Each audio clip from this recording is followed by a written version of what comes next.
Hello, young minds. I would like to welcome you all to the Global Online Youth Education Summit 2020.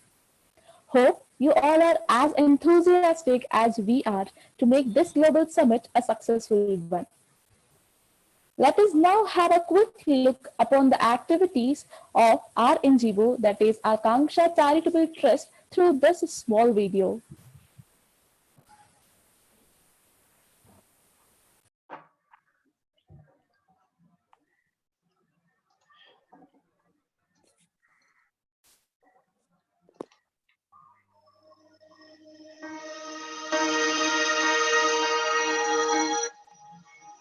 Akangsha Charitable Trust started in the year 2012 by 11 like-minded friends whose main aim was to provide quality education to the government school children. ACT is an town, Puttur, located in Dakshina Kannada, India, working meticulously for SDG 4, that is quality education, targeting the rural government school children. Started off with a handful of people, 100 plus members are now working for the team. Akangsha works more like a family. Lot of events has been conducted in a unique way by the team, such as Velaku, wherein the members of the team teach science aspects of banking theoretically and practically, along with the activities, especially for the Kannada medium school children. Prerana, a two-day workshop for high school children and teachers, both are benefited by this event. Counseling. Counseling sessions conducted by a consultant psychiatrist, Dr. Ravichandra S. Karkal, to identify the learning disabilities and input to overcome the issues. Special education program for girls. Talks are given to girls by a lady doctor regarding health, personal hygiene, and sanitation. Dramatization. The team drama in order to create awareness among the rural children on topics like first aid measures, several scientific facts, motivational and career talks. Here, several achievers and celebrities are invited for interactive sessions with rural government school and college students. Youth and Science Conclave. Youth icons, entrepreneurs, achievers are invited as speakers to interact with school and college students. Teaching internship programs. A one-week program wherein the students are selected as interns and trained to teach. Online skill enhancement program. Wherein the individual enhance their skills such as communication, writing, reading, life skills, etc. National Youth Conference 2020, focusing mainly on sustainable development goals. Global Online Youth Education Summit 2020, NYC 2020 was being conducted by Team ACT for the first time in Karnataka and Goyes 2020 for the first time in India. Team ACT has been able to reach out to more than 15,000 youths all over, help Akangsha to grow, spread knowledge, and come up with wonderful events and serve justice to quality education for all. Keep supporting. Thank you.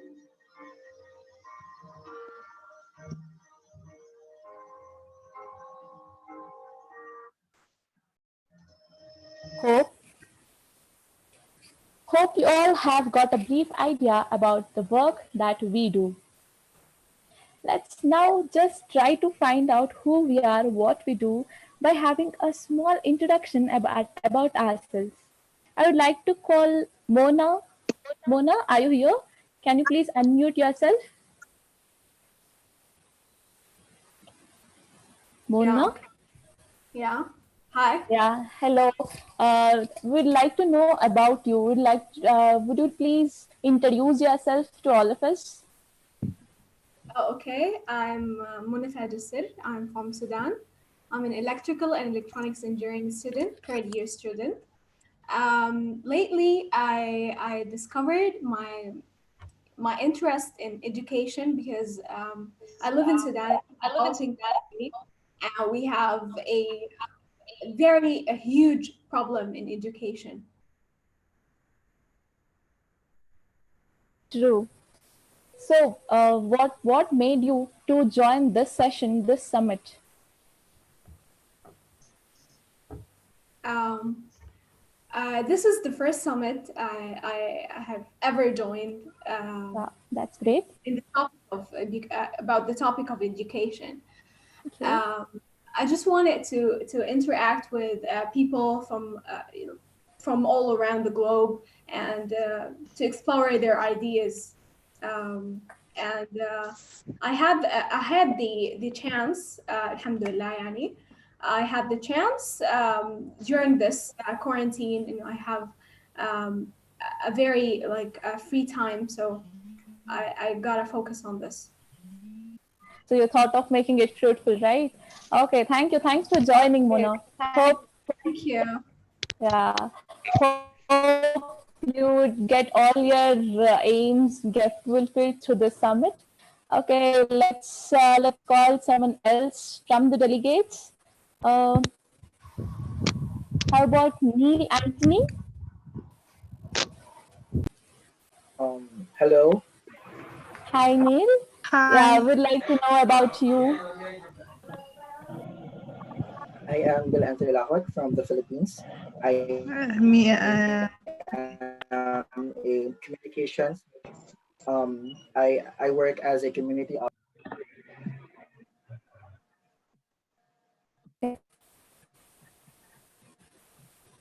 You have muted yourself, Neil. You have muted yourself. Will you please unmute?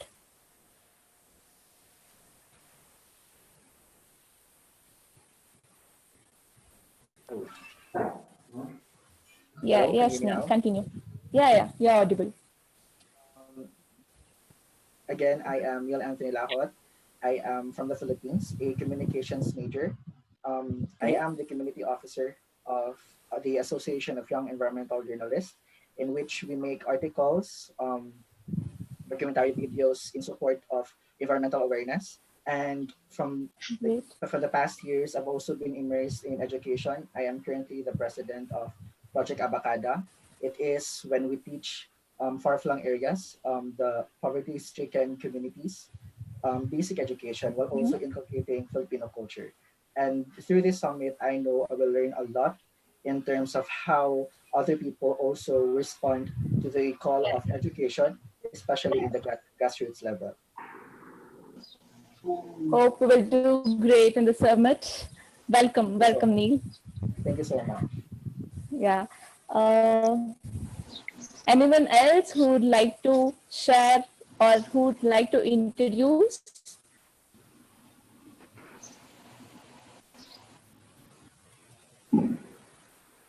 Hello, Hi.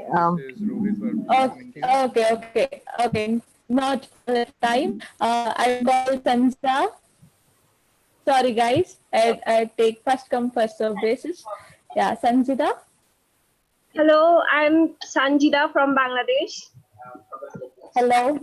I'm doing my BBA now, and I have Okay. always wanted to work on education so that I am always connected with some organizations, and this was the best opportunity I could get, Environmental and awareness. to work with people from all over the world.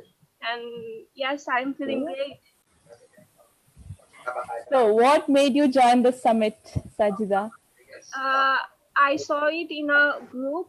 Then I finally decided to join it because here people will be from all over the world, and I could get a chance to work with them. And that's why I'm here to work on education and to change the education system. That's That's all. really great. Great, Sanjida. Nice, nice. Thank you. Okay, yeah, welcome back to the summit. Okay, I'd like to call Sun Ravandran. Pardon me with the pronunciation. Sorry. Can you unmute? Hello, Hello. is my voice Okay. clear? Okay, Imtihaz. Yeah, you Okay. can continue. Yes, proceed. I'm a master's student in Azerbaijan, and I'm from Pakistan. Okay. I'm a Youth Opportunities Ambassador for Azerbaijan. Apart from that, Oh, I'm an online volunteer tutor and curriculum development and work for the curriculum development for the children of Kenyan schools. Apart from that, I'm working through a US-based NGO, Invictus Institute, in okay. which I teach children of Kenya, Philippines, Thailand, and also help them in building their curriculum. The only purpose of joining this summit was to interact with other educators and tutors around the world and get to know each other and gain from them what are the new things and innovative things they are doing in their curriculum development and also in their teaching side. That's really great, Imtihaz Ali. Imtihaz Ahmed, I'm sorry. So it's really we are privileged to have so many eminent delegates for the summit. So I hope you guys have keenly gone through the guidelines that are being provided to you. We expect your active participation and also to follow the rules which are being told to you.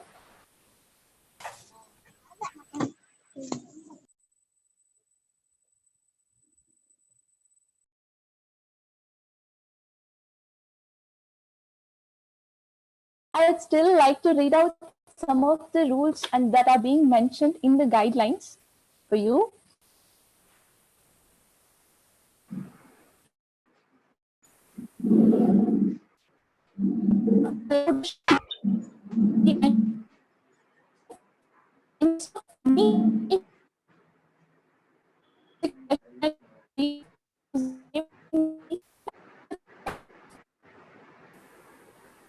It is mandatory to participate using your original name because this is a name which would come in your certificate provided from the summit.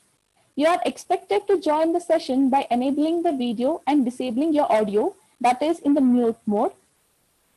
Screen can only be shared by the host. You are requested to use the chat box in case of any queries and questions during the session.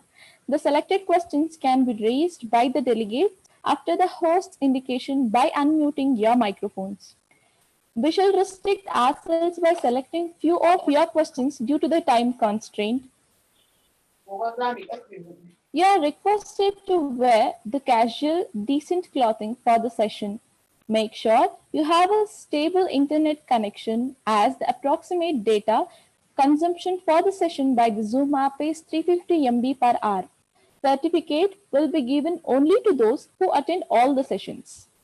Inappropriate behavior or visuals by the participants is liable to the disconnection of the video and shall be banned for.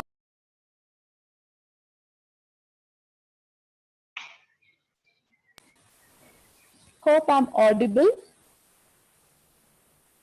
Co-host, am I Yes, audible? yes, friend. Yeah. Okay. So we expect your active participation in all the sessions. So these are the guidelines which are also being provided to you. Hope you all have gone through it. As mentioned, for any queries and questions, please drop a message in the chat box and feel free to interact with us at any point of time.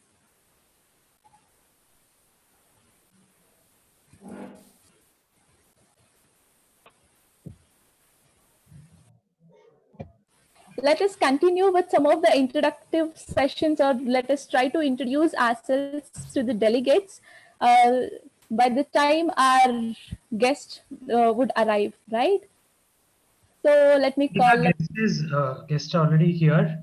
I think Okay, fine. in 2 minutes we can start. You can take two introductions. Okay, sure, sure, sir.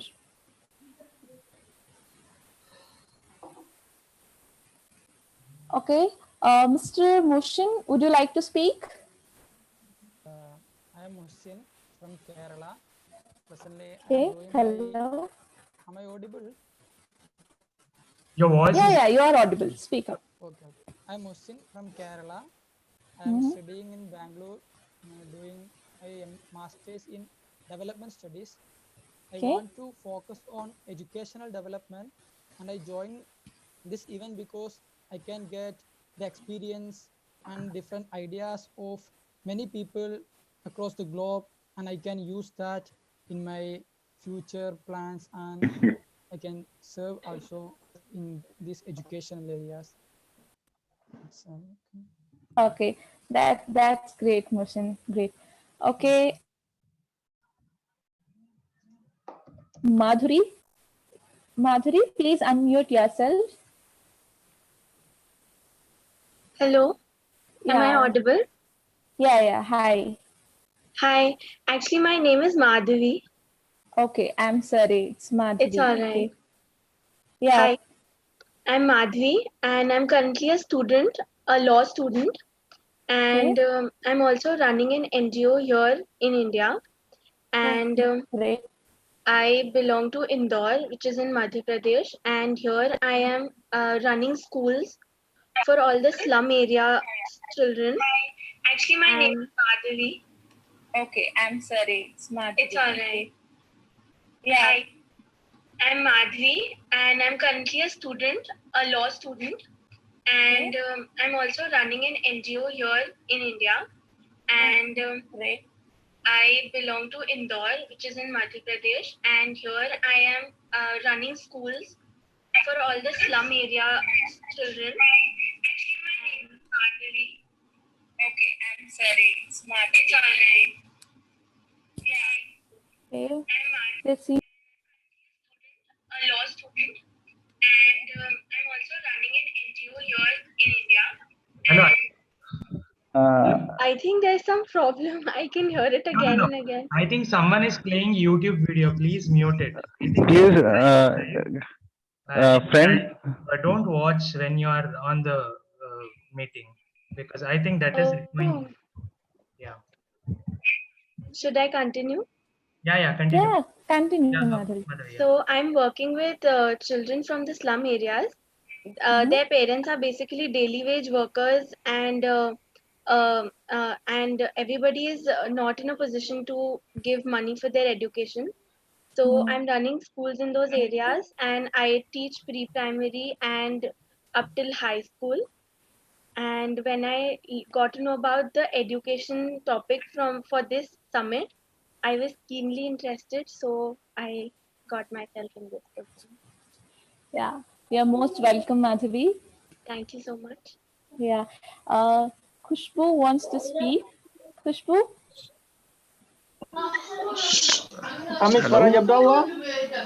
hello, Hello. I request all of you to mute. Please mute yourself. Okay. Khushbu, can you please unmute to speak up? Yeah, sorry. Yeah. Come on. Yeah. Am I audible now? Yes, yes, you are. Okay. Hello, Khushbu. Hi. Yeah. Hello. I'm so pleased to be here. I'm Khushbu Mehta from Delhi. That's in India, and I've been actually. I was earlier a German teacher, and now I'm making a career job change in sustainability sector. Since as a German teacher, I've been actively involved in the education sector, be it university, be it schools, be it private institute. And last year I've been selected at a lot of international conferences where I presented my paper also on sustainable education. And I felt that there is a lot of need to change the curriculum. And I also propose a project to bring the quality education also in school, in the sense that we need to focus more on life skills, that is human empathy, compassion, the self-confidence, esteem, all that thing that needs to be focused, because mobbing, cyberbullying has become the lot of the part of our generation, and how so to say home could be the source of learning.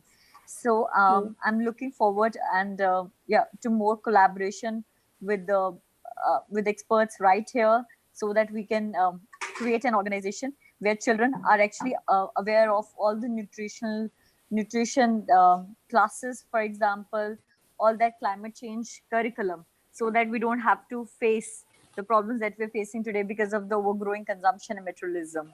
So I'm just excited actually and pumped up for this. Okay, Khushbu, we heartily welcome you, and welcome to the summit. Okay, sorry for the rest of the delegates had raised their hands to introduce themselves. We will find some other time to interact with each other. Let's proceed towards the session now. And hello everyone, I Pranita Bapat welcome you all to the Global Online Youth Education Summit 2020 on behalf of the organizer Akangsha Charitable Trust with the collaborators Youth Opportunities. Hope you all are doing good. The most awaited virtual summit have begun and we are looking forward to host the amazing sessions with the youth with your active participation, hoping to bring the fruitful impact in the society. It is very well said by Swami Vivekananda that we want the education by which character is formed, strength of mind is increased, the intellect is expanded, and by which one can stand on one's own feet. With this idea in mind, we all have gathered here for one cause, that is, the quality education for all. Our NGO Akangsha was also started with the same motive in the year 2012 with a group of 12 like-minded people who was motivated by quote stating knowledge never decreases by being shared, and decided to share knowledge among rural kids of Dakshina Kannada, which now have become an NGO with 120 plus active volunteers who wholeheartedly work, having neither any expectations nor any monetary benefits, with the vision to enlighten the rural government school children with advanced scientific knowledge and social awareness, and thereby leading them to the mainstream to enjoy the bliss of competitive world. Under this, we have been conducting many events like Bedaku, Prerana, Health and Hygiene Campaign, Nale Nimmade Science Conclave, to mention a few, wherein we try to provide practical knowledge of physics, chemistry, and biology, helping them to develop scientific temperament and also give them the insights of mathematics and banking. We make learning more interesting by conducting quiz, group discussions, Skywatch program, dramatization, etc. We also help the students with career guidance and counselings with medical practitioners. Motivational talk by young scientists, achievers, entrepreneurs, celebrities are also conducted to ignite the spark among the children. We ourselves are a group having more than 80% of youth volunteers, which have helped us connecting and empowering youth all around. Our mainstream youth program was started from 2018 through Science Conclave and continued with Youth Conclave for successive years. We have recently hosted National Youth Conference during January 2020, aiming at 17 Sustainable Development Goals directed by United Nations, which have resulted in an initiative called Tridhara, working for gender equality.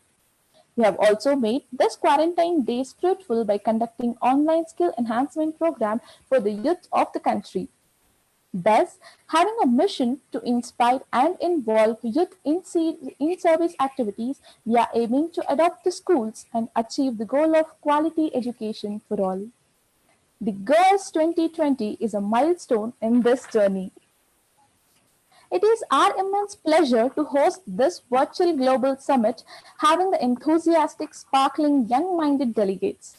Hope you all have gone through the program schedule and the guidelines of participation. Now let us start the event by welcoming our guest, Dr. Nathan Langright. Welcome, sir. I request Mr. Srisha Bhatt, Managing Director of Akangsha Charitable Trust, to welcome the guest and the delegates to the summit.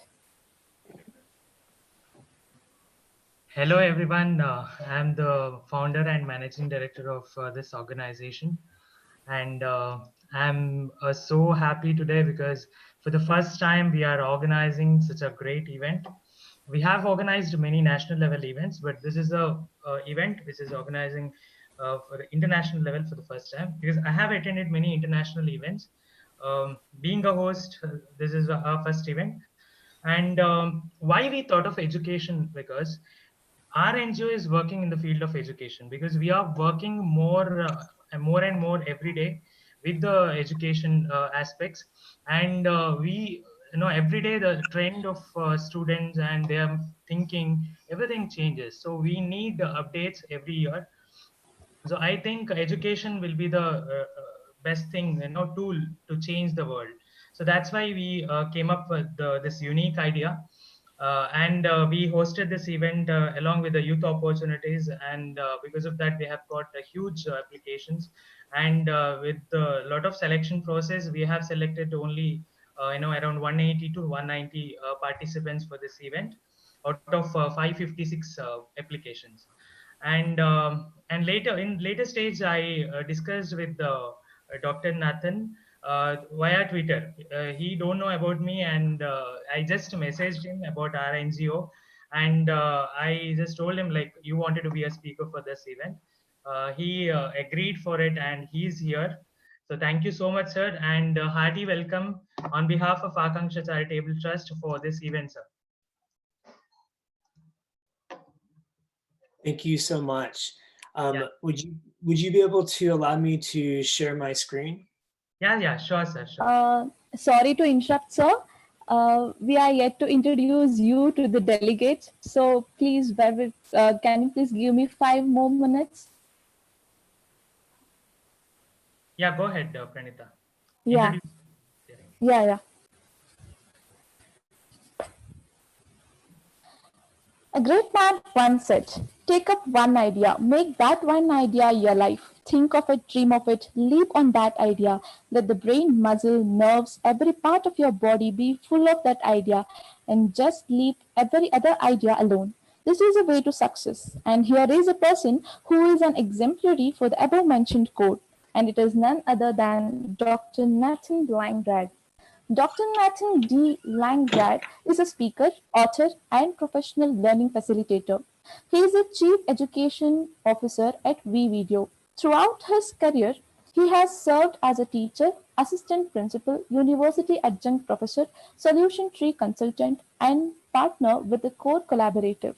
He was a director of elementary curriculum and instruction for Metropolitan Nashville Public School, as well as education supervisor at NASA's Johnson Space Center. He is a co-founder of BAMI Award-nominated LeadUp Chat, an educational leadership professional learning network (PLN) on Twitter. He is also the co-founder of Diverge Ed, a Twitter chat focused on divergent thinking and innovation in education. He is a Google certified educator, Microsoft Innovative Educator, and 2016 Apple Teacher, serves on the board of the Student Voice Foundation, and serves on the International Literacy Association Task Force. In addition, Dr. Nathan has written several blog posts that have been featured on EdTech Quitwell, Coven Connect, Education Week, to name a few. He has also authored the book Everyday Instructional Coaching and co-authored the book The New Art and Science of Teaching Mathematics. We are privileged to have you on the summit, sir, and now request you to deliver the keynote address of the summit. Over to you. Thank you so much for the introduction.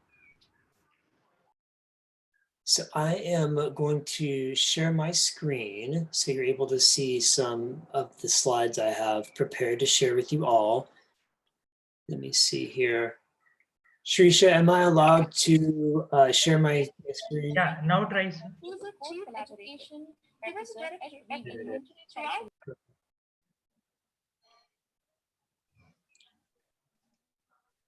Okay, are you seeing it okay? Yes, sir. Fantastic. Thank you again for allowing me the opportunity to be here today. I am very excited to connect with all of you and to speak with you about taking creativity, innovation, and student voice to the next level. I would love to continue to stay connected with you all, so feel free to reach out and connect with me on Twitter or Instagram. My handle is @drlangrad. So as was stated in the introduction, I have been a teacher and a principal. I have worked at NASA, which was a really exciting time, I actually wanted to be a weatherman when I wanted to grow up, but the college that I attended didn't have a meteorology degree, so I chose the next best thing, which was education. And when I got into education, I decided that actually that was what I wanted to do, and so I would just do weather as a hobby. So I became a chemistry teacher.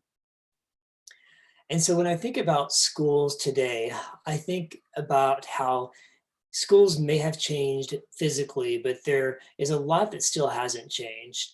I still feel that for many of our students, we're still putting them into these rows, metaphorically speaking. We are still giving them standardized tests, and we're still trying to fit them into boxes like grade levels and giving them letter grades. We're still making them memorize and regurgitate. But students, obviously, they still need to know stuff. I agree that they should definitely be able to know, to do skills, but we need to be able to help them build skills like communication and creativity. That's what's going to lead to success. And so many would say, well, wasn't it, math and science, wasn't it, equations and algorithms that Einstein used to discover gravity? But when you think about it, we've taken math and science and have made them very prescriptive. But instead, we need to look at how creative science is. It was creativity that allowed Newton to discover gravity. He took concepts that people have never connected together and created an interconnected new concept. I like to say that creativity is 1% process and 99% mindset. But it's that 1% that keeps us from unlocking the 99%. Why do we struggle with creativity? Why don't we have a structure for it? So I'm going to share a little bit today about how we can create an environment or a structure for students to be creativity, or to demonstrate creativity. As teachers, our role is not to pull a magic rabbit out of a hat, but it's to inspire our students to believe it's possible. A lot of our energy is spent with trying to do more and more and more, like learn more strategies and tricks. And many times we're expected to pull it off with superhuman strength. Our job really is to inspire students to do amazing things and to make learning magical. That's really what our job is as educators. So there's lots of myths and misnomers in education today. And so I wanted to share with you some things that are said to us as teachers, but I believe is not a true representation of where we are. These are lots of assumptions that aren't really grounded in reality. Here's the true time and time again. Studies have shown that test scores are highly correlated with socioeconomic conditions that exist for the students. It's been concluded that mostly 60% plus of achievement scores are correlated to out-of-school factors. So what does crisis make us do? What does crisis make us do? It makes us rush and hurry. I agree, but what does it mean to teach better, and why are test scores the goal? What does a teacher, what does it mean to teach better? And so I think that we have to really look at teaching and understand that, yes, it is a complex career. It is a complex profession. Learning is complex. There is no certifiably best method for teaching children who experience difficulty with learning math concepts or learning to read. So education demands that all children attain some prescribed proficiency in a subject by a certain grade level, but that's pretty arbitrary and artificial. Instead of telling students all the things that they should do and will do, we should inspire them instead to seek out each day as opportunities to see the wonder in everything, discovering the joy in everyday learning.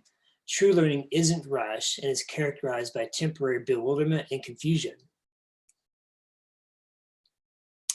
I like to use this analogy. I call it the t-test. Because one time I was having trouble sleeping. And so I was doing research and trying to figure out what is the best way to help me sleep better. And so I read that drinking hot tea would help you sleep better. So I started drinking hot tea. and I started to sleep better. But then one day I didn't sleep very well, and I hadn't had the tea right before bed. So then I started to think, oh, it must have been loud outside. There must have been some wind or something that was waking me up. And so I kept trying to figure out, what is it that's going to make me sleep better? Was it the wind waking me up? Did I have dinner too late? Was I getting stressed out? So I really thought about it, and I apply this to education a lot. We base our assumptions and perceptions on past experiences. I might start drinking tea earlier or changing to a new kind of tea. Based on those results, I'll start to shift my perceptions. And this is typical human behavior. What can be concerning is that we base perceptions on outdated evidence because we feel more comfortable in an antiquated mindset. So exposing this gap in evidence for change in our current behaviors is crucial. We must uncover our perceptions if we're going to successfully reflect on our practice and see reality all around us. Most of our assumptions are in our subconscious until we start to intentionally name explicitly and decide how these assumptions affect our behavior. So I think about being creative, and how do we foster the courage to be creative? As teachers, we have to continually create an inviting tone, a classroom with no frenzy, no panic. Once students feel fearless, there are no bounds to creativity. As a teacher, I developed a teaching manifesto. I believed if I was going to be the most effective teacher, I would need to think about, what do I stand for as a teacher? What really creates a classroom to be the most conducive for creativity and joy and learning at the highest levels. So here's what I came up with. The first part of the learning manifesto is be fun, funny, smile, and laugh. And even if you don't feel like you are naturally a funny person, just have fun with your students. Your students will come to respect you. They will come to learn to love learning when there's joy inherently in the classroom. The second point is create experiences, not activities. So what I mean by this is, many times we, as teachers, it's easier to rely on a curriculum because it's all provided for you. You can just follow the prescription, the curriculum, and not really think about creating the meaningful experiences. And those meaningful experiences are what students thrive on. That's truly where the learning happens. So think about in your classroom, as a teacher, for me, I was a science teacher. And so my first couple years of teaching, I really relied on curriculum because I was new. I was still trying to figure it all out. And then one day a student came to class and said he was bored. And I was a little bit offended by that statement. And so I asked him what he wanted to do. And he said, we should go outside. And I said, okay, let's go outside. So as we all walked downstairs outside, I was trying to think, what are we going to do outside? What learning experience are we going to do? And I just remembered that I had a water quality testing kit. I just became certified in water quality analysis. So what we did was we went down to the bayou and we started testing the water, and students had fun. They really started applying chemistry concepts. The concepts we were learning in the classroom, they applied those to the water quality experiences that we were a part of. So I say that as an example of how providing experiences, not just activities, that's really what gets students to learn in the deepest, most meaningful way. Be visibly invisible. And what that means is that when you walk into a classroom where students truly own the learning, the teacher is invisible. And what I mean by that is, obviously the teacher is there, but the focus is on the students, and the students lead the learning. And so whenever you ask students what's happening, they will be able to tell you exactly what the goal is for that lesson or what the goal is for that project. And the teacher is on the side and on the periphery, talking with students, maybe holding a small group instruction, but they are not front and center. It is the teachers, which leads me to the next point. It's about them, not you. And truly that's what learning is about. And many times we think about lessons that are, that would illuminate maybe our own strengths, and maybe we make the classroom more about us sometimes. We have to really take a step back and realize it's really about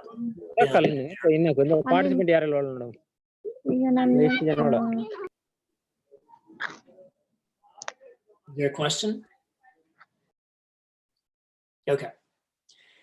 Treat every lesson as if you only get one chance.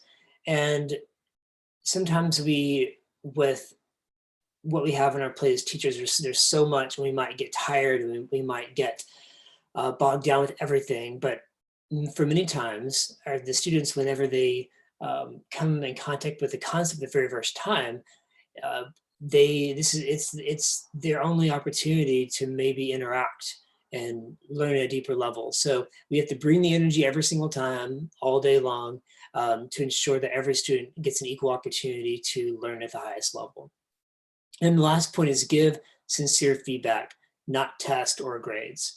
And in American education specifically, and I know this is also part of global education, many education institutions will give standardized tests and grades as a measure of education. And we know that, unfortunately, tests are being used in a negative way.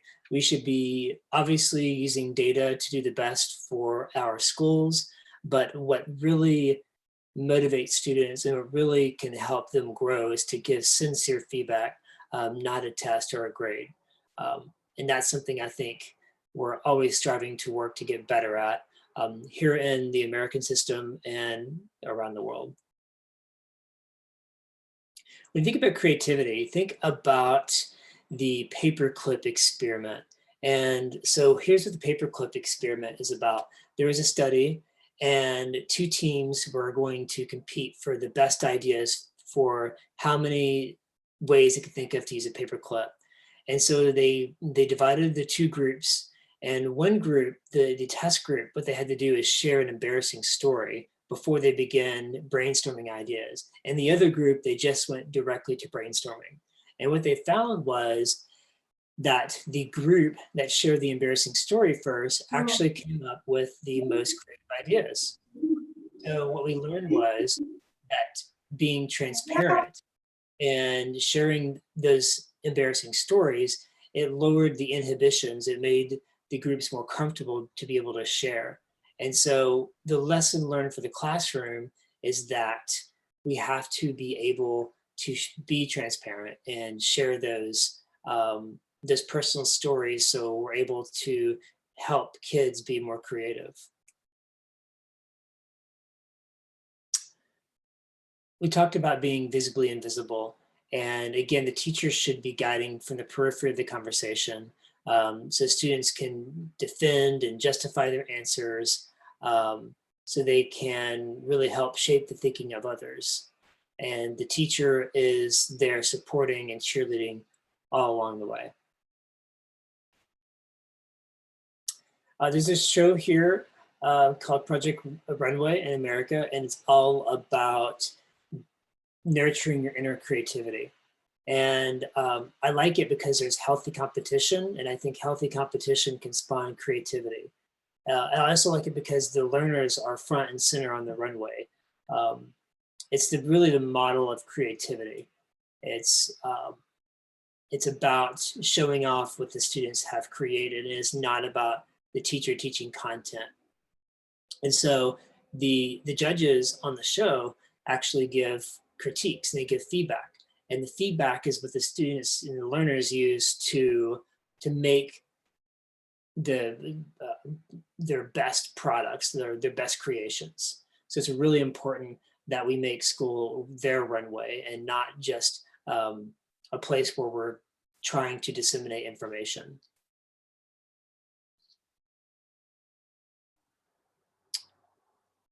Coaches are, excuse me.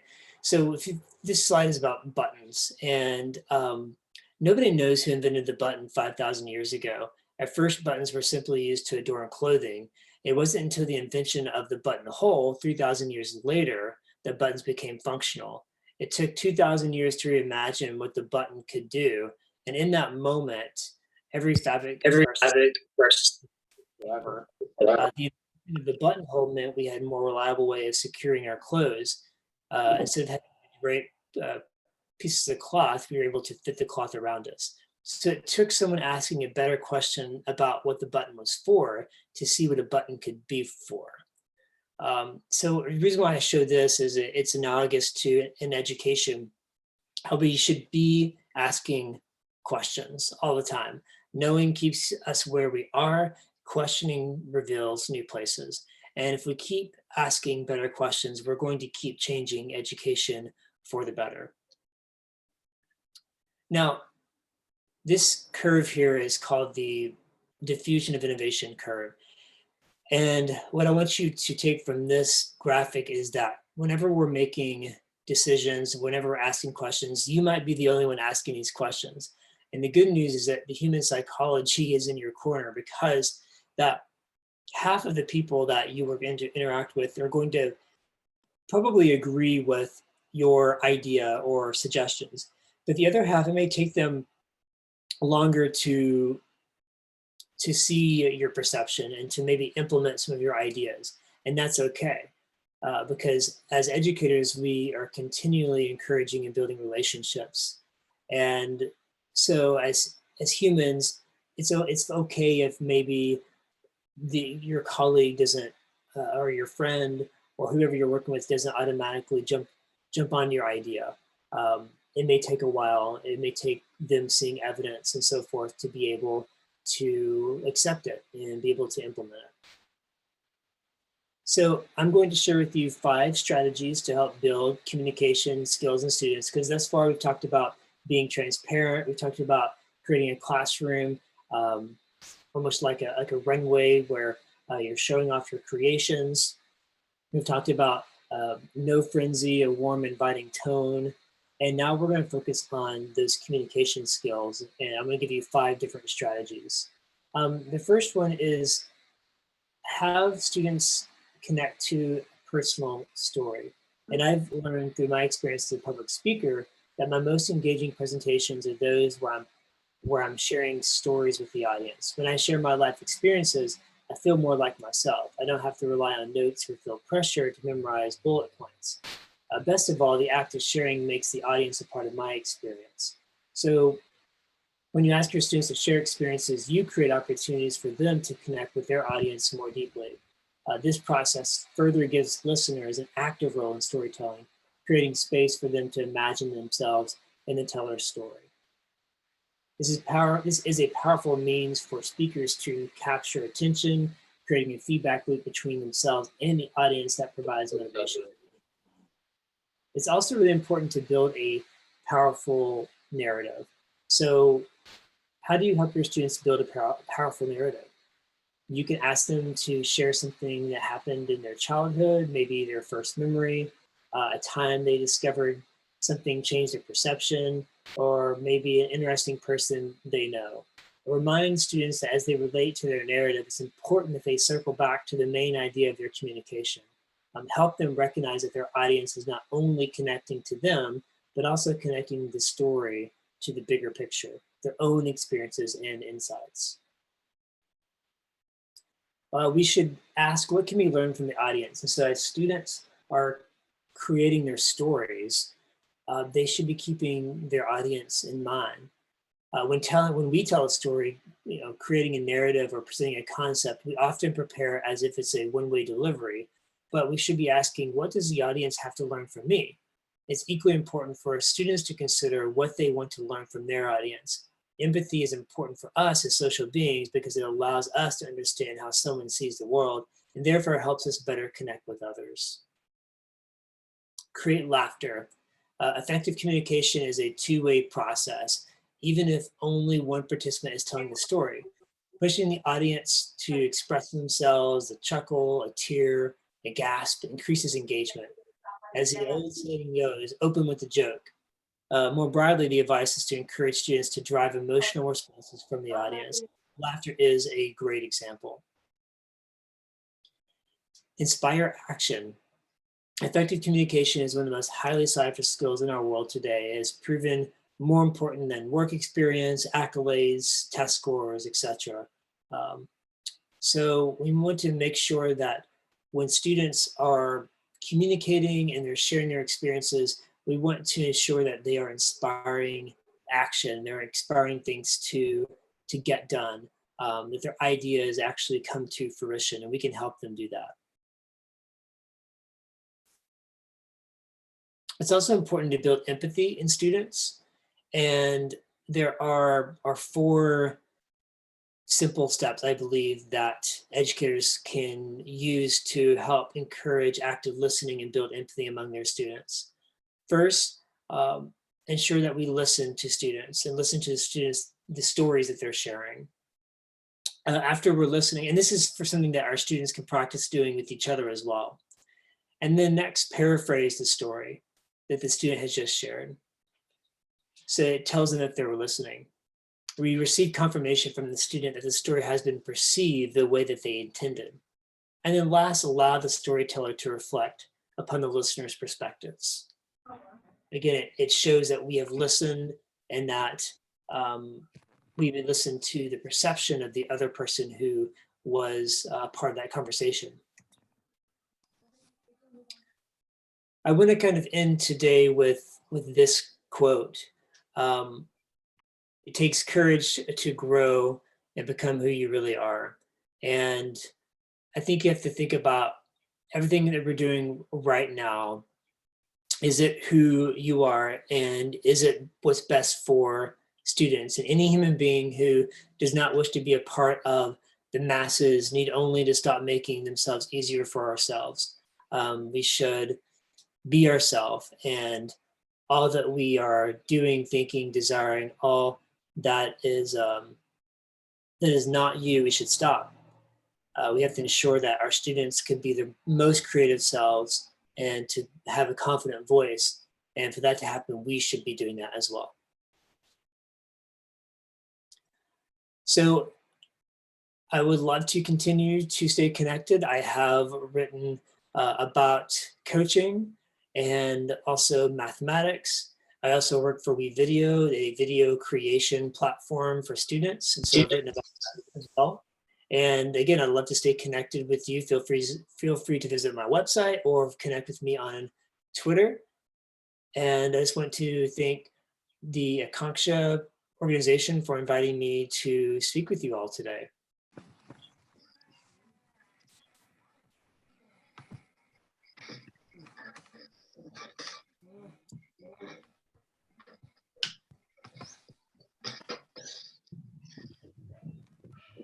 Hello, am I audible? Yes. Yeah, thank you for taking us through your journey of innovation, sir. Now the session is open for interaction, and we have few questions from the delegates. First, I would like Jagdish Kumar to unmute and ask the question. Mr. Jagdish Kumar? Hello, yes, madam. Yeah, continue. I am audible? Yeah, you are. Yes, my question is that in this time, mankind is facing revolutionary changes. How can we prepare ourselves and our children for a world full of such extraordinary transformation and fundamental uncertainties? Born today will be around 30 children in 2050. If everything goes okay, so the child will continue to live in 22nd century and then be active citizen of 22nd century. What should we teach this child, and who can help him survive and flourish in the world of 2050 or 22nd century? What kind of competencies does we need in order to gain employment, to understand the events around him, and to make his way between the 22nd century and what we tell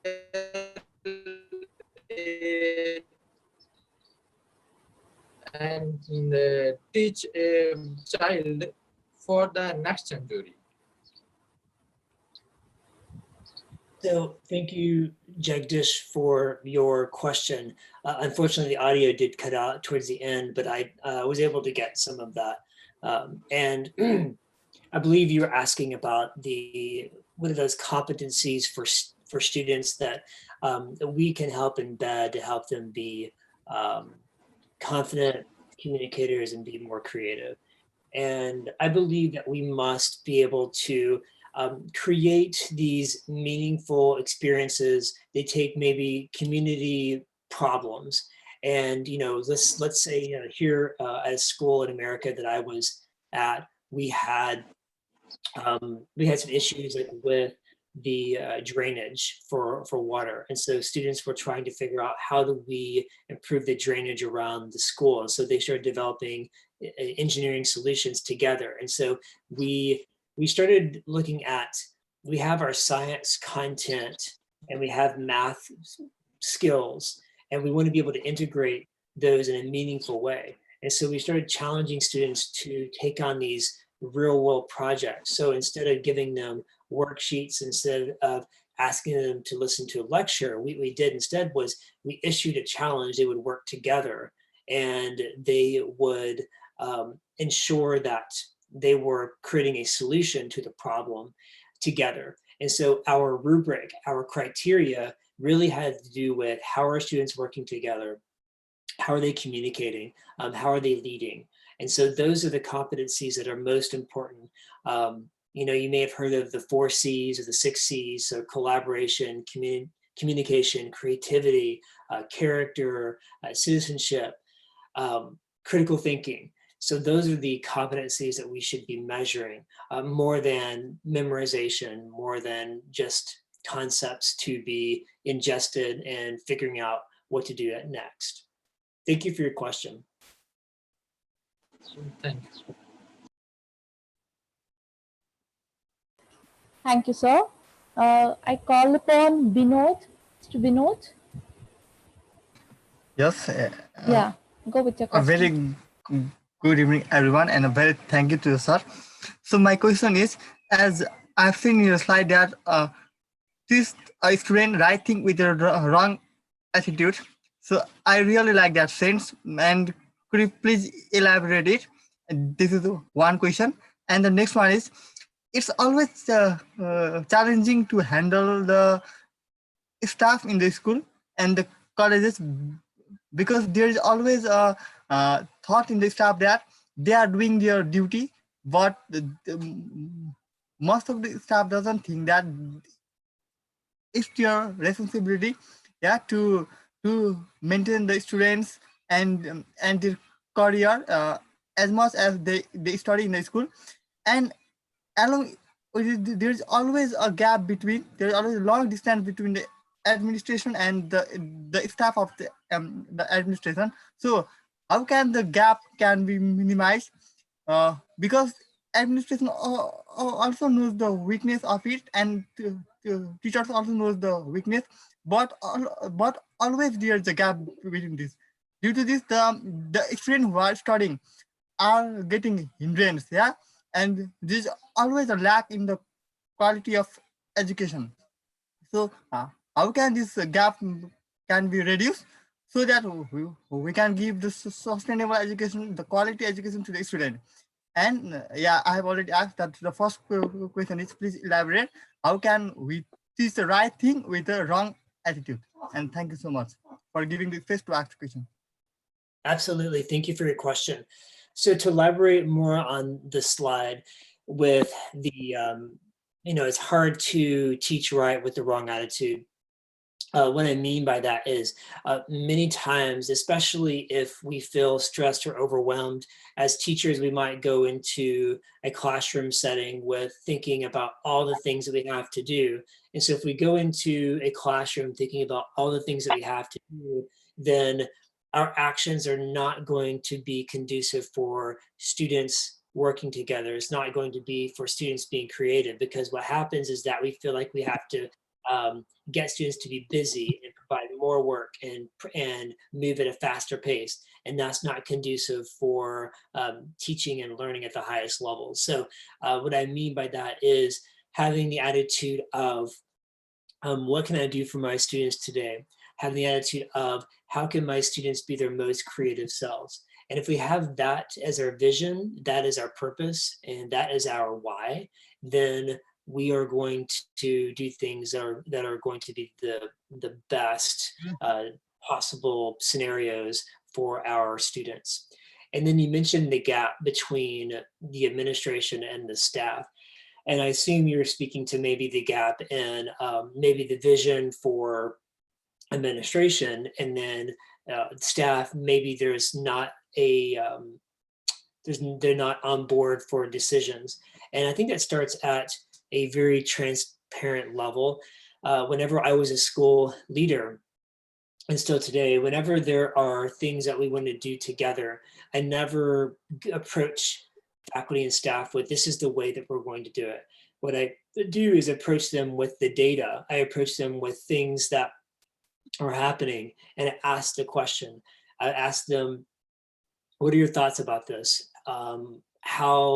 How do we take this information and make decisions? And so together as a group with shared decision-making, we're able to come to a common understanding. And I think that is the best way to diminish the gap, is this, if we all make decisions together, and we don't make the top-down decisions, but we make decisions together at the same time.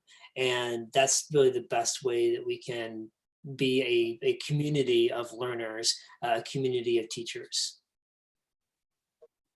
Thank you, sir. Sorry, delegates, since we are receiving numerous questions, I would like to ask your questions on your behalf to Dr. Nathan. Sir, here Mr. Aman from Yemen have got a question. He is asking, how can we make a better education atmosphere for the students after facing ongoing war? He's speaking about the quarantine days, this COVID-19. Yes, absolutely. That's a really good question, because we are facing challenges here in America because we have more cases than any place in the world right now. So we are having to find out and figure out how do we create a quality education for students, because it is a traumatizing time for everybody. So we are creating policies and plans for distance learning. We're calling them distance learning plans or remote learning plans. And what it entails is using technology and providing access to everyone to technology. And that's a big challenge for here in America and most of the world, because not every student has access to technology. And if we do give access, does that mean that students are going to learn? We've also found that even though that students may have access, students may choose not to be a part, or they may just have the situation at home or the environment at home where their parents are out of work and they have to take care of the house and not able to be a part of a learning session. So what the work that I'm doing and the work that other educators are doing here is ensuring that we are putting together a plan that is for the worst case scenario. That means that we can be overly prepared and be prepared for anything that happens. And so ensuring that students have access to internet and technology, ensuring students have access to challenges and learning experiences. I'm a big believer in video creation. So helping teachers to create mini lessons or instructional videos and then getting those to students. And then students can, at their own time, be able to engage with those videos and respond back. So it takes resources, it takes innovative thinking to be able to really rethink education at this point. And the pandemic has caused us to rethink, what do students really need? And even when the pandemic is over and kids start to come back, it's going to change the way that we structure education.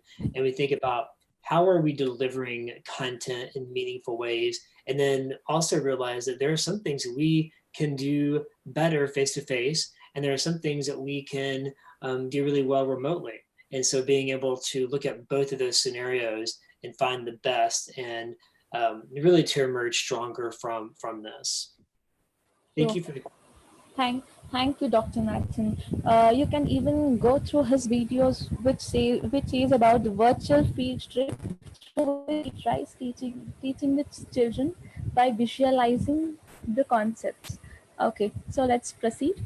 Mr. Mohammed have got a question, sir. He is asking, how do you measure? Okay, how do we measure our own performance? That is based on the current capacity and the circumstances. How can we measure our performance? It's a really great question.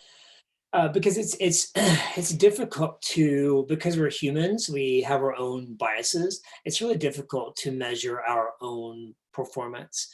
I think that there's definitely a part of self-reflection that's very helpful in measuring it, but we have to be able to establish goals that are measurable, that are objective, that are realistic, and then be able to reflect on how did I do in relation to the goal I set. I think it's also really important that our leaders and our colleagues join with us in providing us feedback. I think feedback is one of the best ways that we can improve our craft. And so if we want to be, let's say, more effective question askers, or we want to be more effective in creating meaningful experiences, then we create these goals, and then we create steps that we are going to take to accomplish those goals. And then we bring our colleagues into that and ask them to observe us, or ask them to look at some of the things we're creating and provide feedback. So I think it's a process that involves our own self-reflection, but also involves the feedback of others who understand our work, and others who we trust and truly have our best interest in mind. And yes, I saw a comment about SMART goals. Absolutely, SMART goals. I've used SMART goals before as a school leader, and that's something that I think is a good template. But what we want to make sure is that someone's keeping us accountable for those to help us grow, and to help include others in SMART goals as well. Thank you, Dr. Nathan.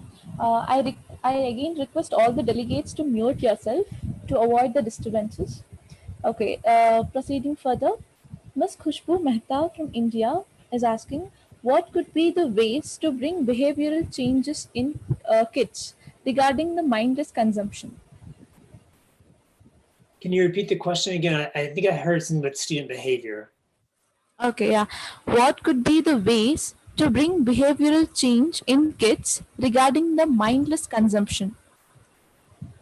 Okay. Yeah, it's a great question. So I think we have to make the task and activities that students are doing, we have to make them meaningful for students.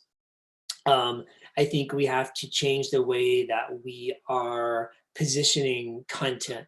And so let's say that we in math are teaching fractions.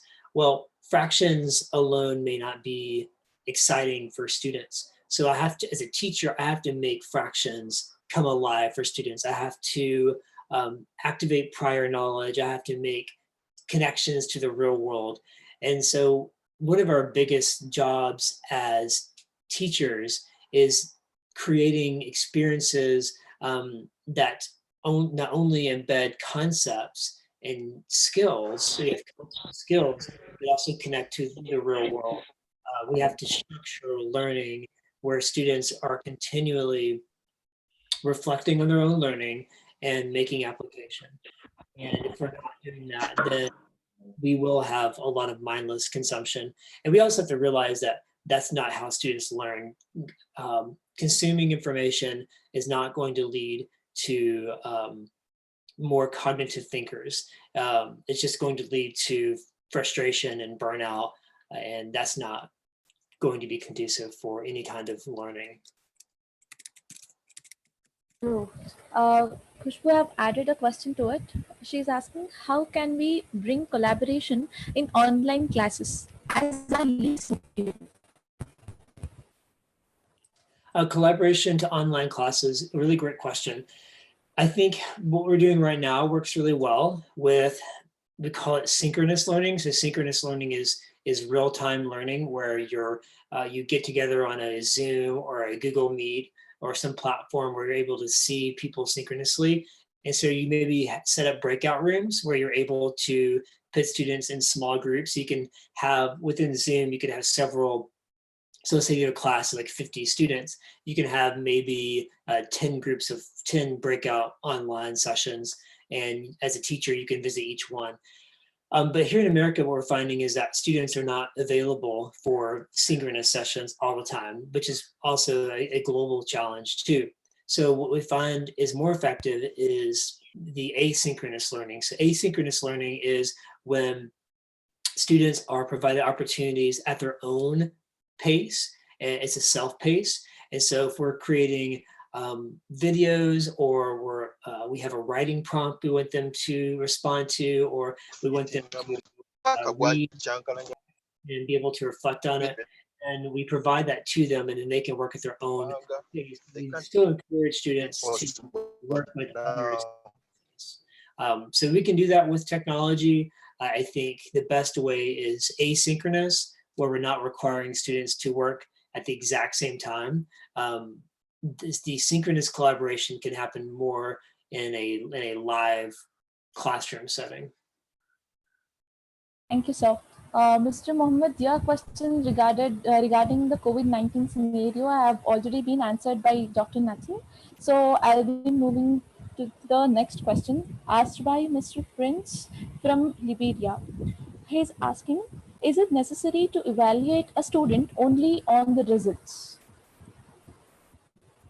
Is it necessary to evaluate a student only on the, what was the last part? Only on the results, on the basis of the results. Got it. Thank you. I think that we should be evaluating students on so much more than test results or scores. There's been a lot of, and I talked about this a little bit in the beginning of my keynote, was that students, the results are based on lots of other factors that don't have anything to do with the classroom. It's based on factors from a student's conditions at home, if a student had breakfast that day, the emotional well-being of the student. There's lots of factors that can control test scores. I think we can help students grow if we give them kind, specific, and helpful feedback. I think that's truly, and we should be evaluating student work for quality. I think we should definitely be looking for those 6 C's I talked about earlier. So we should be looking at how are they thinking critically, how are they collaborating, how are they communicating, are they being creative, how are they exercising their creativity, citizenship, like digital citizenship and character. Like those are the things that we should be looking at. And if we evaluate those skills, those skills are what's going to lead them to be successful in life, not if they memorized something. Yeah, thank you, Dr. Nathan. There is one more question, which is a bit extended part of the question which you have answered. Sarah Kazmi asks, for decades, students have relied on badgering their abilities through their standing amongst others. Removing the grading system removes the primary instinct or drive towards learning, especially among primary school children. How do you create an environment wherein the children are continuously invested in their own development and achievement? Okay, I think I got most of that. In creating opportunities for students to obviously pursue things that they're interested in. I think that's very important. And there's a concept, a body of research called social emotional learning. And with social emotional learning, you're focused on the well-being of students. And so some strategies that I have seen is that we you begin a class or a lesson with a morning meeting or an opening circle, and that's where you get students together and we talk about feelings, talk about emotions, we talk about things that we enjoy, and then we're able to, in our planning with other teachers, we're able to make curricular and content connections. So we're able to look at what are some things that are on the minds of students, and then be able to create experiences that are connected.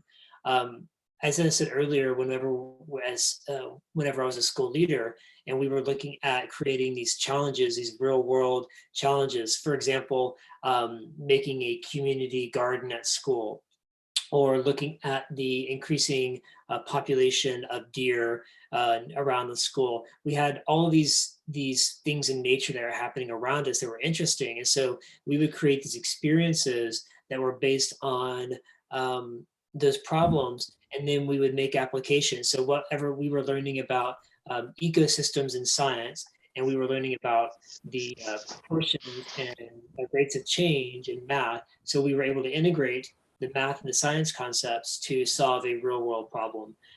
So I think that's going to continue to be what we strive to do, is to plan as teachers meaningful learning experiences that allow students to make decisions about their own learning.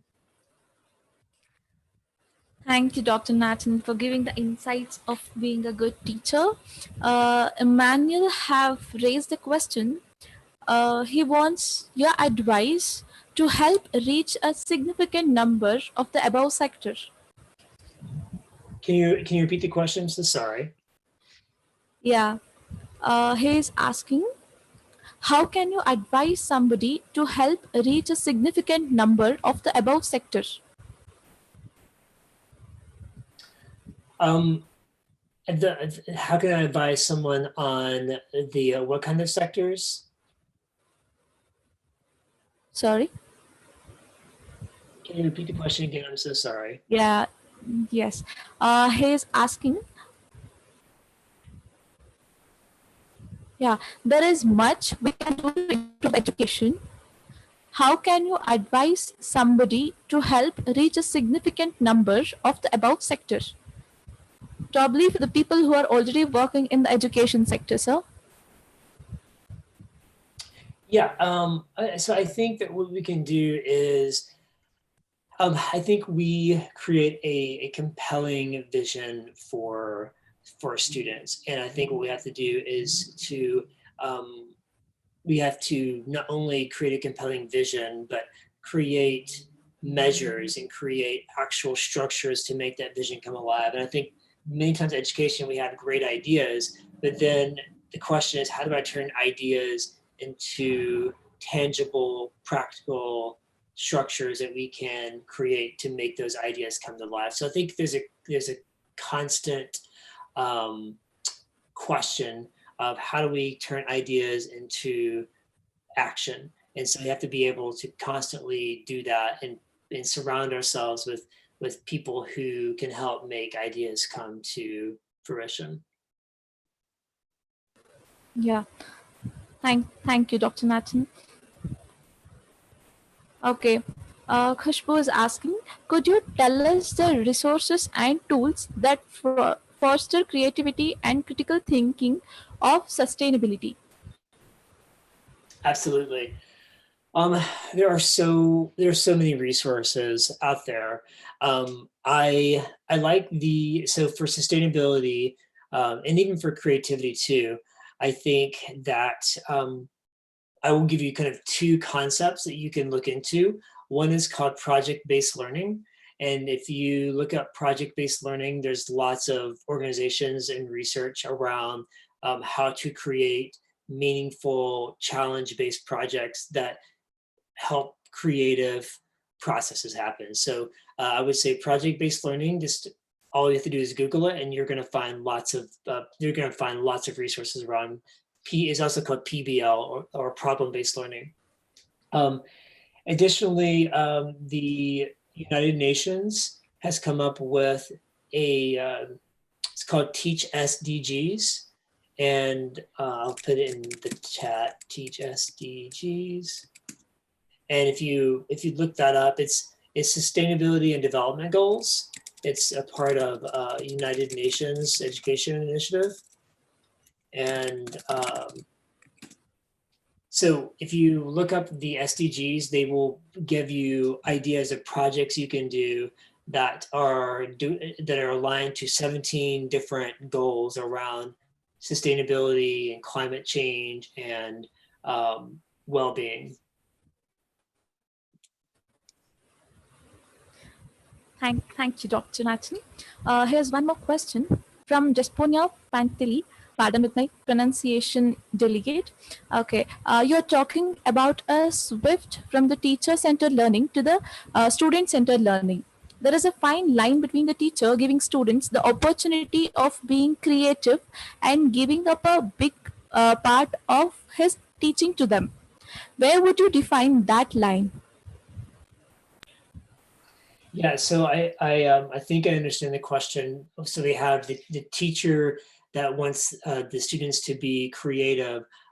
What was the second part? So the students, what was the second part of the question? Okay. He's asking, there's a fine line between the teacher giving students the opportunity of being creative and being a part of his teaching to them. Where would you define that line? Okay, I think I understand the question.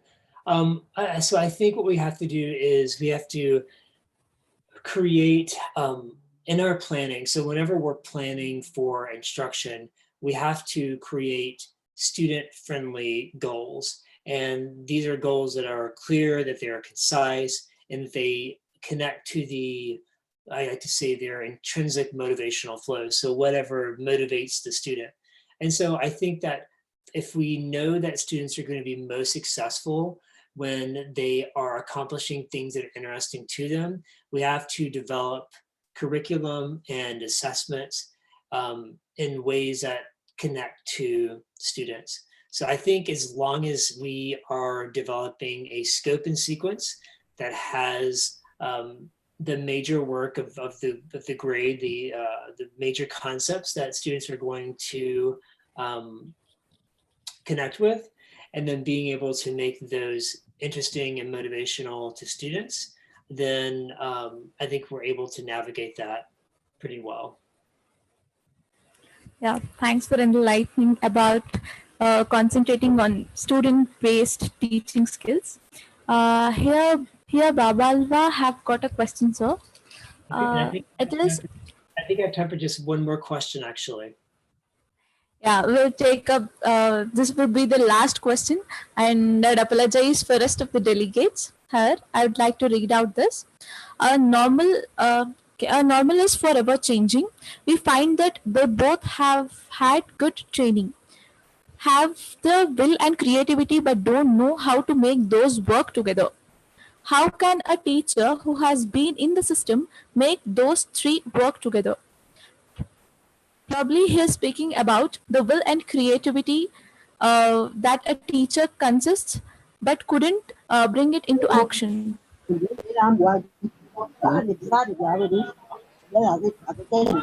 Prince, can you please mute yourself?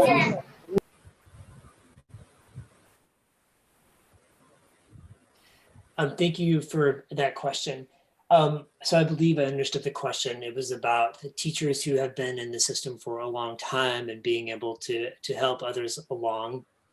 And I showed the graph earlier, it's called the diffusion of innovation curve, where half the people, the population will be moving towards the goal and the other half will wait to see evidence.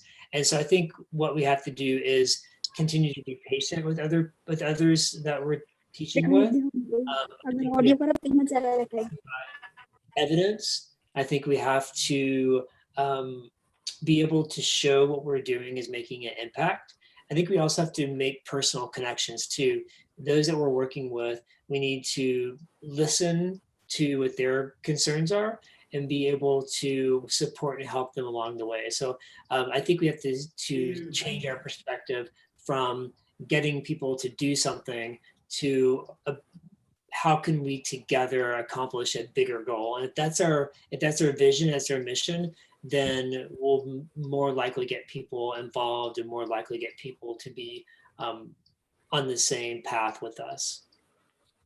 And if you have, these are great questions. And for those of you that did not get a chance to have their question answered, again, feel free to reach out on Twitter, and I would be happy to connect with you and learn from you. And it's been a wonderful opportunity to be able to speak with all of you today. Thank you. Thank you very much, Dr. Nathan, for the most informative session and sharing some knowledge about innovative skill and methodologies in teaching. It's really a privilege to have you for this summit. And I would like to apologize for all the delegates who were keenly interested in asking their questions to Dr. Nathan. As mentioned, we'll share his Twitter account details in the chat box. You can connect with him and continue your interaction with Dr. Nathan at any time. Thank you. Thank you, everyone. Thank you so much, sir. Thank you so much. Okay. The whole purpose of education is to turn the mirrors into windows. Let's stay united to make the education as transparent as we know, and the ray of knowledge to reach each child of the universe. I now request Ms. Varsha Shetty, the member of Akangsha Charitable Trust, to continue next session. Over to you. Varsha Shetty, it's over to you.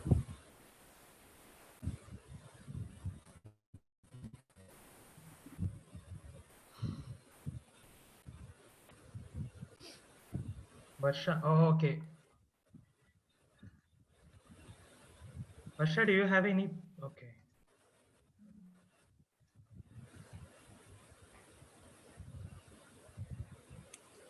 Varsha, are you there? Yes, sir. Yeah, go ahead.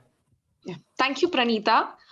As quoted by Sir Nelson Mandela, education is the most powerful weapon which you can use to change the world. As it is well known, the pen is mightier than sword. Education is indeed has the power to mend any stone to a sculpture. Without wasting much time, I, Varsha P. Shetty, would like to introduce the speaker for this session, Mr. Sushil Mungekar, founder and CEO of N-Learning. Mr. Sushil Mungekar is regarded as an inspirational speaker, entrepreneurship educator, serial entrepreneur, and mentor for new age entrepreneurs. Sushil founded Empower in 2015, a venture that takes pride in having developed India's first entrepreneurial fun learning ecosystem for school children within the age, conducts in-school workshops, co-curricular programs, and boot camps exposing children to entrepreneurship, design thinking, innovation, and 21st century life skills.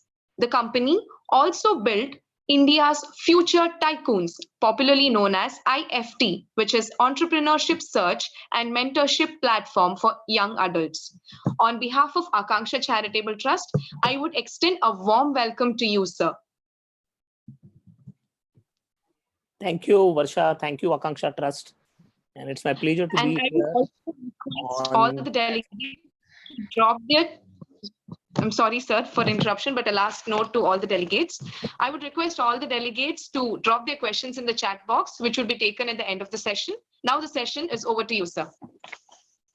Thank you, Varsha, and thank you, Akangsha Foundation. It's wonderful to talk to all the delegates. I know that delegates are virtually traveling across 67 countries, though everybody's sitting in their halls and drawing rooms. But actually we all are connected through internet. And first of all, let me extend my bit of care that stay safe at home. We are going through a transitionary phase of COVID, and all of us as a world is actually trying to fight this battle.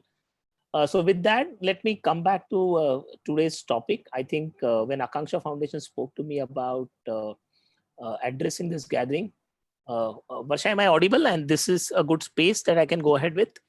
Yes, sir. Yes. Great. Please go ahead.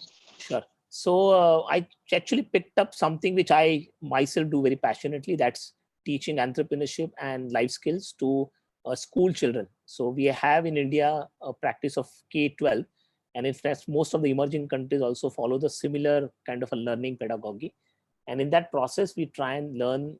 We try and make children experience this entire process. So I have a small deck which I'm going to share, and at the end of this, let's talk, and will be more happy to actually go through the entire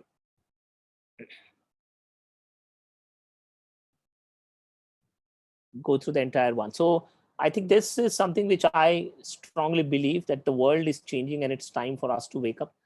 And especially if we are in the education field, I think this is something which is glaring at us, and something which we have to take a note at the earliest, because every time changes are happening. And somehow, especially in emerging countries, or if I had to take example of India as a country, we are, when it comes to education, we are a bit slow in terms of accepting those changes and building those into the system. Just to put a disclaimer, so this is about creating a culture of embracing change. And I'll come to this, why I define today's topic is embracing change, because a lot of things are changing around us. And though everybody's talking about great issues that we are facing because of this pandemic is also forcing us to look at disruptive changes in the education system. And if we take these changes and incorporate that as we go ahead, we'll be able to create a better future, better learned people as we go along. So just to put a disclaimer, this is my journey. I frankly am not from education background. By discipline, I'm a chemical engineer from one of the institutes in India. And I was, if you would have met me 20 years back, you would have seen me in one of the distillation columns in a refinery. When I moved from there, I actually did my master's in business administration in finance. And then I moved to financial services markets. I was into treasury operations, currencies, and in midst of equity and actually doing investment banking. Then I moved into one of the largest conglomerate in India and worked on the strategy, on a corporate strategy, mergers and acquisitions, restructuring of organizations. And that's what my forte was. And then I left that and got into the startup ecosystem of India, one of the most vibrant ecosystem after Silicon Valley. And I actually worked on this. I have built startups. I have, my last startup got acquired successfully. And there are 2 more startups which are at a Series A funding level. So I have gone through a complete journey. And this is what now I believe is my past life, because I do nothing of this. What I do now is actually completely different, because I believe this is my calling. I teach entrepreneurship and life skills to high school children, and I actually go from age 8 to 18. That's about grade 3 to grade 10, 11, 12 in India, and build courses for them. And I actually believe that empowering this generation with these skills becomes extremely important. So that's my present life, or the only life that I foreseeably see for myself now on. A little bit about what we do in India, this organization Empower. We have built a purpose of empowering children of today to become change makers for tomorrow. That's what our mission, and we actually build entrepreneurship and life skill learning ecosystem for children. So it's just not the courses, the workshops and all. We are trying to build an ecosystem. The parents and the students, schools on the other hand, institutions on the other hand, and corporates and startups. So all of them come together to build this ecosystem, so that there is a complete transformation of education, and there is a linkages between the two. So that's what we try and establish in last 4 years. We have put ourselves an aspiration of 1 million students by 2025, and we are moving very fast towards that.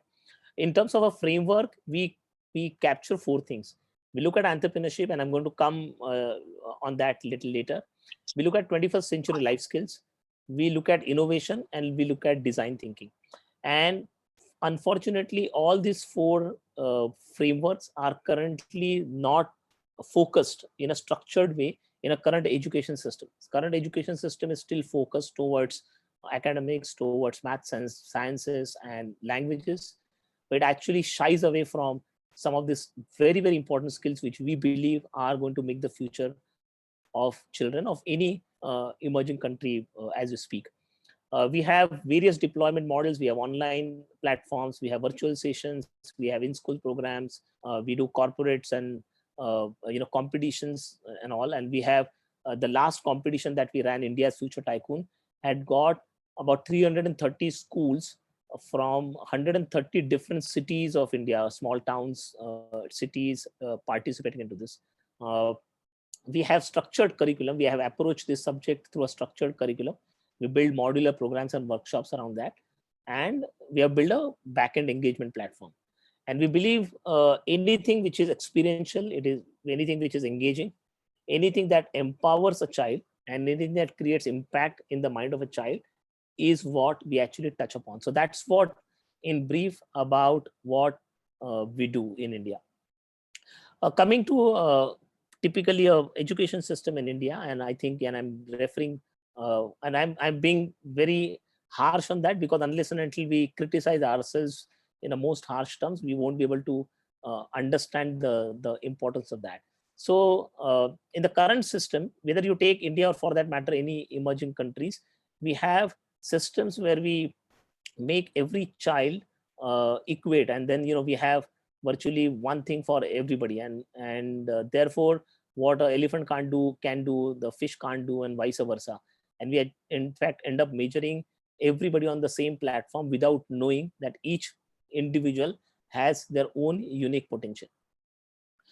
And particularly those countries who have gone through a colonial phase in 16th century or the 17th century, we actually adopted education system which is actually taking out entire creativity, and it's more creating workers or instruction seekers. So the thinking process has been eliminated from the education system, and therefore to that extent the current education system actually doesn't fit to make change makers of tomorrow. So that's what is the issue that we face.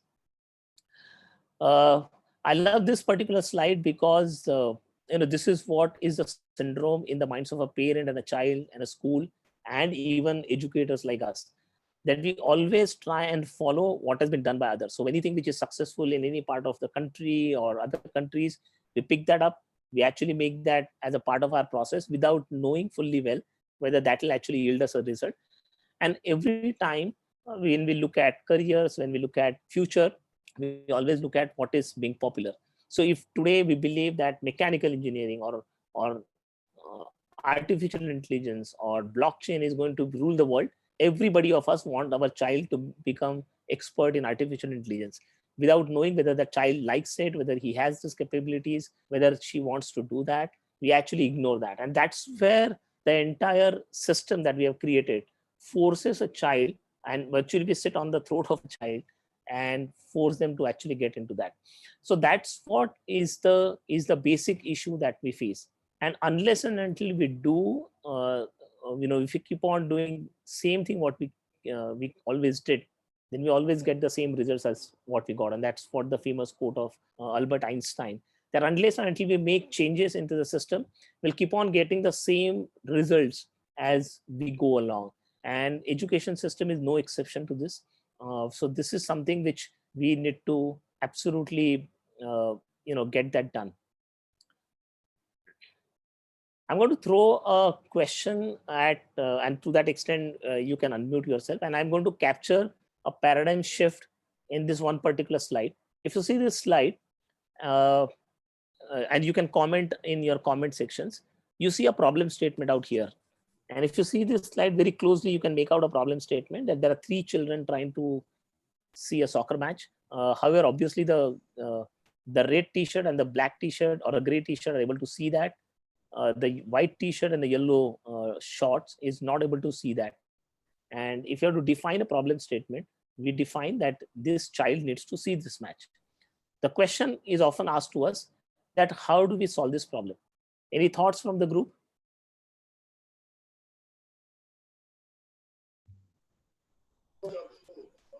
If anybody wants to unmute and talk. Okay, hello, baby. Delegates, please put your names in the chat box. We'll ask you to unmute one by one. That would be easier for everybody, I guess. Yeah, we'll just take 2 or 3 answers and then move ahead. Okay, okay, sir.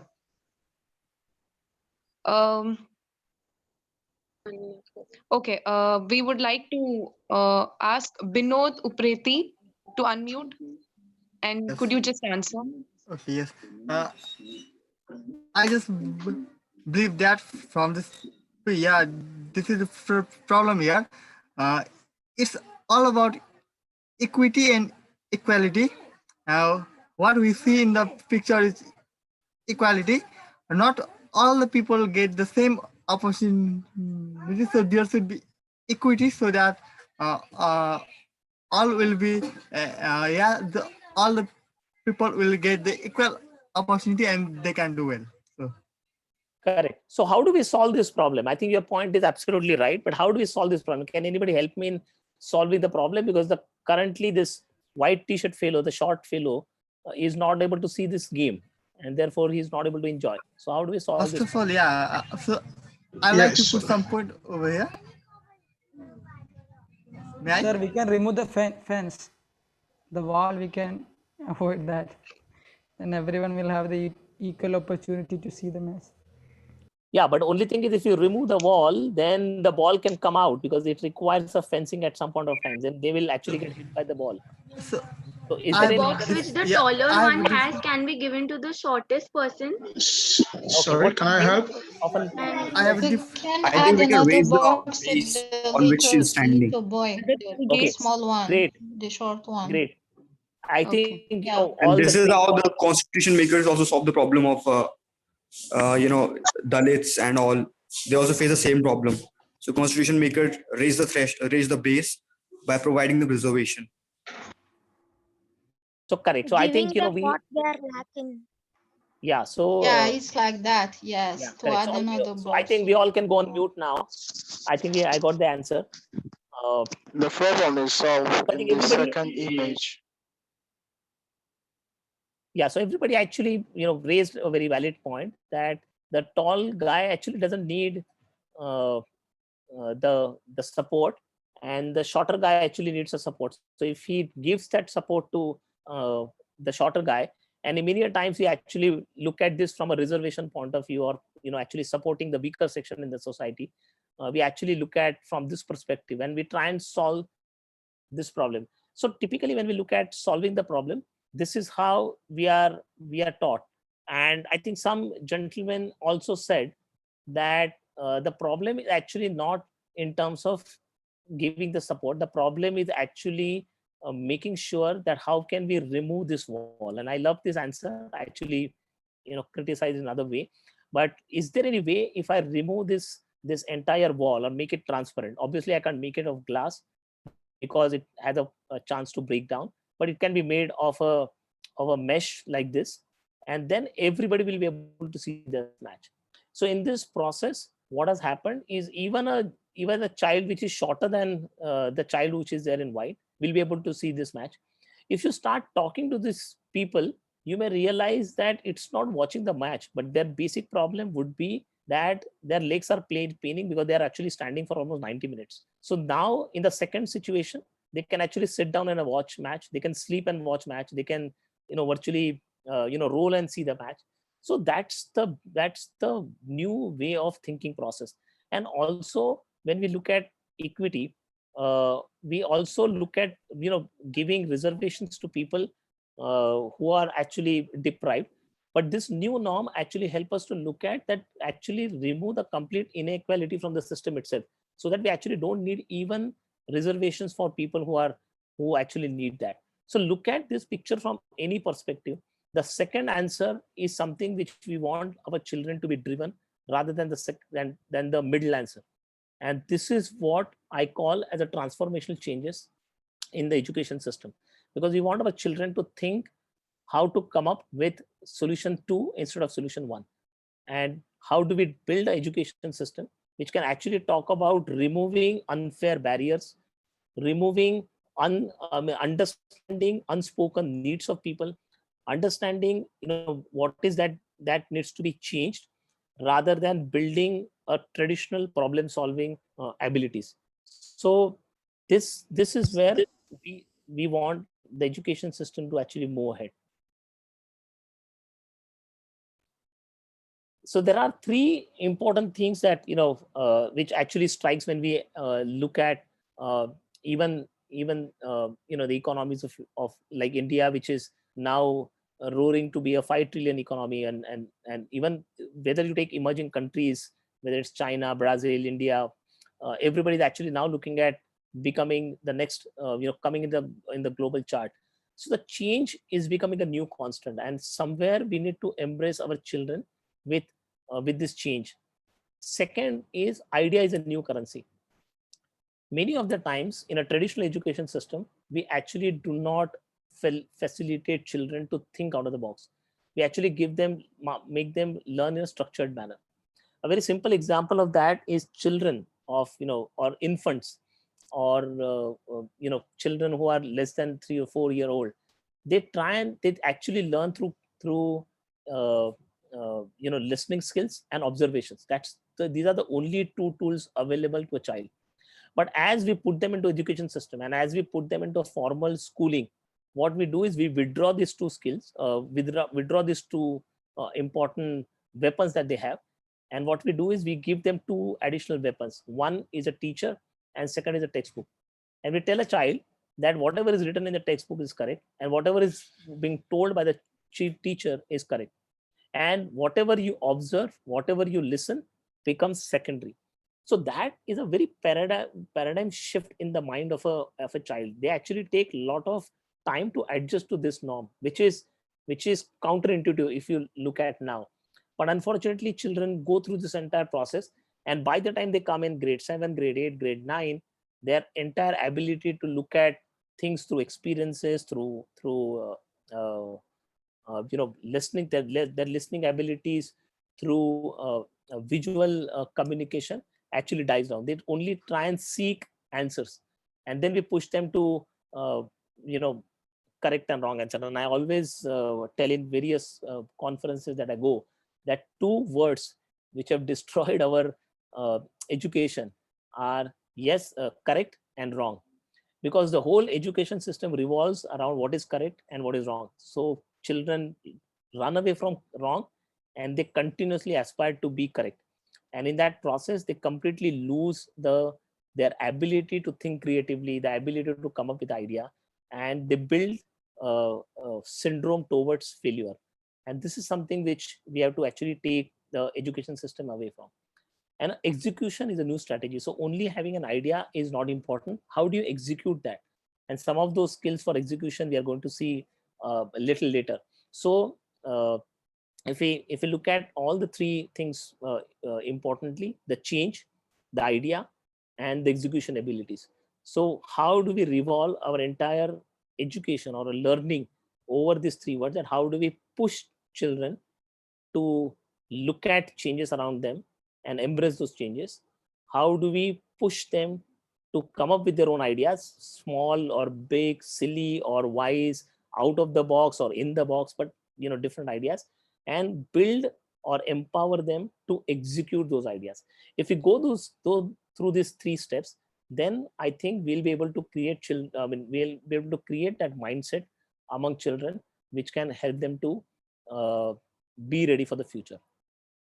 And that's where actually entrepreneurship comes to my mind. So many a times people sarcastically ask me that, why do you make children money centric, or why do you make them exposed to making money, profit, loss, financial literacy, and all this? Because entrepreneurship is ultimately a business, and there's a loss, there is a profit.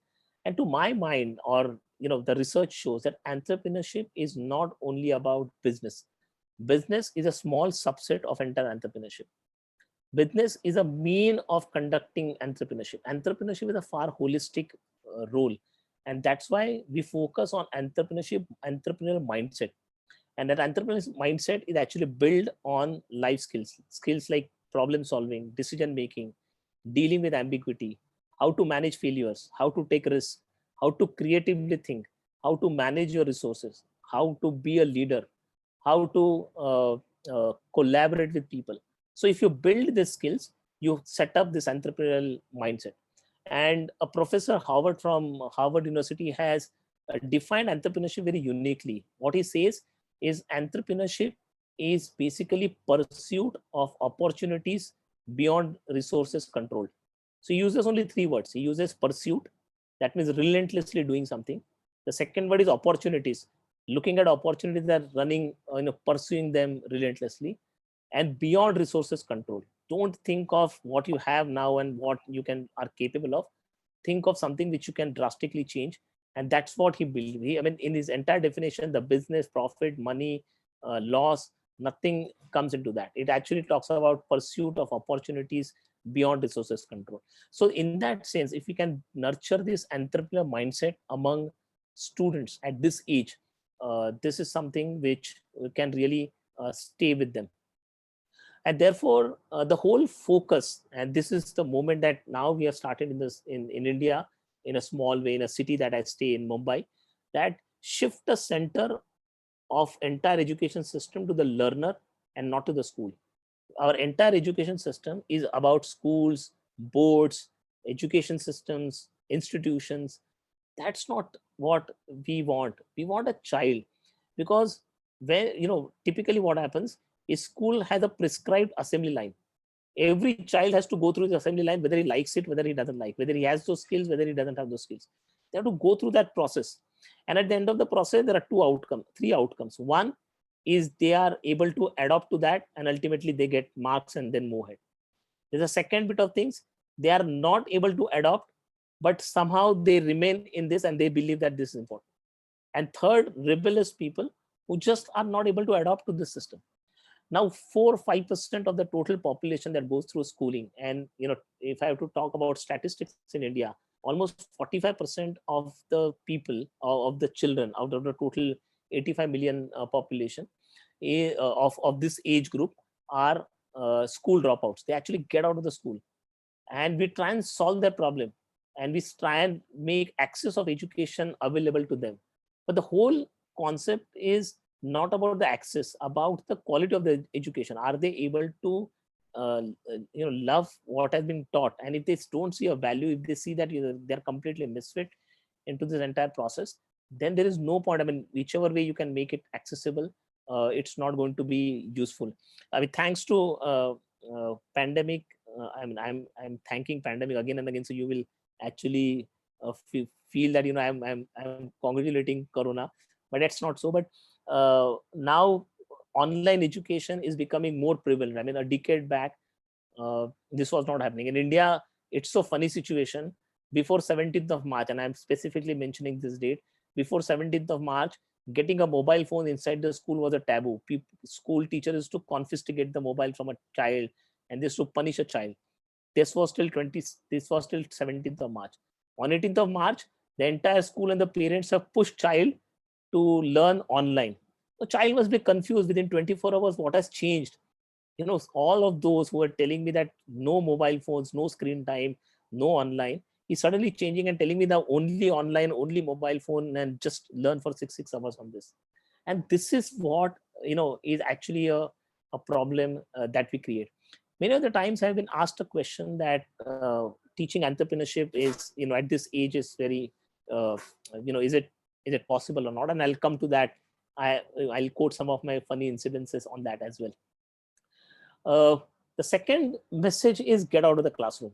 I think traditionally we have constrained ourselves to a classroom, whether it is virtual classroom or outside, or a physical classroom. Even a virtual classroom. People have just said that we got out of the classroom, now everything is virtual.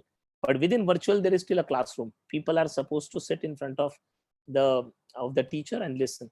I think there is a lot of learning which is embraced around us on a real life situations, on problems that children face, or things that they see, empathy, and all these things we need to make our children equipped to notice and learn from those. classroom should if at all it's there, it should compress, it should get composite into a 1/3 of their total learning process. You can't have classroom at the 90%. What typically we do, we put them into schools. Once they come back from the schools, we put them to coaching classes. Once they come from coaching classes, we try and put them to online educations, and that's quite funny. And it actually takes that back, take me back from the same in the previous one where I talked about the learner should be the center. Imagine a situation where a child is weak in maths. What would be the immediate reaction of a parent? Is to put him to a coaching class in maths. So look at a situation, a child hates maths, he doesn't love maths even for 5 minutes, and we are pushing him to do that again and again. If any one of us is forced to do anything which we don't like again and again, do you think we'll be able to get the result? And on top of it, if they're good at music, drama and all, we actually dissuade them from getting into that. So that's the kind of a flux that we actually put students into. As I said, experiences and not textbook. The whole focus should go. I'm not against the entire textbook industry, because otherwise people who are actually building businesses on textbook businesses will come after me. But reference book is something which is important. If you build a textbook, that means you're telling a child that this is what is written is right, and rest everything is wrong. So students start searching keywords, students start searching definitions, and moment they start doing that, then experiences take the second fiddle, or even sometimes they don't exist. So getting them on the textbooks and jargons and telling them that this is something right, reduces their exploratory capabilities. They have to look at the content and build that on their own, and that's how reference books would make more sense than prescribing textbooks to them. Another important and my favorite topic, and I can actually go on and on this, facilitators and not teachers.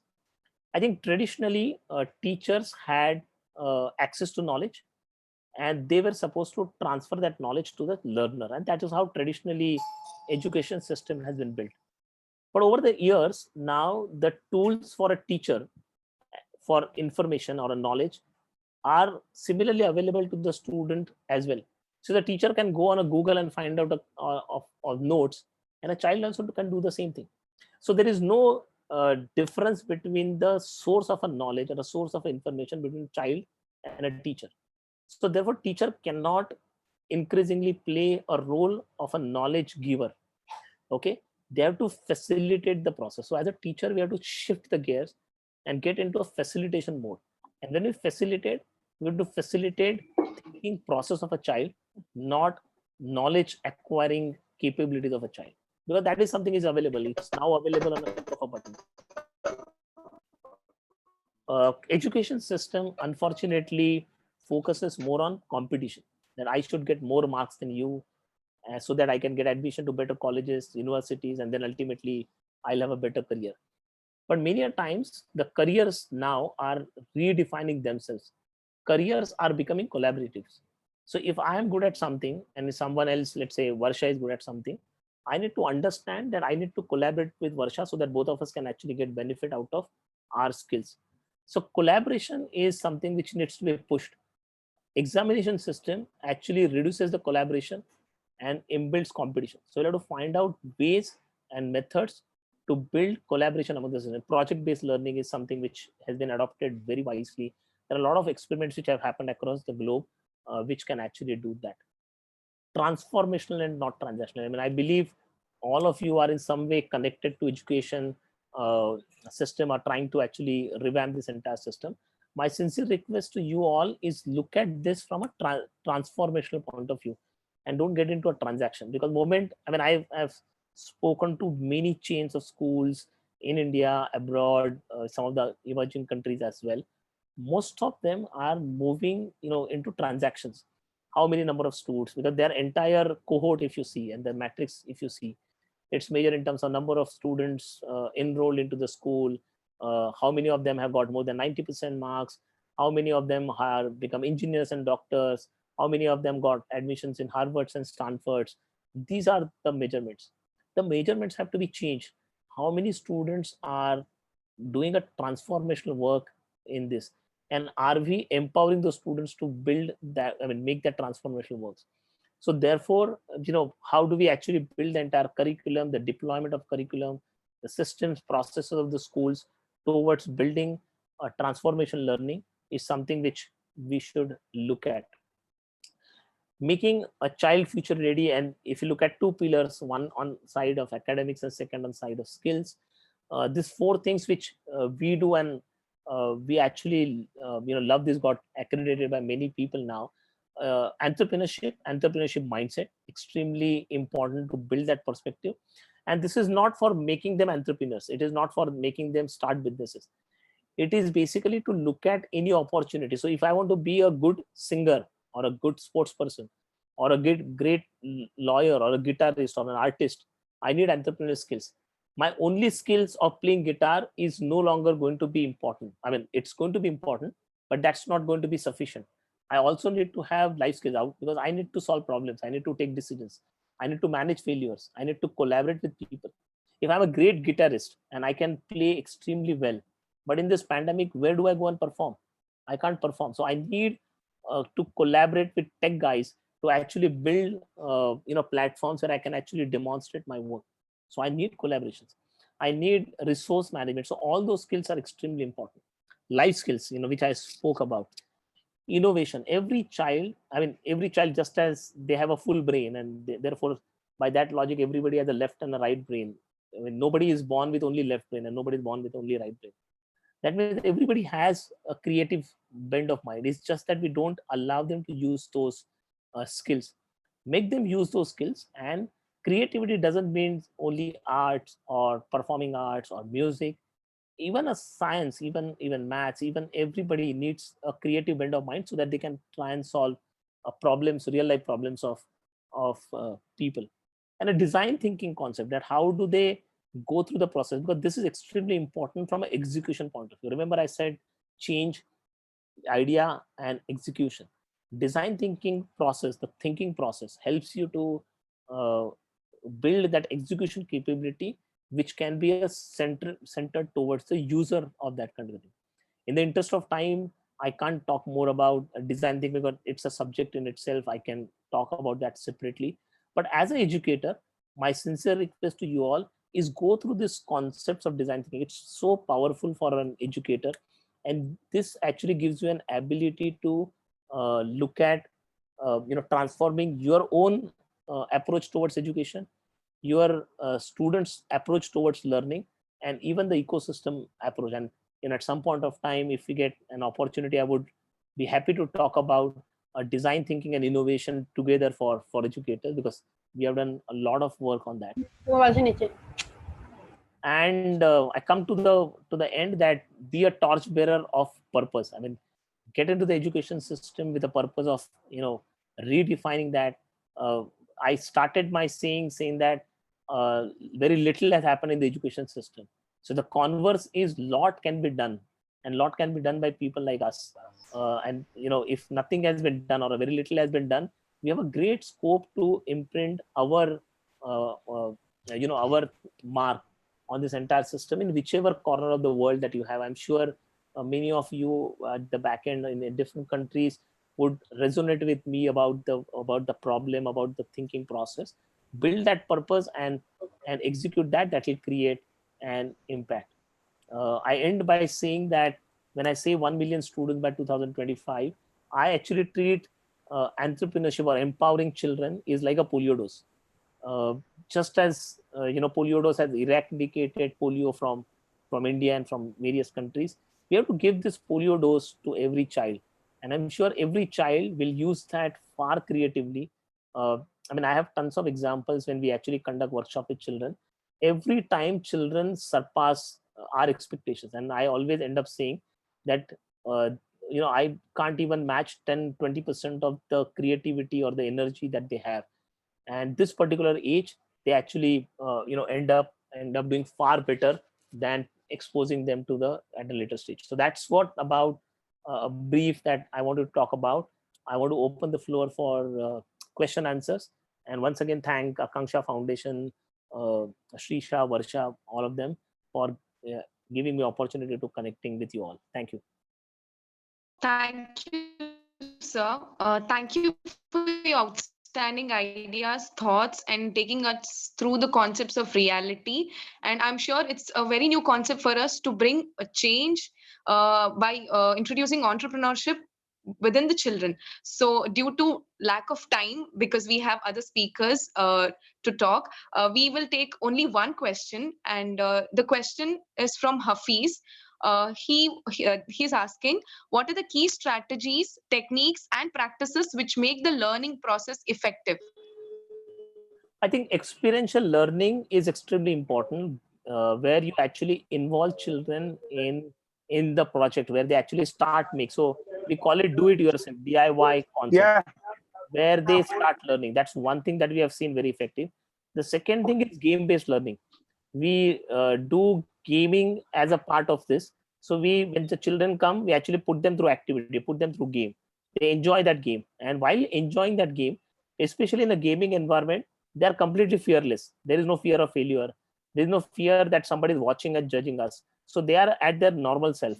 And once they go through that process, once the game is complete, then you can start decoding what you have learned from the game. So this becomes another good technique of making the learning more effective. Game-based education as well as experiential learning through projects.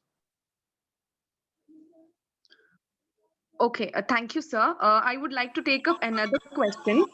Um, I request other delegates to mute yourself. Thank you. Okay, the next question is from Ridho Maulana, and it says, although there is a digitalization of educational system, it's also created inequality for those who can't access and afford internet data, especially for those who live in remote area. So how can this be corrected? I think wonderful question. To be very honest, school and whether online, whether it is offline or online, if there is no access to education, there is no way these people are able to do that. And that's where I said that the school entire education has to come out of the classroom. It need not be a classroom centric. So either need not be a virtual session through internet. It need not be a physical session through through schools. There has to be a methodology that has to be built, adopted, where even parents at home can actually build a learning for themselves, and skills such as problem solving, how to take a decision. Believe me, if you are going through difficulties and having difficulties in terms of meeting livelihoods, your ability to learn these skills and absorb problem solving skills are far better than some of the people who have a great access to internet and great access to the education. So therefore, I think even from a government perspective or from a policy maker perspective, it's extremely important to make every a parent equipped with tools to do that, and that's fairly simple. I mean, I'm not again talking about a homeschooling, which is a very elaborated concept, but it's basically making them go through daily life and connecting education to daily life experiences. Thank you, sir. And it is our humble request so that if you could share your email ID or Instagram or any other social media ID so that others could, ask in person their queries and questions, because we are running out of time. Yeah, so my email address is put on this slide at the bottom. It's sushil@nlearning.co.in. You can write to me. I'll be more than happy to get connected to you one-on-one. Of course, I'm available on Facebook, on Insta by the name Sushil Mungekar. You can type my name and you'll be able to find me out. I mean, you have already seen me, so you'll be able to make the photo match this thing. And write to me on sushil@nlearning.co.in, and get us let's get connected. We can, if time permits, we can take just a couple of small questions. Varsha? So we have our next speaker online already. So extremely sorry for it. Even we are eager to hear answers from you, but since it is already scheduled, we cannot have more questions. Extremely sorry for it, sir. And thank you, sir, for all your thoughts and ideas. And together, let's bring the change. You developing the ideas of what you have been telling so far, and most importantly, the execution ability, which all should inculcate within them. Thank you, sir. And thank you so much for being with us. It's at this time. And thank you a lot for this session, sir. Thank you.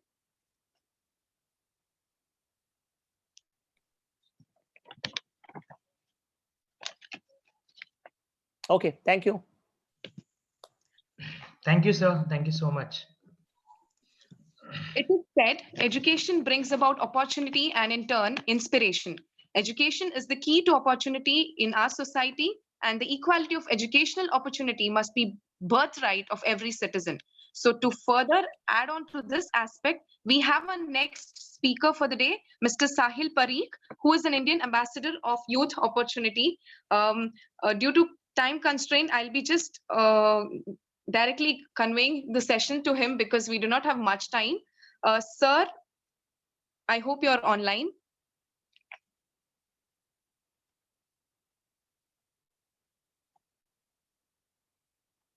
Mr. Sahil. Hi everyone. Yeah, sir, session is over to you. All right. Hi everyone. Good evening in India.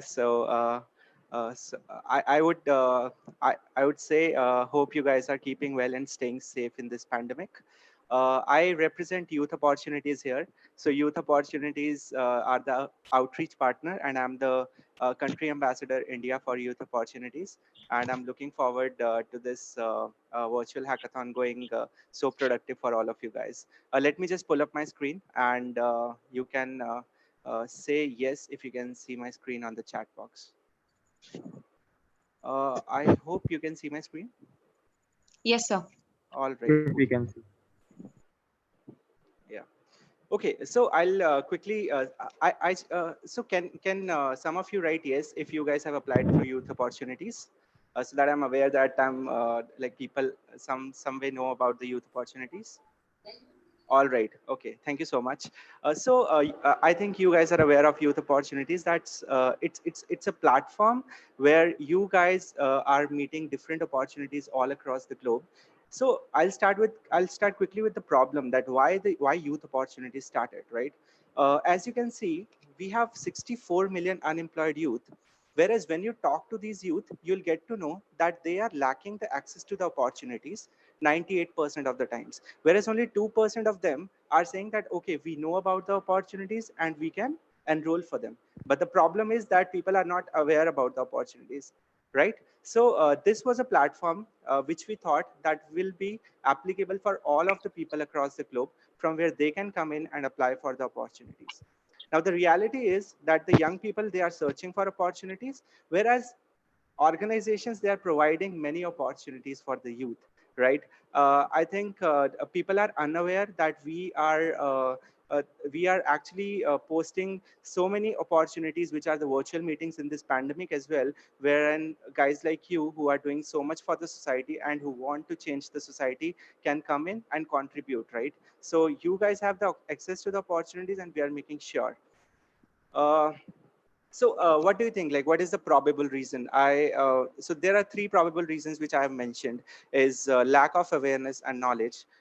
Then there is limited access to the information, right? And then there is a disparity among different groups. So, like as you can see on the screen, Youth Opportunities is kind of a middleware, right? People are looking for the opportunities, and we as a listener are hearing out to you so that you guys can come in on our platform and seek the different opportunities which you guys want to go for and represent your nations, right? That's where we partnered with Akangsha Charitable Trust, because these guys are doing some phenomenal work in terms of working on the United Nations Sustainable Development Goal, that is for quality education for all.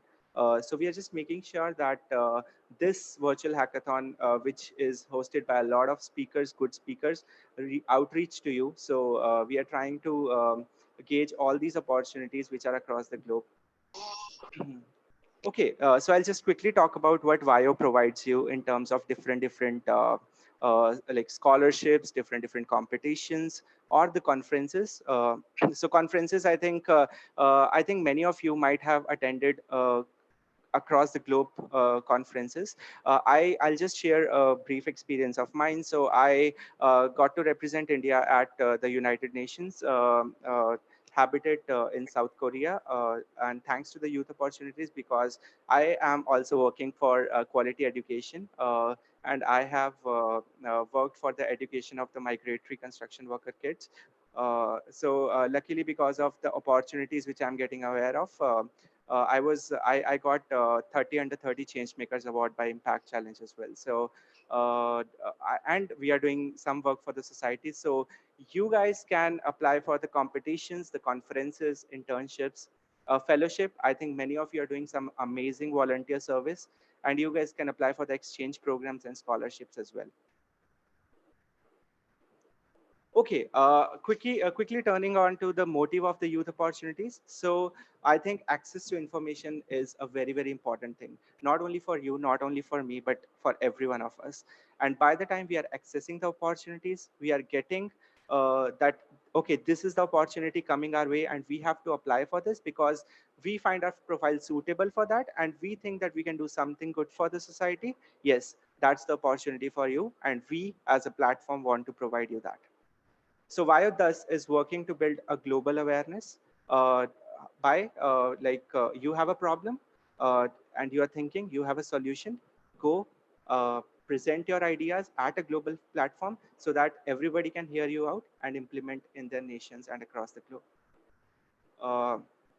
Some quick data points which I want to mention. So in case some of you are not aware of youth opportunities, it's a platform wherein you can come in and apply for so many opportunities. On the screen, you can see the website, which is www.youthop.com. You can go into the websites, as well as we have Facebook pages for every country, right? So you can go to the Facebook, you can search for youth opportunities India, youth opportunities Indonesia, Australia, USA, Cambodia, and across the globe from where people have come in. I represent Youth Opportunities India, and there are two more people.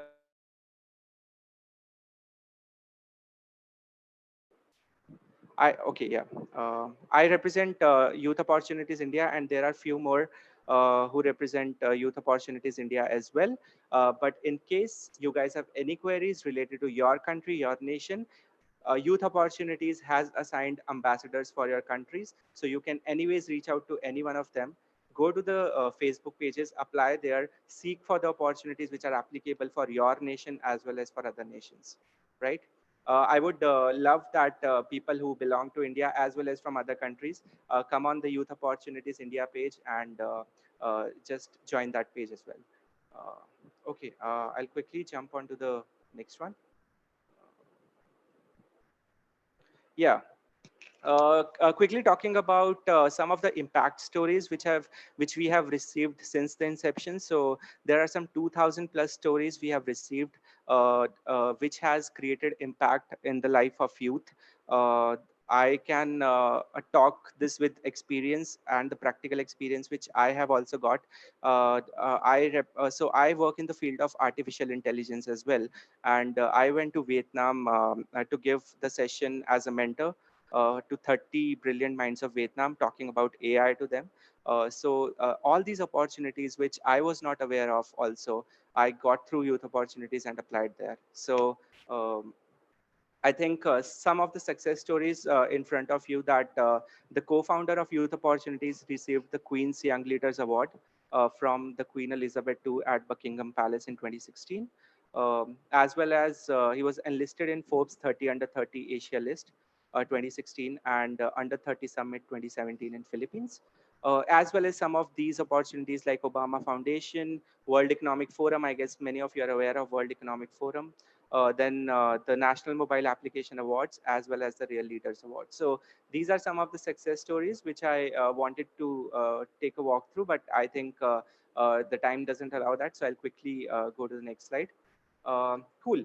So these are some of the VIO platforms, which is Youth Opportunities Global. I think you guys are aware of the Youth Opportunities Global, which is the main website, as well as there is a main page of the Youth Opportunities, whereas there is Youth Opportunities India, Youth Opportunities Connect, as well as youth opportunities country specific pages as well. So you guys can come in, join in the Facebook pages on your Facebook groups, as well as be a part of it and get aware of all the opportunities like the one which you are a part of today happening across the globe. Uh, yes, I think very, very important. We have the mobile app as well. So in case you guys miss out on some of our opportunities, you guys will get notifications that this is the upcoming opportunity which is coming your way. You can apply, be it partially funded, fully funded, scholarships as well as. So I think you guys should definitely download the Vio mobile app, and you guys can see the notifications coming coming your way for the opportunities. Okay, so I think I'll just quickly sum up with this message that obviously access to the opportunities becomes a success, right? Whenever you get access to something, you might succeed, might not succeed, but at least you tried, right? So getting access is a lot more important than anything else, and we believe in that. I just hope that you guys in the future will also try to access as many as opportunities in the future from youth opportunities, and try to be successful in all of the opportunities which you apply, because we believe that you, me, and everyone of us can drive the nation together, drive our countries together, drive our ideologies together. So we will try to help organizations like Akangsha Trust reach out to you, and you guys reaching out to Akangsha Trust as back. So with this message, with this short notice, I would say thank you to everyone for for hearing out to me on this Vio presentation. And you guys can shoot out any questions you have. I would love to take that up. And I hope I didn't bore you much. Thank you, sir. That was really informative. And we have two similar questions popped up here. It says, is there a youth ambassador in Cameroon and youth ambassador in Gambia? All right. Yes, so there is a youth ambassador in Cameroon as well as Gambia. What you can do is, guys, whosoever has asked this question, you guys can go to your Facebook pages, and there you will see the moderator. So moderator means who is the youth ambassador for your countries, and you can reach out to them as well. In case you guys have any problem from Cameroon, so you guys can reach out to me as well, and I will get you connected to your country ambassadors. I will share my details in the chat box soon.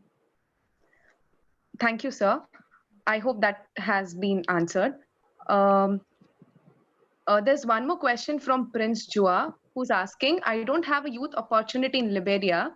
I will like to create one, but I need directions. So could you please direct me? Sorry, what was the question? I don't have a youth opportunity. Youth opportunity in Liberia. Okay. Okay, so you don't have one. Okay, what I can do is, you can please connect with me. I will share the details. You can mail me out. I will reach out to the Youth Opportunities headquarters, and we will try to create one page for you. Does that sound good?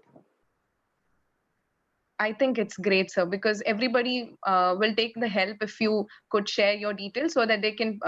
Yes. I am here to serve any of your questions regarding youth opportunities.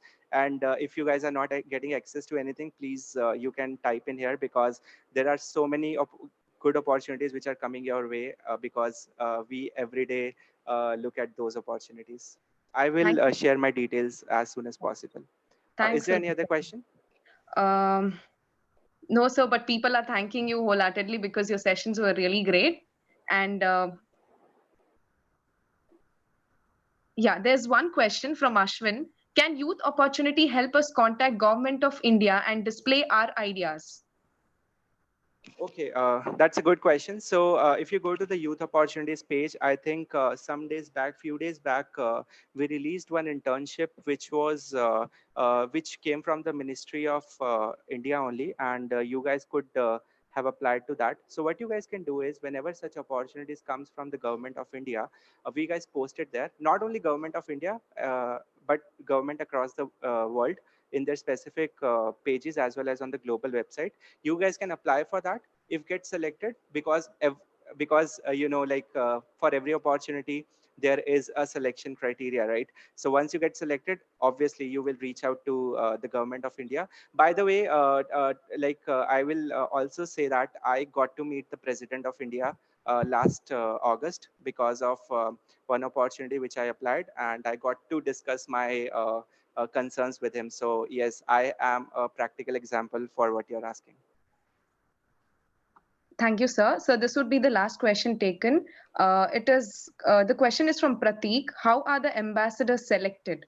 Oh, okay. Good question. What happens is we have a global ambassador program, which is called as GAP Gap, which happens every year. You guys can note it down if you want to. Guys have a global ambassador program. So the application comes out every year. So you guys will get the notifications. It's kind of an opportunity which comes on the youth opportunities page. So whenever you find such opportunity called as global ambassador program, next will be GAP 2021. So it will come on your websites. You guys can apply for that. Once your forms get selected or shortlisted, you guys will have one-on-one sort of virtual interviews, and there are some preliminary sorts of selections. And once you clear all those rounds, you will be the country ambassador. But for that, obviously, you guys have to be pretty active and have to do your sincere efforts towards the societies which you guys are doing, for sure. And I am proud of the fact that I'm talking to the right group right now. Yes, I do use Facebook. My Facebook is with the same name, SAHILPAREEK. And I use Instagram as well. So if you want to get connected, I'm just writing my Instagram ID. I have just posted it. It's SPAREEK_IM. So you guys can shoot out any messages, any queries to me at any point of time, and I will try to get back to you within 24 hours. That's my promise to you. Thank you, sir. Thanks a lot. It was indeed a very great session, and I'm sure every delegate might have learned something or the other from this session. On behalf of Akangsha Charitable Trust, I wholeheartedly thank you, sir. Thanks a lot. Yeah, I thank you as well for letting me host this session, and it was a fun crowd to have. Thank you, everyone, guys. I just hope you get the best out of the session. Stay tuned. Bye, guys. Thank you. Thank you, sir. Education breeds confidence, confidence breeds hope, and hope breeds peace. So with this note, we shall now have a quick short break for about half an hour. At 7:45 p.m., we shall have sessions continued by Ms. Shubhangi Narvekar. Thank you. Let's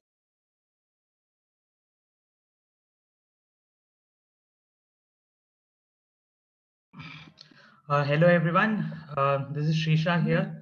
Now you can take about 25 minutes of break. Please be back at 7:45. So we will be waiting for you all. Take a break.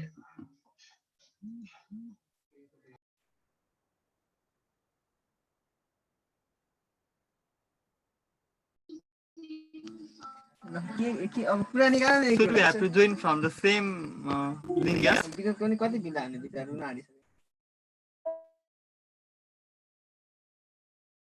Hello. Yes, you can join with the same link which have been sent to you.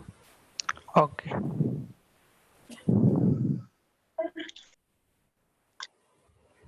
But I would like to mention it again. Please join with the same name. Please join with your original name which you have given in the application. Okay. Thank you. Have a break.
So guys, are we having break?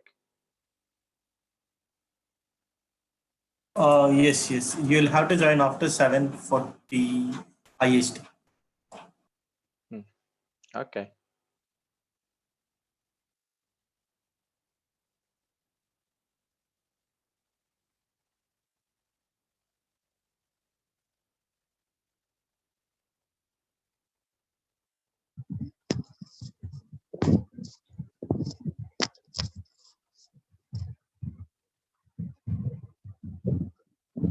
When will we have to be back?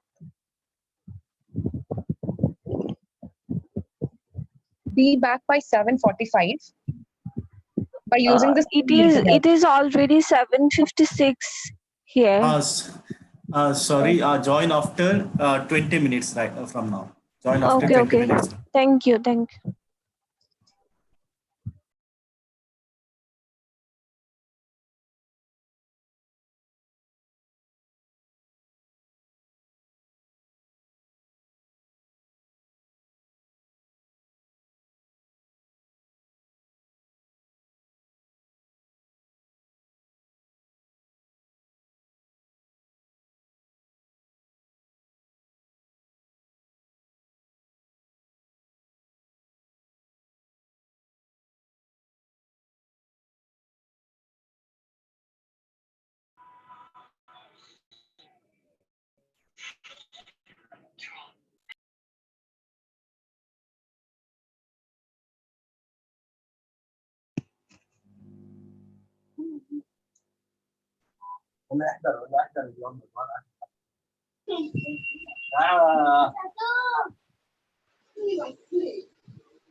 productive way, I would say, because we would learn more things, aspect. We learn friendship, or we learn each other's respect. There are a lot of dimensions again that goes upon. Like as I said, when there is a group district from different states of people are gathered here, the takeaway that you go back is different, and it is not how you came from there. So this is the space of 10 years or 20 years when you're with the education institution or with a private firm or with a workplace. These are some of the aspects that would bring a lot of change. And as I said, I'm quite happy there are changes that's happening in our country. But now it is our turn to bring in a force to it, to make it mandatory and to drive it well. There is still a lot of work and awareness session that has to happen. If you as an individual who believe in such aspects, it is simple that every weekend if you're able to go to schools and voluntarily take a 1 hour session based on this, I'm sure within 1 year you would create a lot of change in that particular district wherever you are. Just one last question.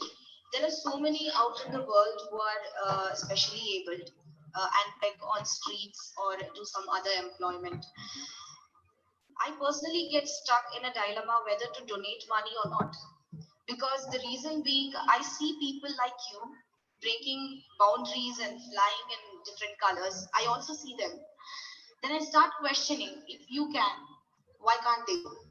Please enlighten me, and I'm sure most of us, at least some of us, will have this question. So please enlighten us on this. See, the first thing to break this thought is about you see that person the way they are, and you are one among them. Okay? When this is one of the fundamental aspects that we need to build in our thoughts, that I'm not different from you, nor you different from me. Ultimately, you have your own challenges, I have my own challenges, and to combine this and take it to a change happens only when you and me drive together. I alone won't be able to do it. So the thing is, like I said, if you find a person like we are much wiser these days. So what I suggest is, if you see a person who are from a different background, why don't you take an investigation on it, find the authenticity on it, and do the best of what you can. And that's where you yourself feel more worthful.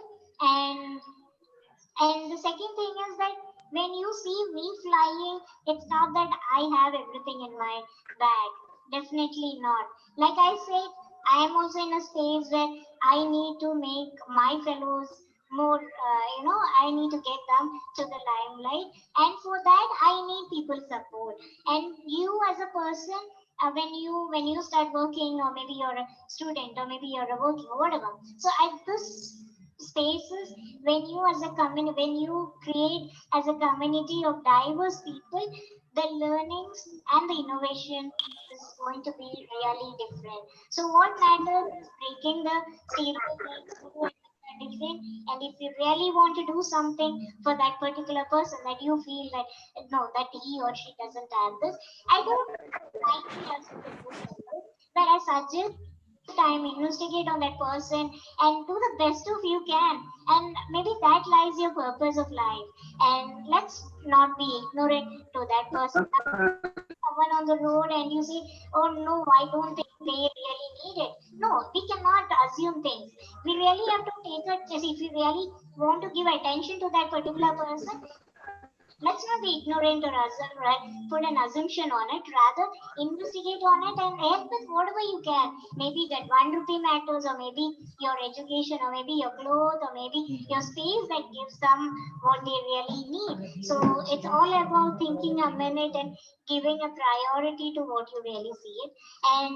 And inclusiveness, as she said, it is like the whole construction of seeing our India to a better cycle is only when we see the other person the way they are, and then we include them in our journey. That's when we do not expect any changes in them, but then include them with us. Exactly, changes would happen when you include them and show them what the world is right away, and changes will happen there. Just one message to whoever has come here, to the youth. To the youth, what do you really think that you really need? Do you really need anything? See, I really think that, now we are in the best of times. We can leverage the power of technology. There are beautiful mentors around us who are ready to contribute their time and things for us. Now, all we need is our willingness and hard work. It is, you identify yourself on what you're really good at, spend time on it, and that's, that willingness matters a lot. And I would say I heard from one of the volunteers here that most of you are into some researchers and things like that. So let's put our time more productive and create a legacy that will inspire the youngest India, that they appreciate for what we have done and enable them to do their job more successfully.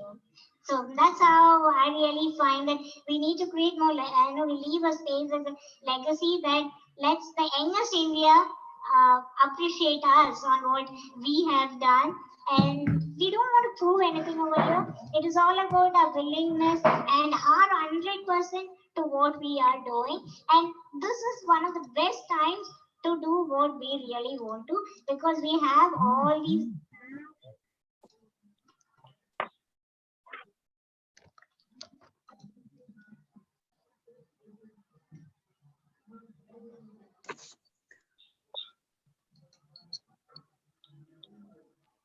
Varsha, go ahead. Yes, sir. Okay, so I hope some of the delegates are listening to us right now. So we have a very interesting activity. Until tomorrow, you'll be listening to speakers talking, sharing their views, you'll ask questions. So now we'll have some activity where it will involve you all. Okay, so I would like to teach or tell you some of the words in 2 languages of India. For people who are from India, Hindi will be known to them. So I would like to first introduce the 2 languages, that is Kannada from Karnataka, which is the state in India, and Hindi, which is a national dialect of India. Okay, so if you have to say a hello to anyone in Kannada, we say namaskara or namaste. So let me repeat, if you have to say hello to anyone in Kannada, we say namaskara or namaste. So this goes the same with Hindi. In Hindi too, we say it namaste. So a hello is said as namaskara in Kannada and namaste in Hindi. Next is when you have to ask someone, how are you? We say, hegiddira. That is in Kannada. So how does it go? It goes, hegiddira. So I would ask, or I would request any of the delegate to voluntarily unmute and just tell out the word. I will obviously help you. So anybody who would like to volunteer, who would like to unmute himself or herself and just try to pronounce the words. Yeah. Hello. Yes, I am here. Hello. Hello. Okay. Yeah. Can you please? So, yeah, go ahead. Sorry, can I go ahead or somebody is talking? You can go ahead. I think you can do it. Yeah. Okay. So can you say the word again? Yeah. When you say hello, you need to say namaskara. Namaskara. Yes. That's great. You're doing great. Okay. This is in Kannada. You tell it in Hindi, you say namaste. Namaste. Or namaskar. Namaskar. Yes, namaskar. Wow. Great. Namaskar. Okay. Okay. So ready for the next word? Hello. You said. Hello. Okay. So the next word is. Hello. Giddira. Figit. Say that again, please. Hey He Gidira. he get bira. What does that mean? No, hey Gidira. It means how are you? He get bira. No, there's a slight mistake. Hey, He D, D-I-V, he div D, div for dog. no, G for goat. Hey Gidira. I think you've Sorry, weak used over it. here. No, I am no, not it's hearing okay. you. I'm not hearing you clearly. Maybe my connection is too bad. Okay. Okay, I can type it in the chat box for you, but then you can still try. It's Hello, Hey ma'am. Gidira. Okay, can you please write it in the chat box? Yeah, sure. Just a second. Okay, he get bira. Yes. So now I would Sure. like you to tell it together. Namaskara. Hey Gidira. Namaskara, he get bira. Very good. So yeah. Namaskara, he get Hey bira. Gidira. So this is how you ask anyone, hello, how are you? This is what it is. Okay. Yeah. So as a reply to this, you need to say Channagiddini. Okay, I'll type it again. I don't want to see the puzzle look on your face. Varsha, take some other delegates. You can talk to others. Okay. So shall we have can I someone mute? else to try this dialect?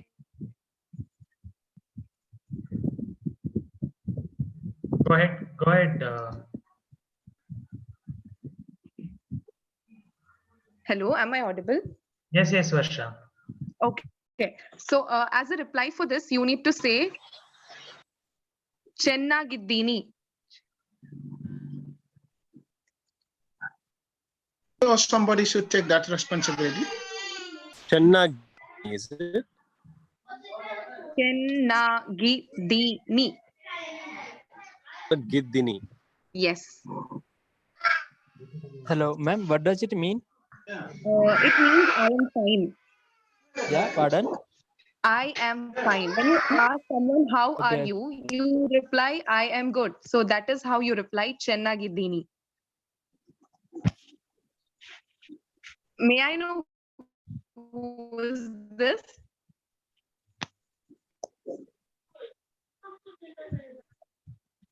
Okay, who's the one who...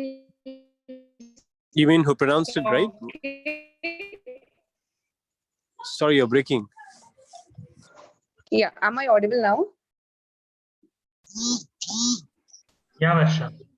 Okay, so next delegate, who would love to do this? Anybody who could volunteer, please?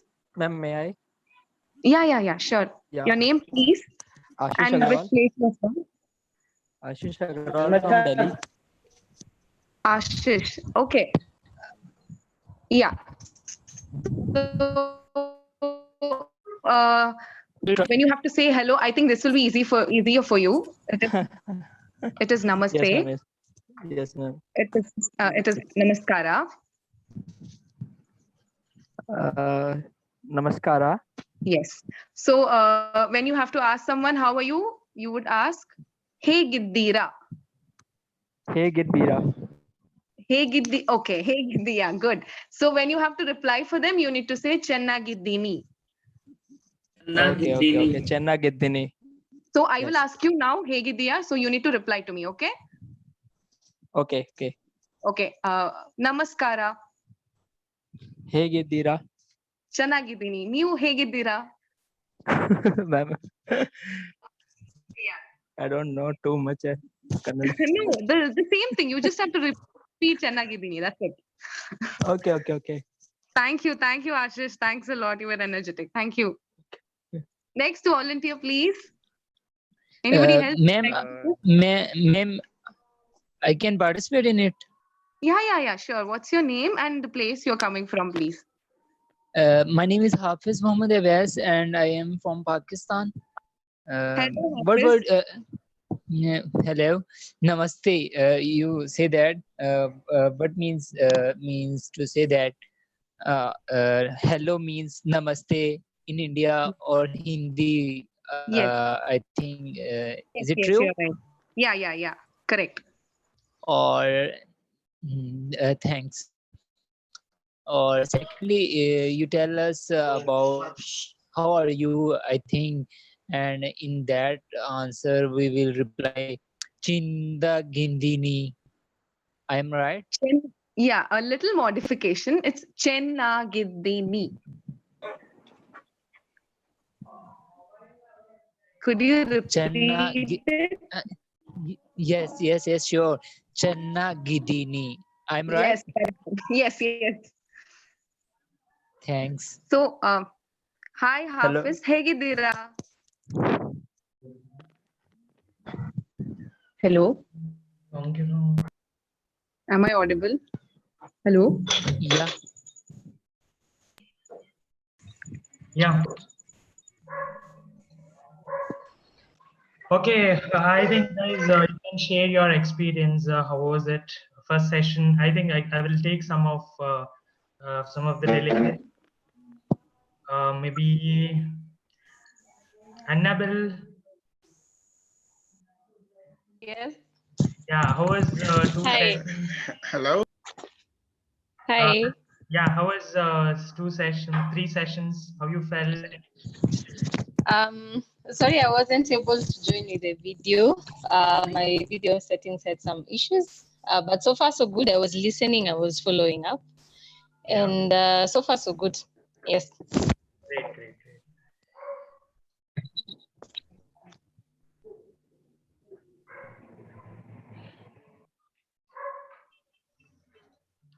Let's wait for speaker to join. Hello, sir. Yeah. Is there any nickname of this Chenna Gidini? Who is speaking here? Sir, Ashish. Ashish. Yes, sir. Nickname? No, why? You wanted to shorten it.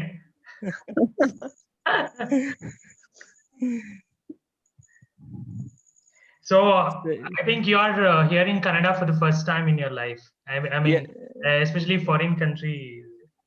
Yes, sir. That's really great. So I think you people can do namaste like this. I think everyone knows this, especially other than Indians. It's a very famous, that's how we are greeting people. Namaste. And I think, sir, this is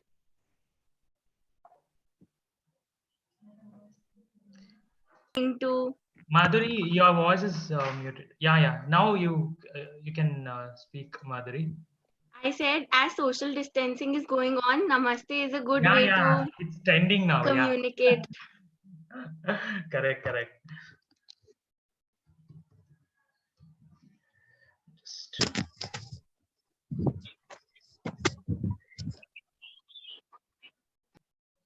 Namaste, everyone. Who's that? Lisa Pesci from Tonga. Hello. Namaste.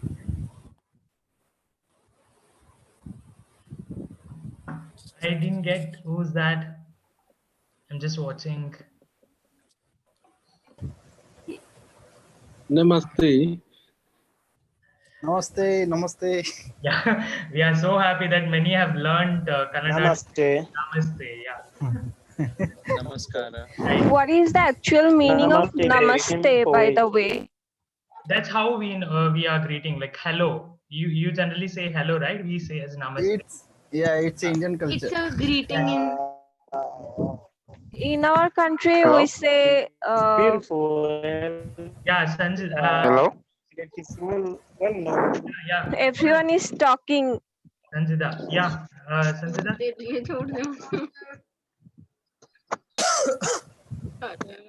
In our country, we say Assalamu alaikum. Hello. As a Muslim. Yeah. Walaikum assalam. Oh. Walaikum assalam. Walaikum assalam. Rahmatullahi wa barakatuhu. Bye. Hello. Shubhangi, are you there? Hello. I think we can. can begin the session. Hello. Sir has joined. No, I'm just waiting for you. Hello. So kindly mute yourself so that our job will be easy. Hello. Okay, so Hello, sir. May I ask I a request question? everyone to please mute their mics. okay. Okay. Hello. We are about to begin the next session.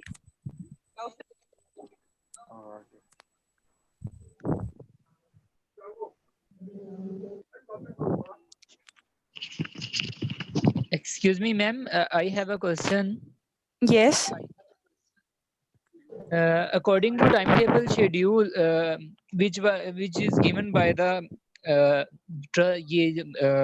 organization which held this summit on global education, yes. the time is this time is I think maybe break time. Am I right or wrong? No, we have sent No, actually, schedule to your. the updated. I think you have not checked it. The updated schedule has been sent to you. Please go through that once.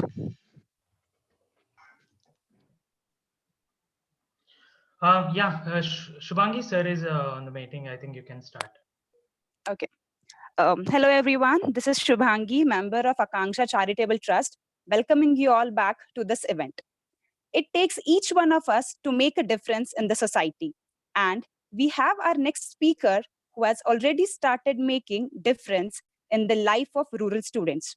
On behalf of Akangsha Charitable Trust, I extend my heartiest welcome to Mr. Chirag Bhandari, founder and CEO of Ennoble Social Innovation. Welcome to the event, sir.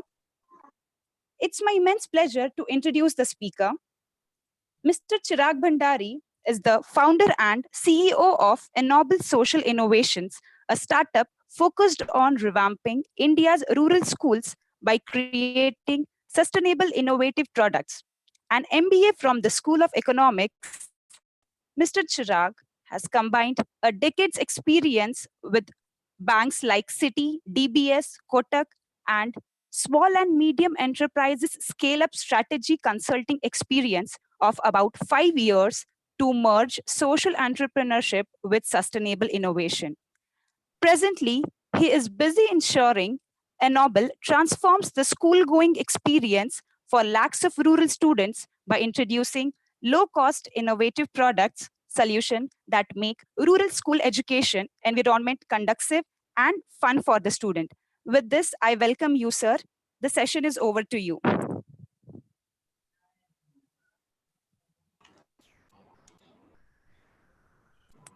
Hello, everyone. It's a pleasure and to be interacting with all of you. I would like to thank Akangsha for organizing this session.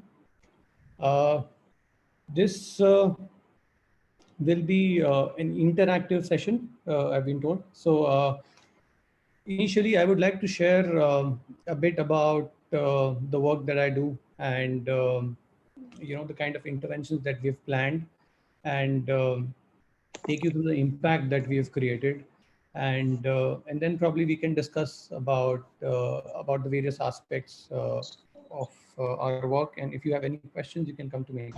So I'll be sharing my screen. 1 second.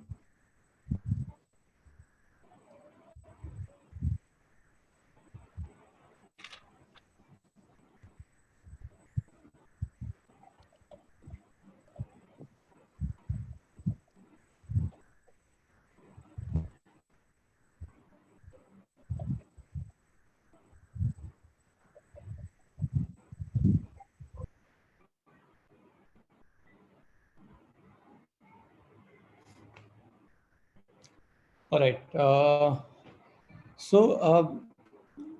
As you can see, we are empowering sustainable rural education. My organization, as has been introduced, it's called Ennoble Social Innovations.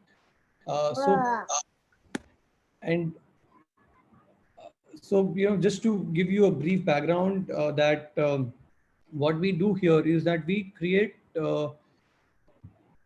we really create low-cost impact full sustainable products, which can really create conducive education environment. So there are many problems in rural areas, and how we try and solve them is by creating really low cost sustainable product solutions so that these problems can be solved. And here in yellow green, what we've done is we've created a yellow green school project wherein we've created multiple products, and we've tried to solve various problems in rural education through these products. So just to understand and just to give you a brief background as to how the rural landscape looks like, or what are the major challenges over there.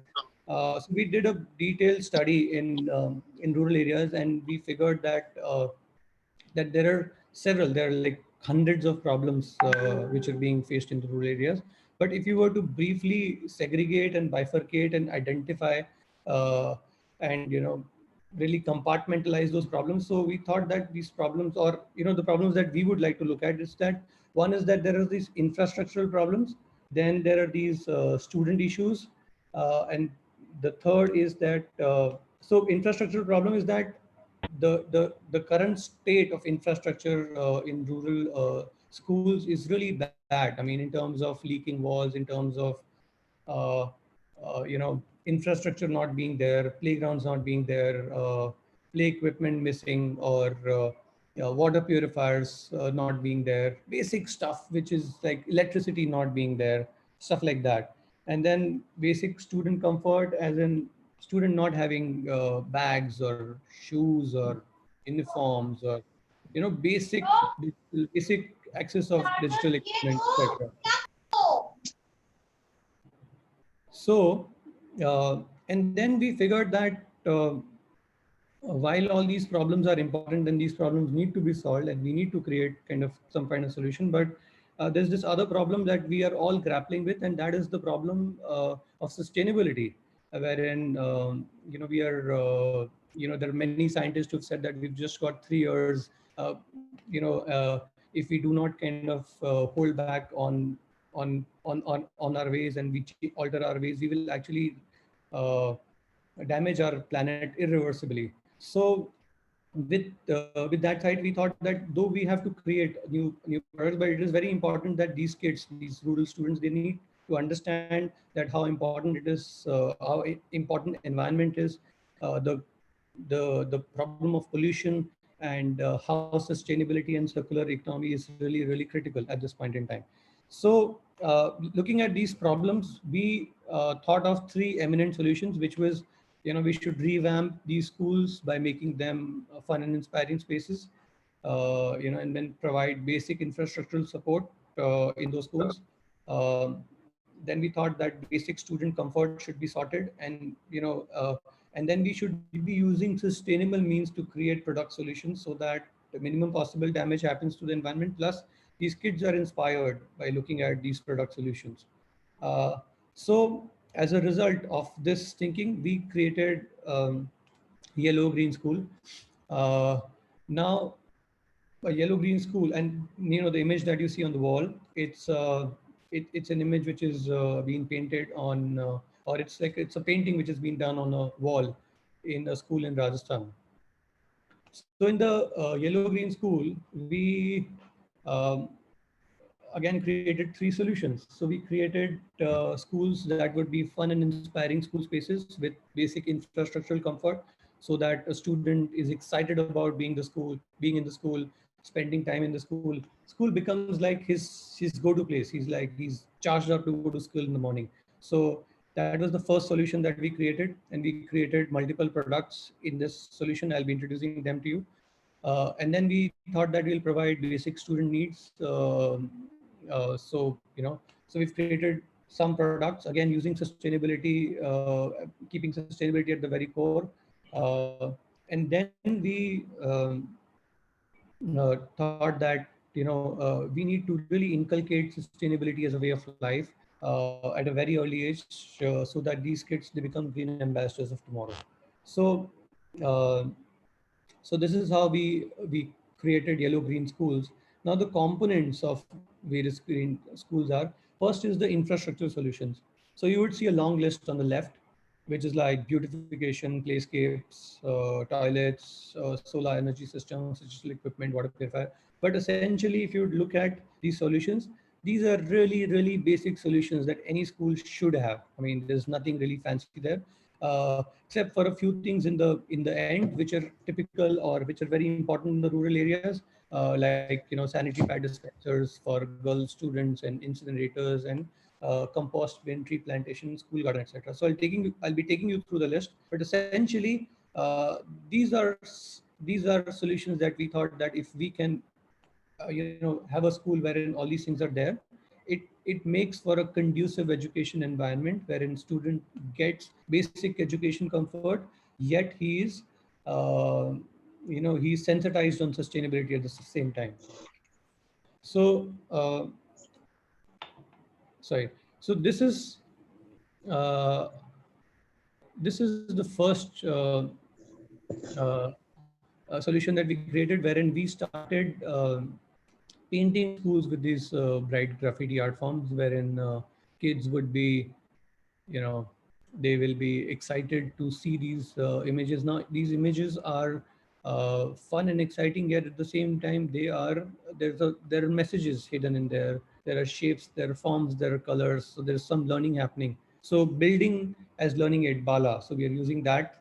And at the same time, making school like a very happening, exciting place. So it becomes like the most happening place in the village, and kids are excited to be there.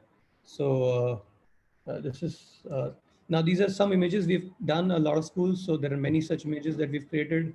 Uh, the second thing that we did was we started creating playgrounds. So we started creating playgrounds for kids who would come to school, and then they would want to play in these playgrounds. Again, we've used a lot of recycle, as you can see in the images, a lot of recycled and upcycled material like recycled wood, old tires, drums, etc. But given it a lot of color, a lot of style, so that kids would be excited about using them, about having fun, and uh, um, having having a very interesting time in school. So then after this, we created toilets. So we've created basic yellow green toilets, which are like we use a lot of plastic in our construction. So we kind of eco-friendly toilets that way, and obviously gender segregation, so that it gives a lot of privacy to all students. And then we are working on a unique prototype of bio toilets, wherein wherein it will obviously be creating manure for the schools or for nearby farmers. This is under testing phase as of now.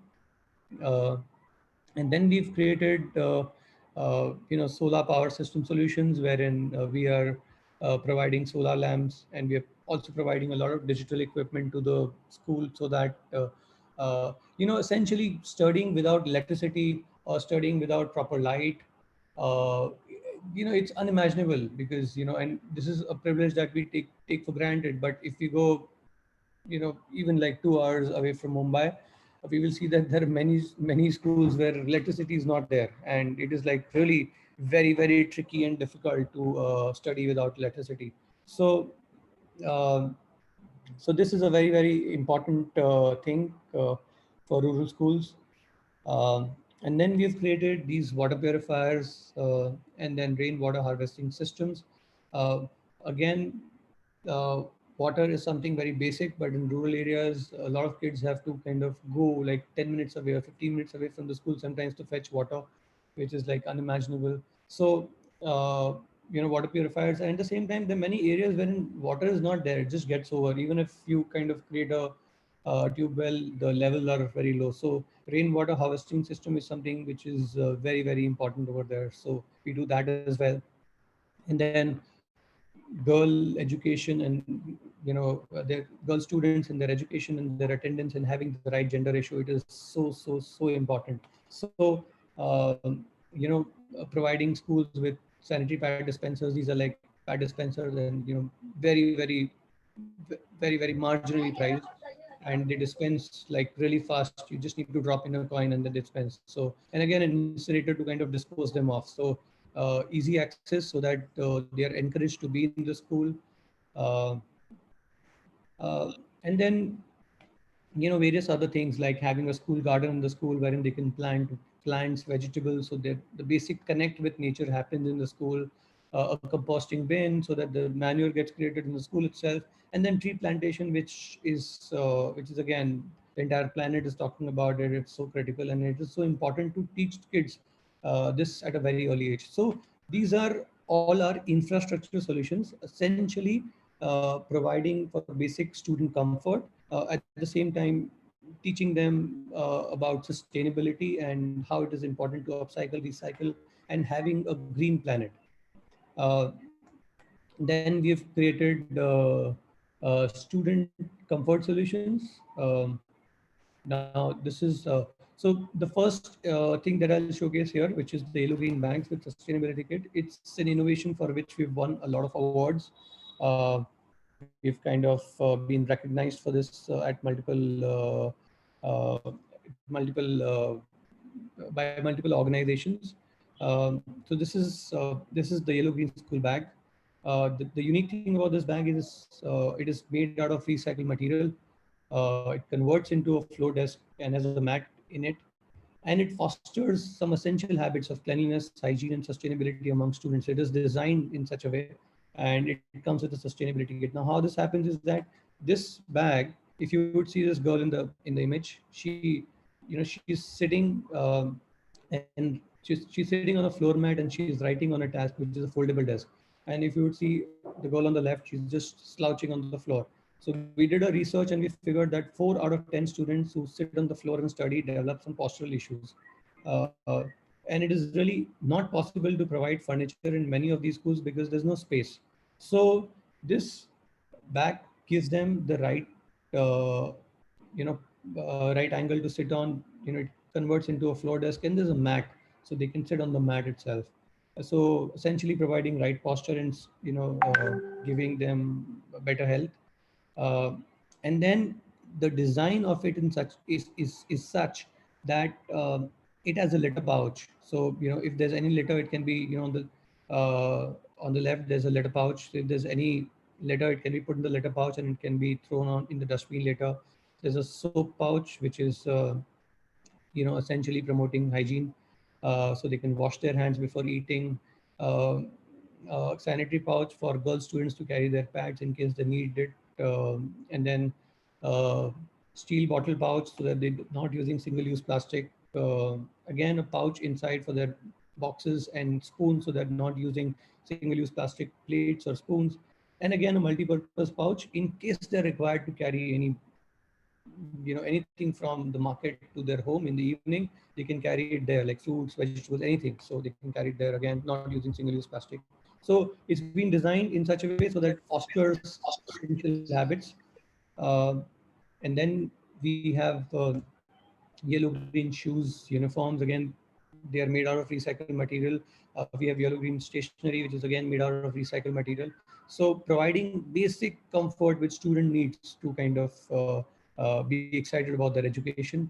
And then we've created an immunity kit considering the infection which is out there, which everybody's talking about. So, basis the Ministry of Ayush recommendation, a lot of Ayurvedic medicines in this immunity kit, which can boost their immunity system and obviously their mental and physical growth.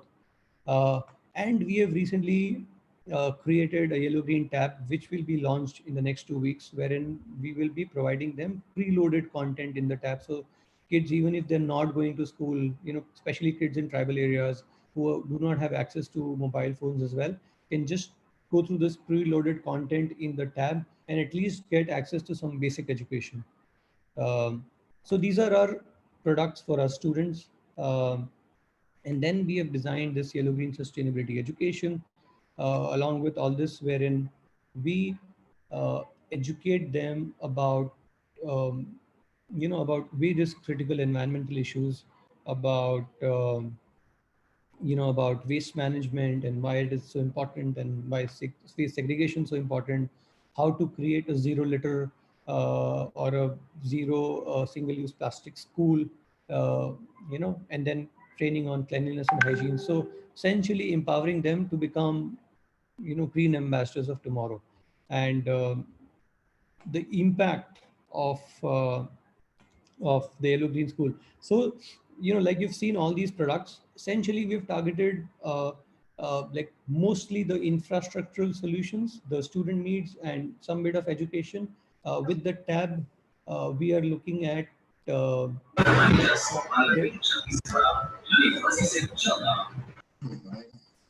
uh, with, with the tab, we're looking at impacting the educational outcomes also, as to providing them with the education content. And then eventually we intend to create some more products for these schools. But where we are moving with this entire movement is that we want to create a model school which can be replicated at various locations across our country, and schools can be standardized using these products, and kids can get access to all these products. So when we implemented Yellow Green School, we implemented our first school in Rajasthan, in a district called in Jodhpur district, and the village name is Bap. It comes under Rewa Jilla, and over there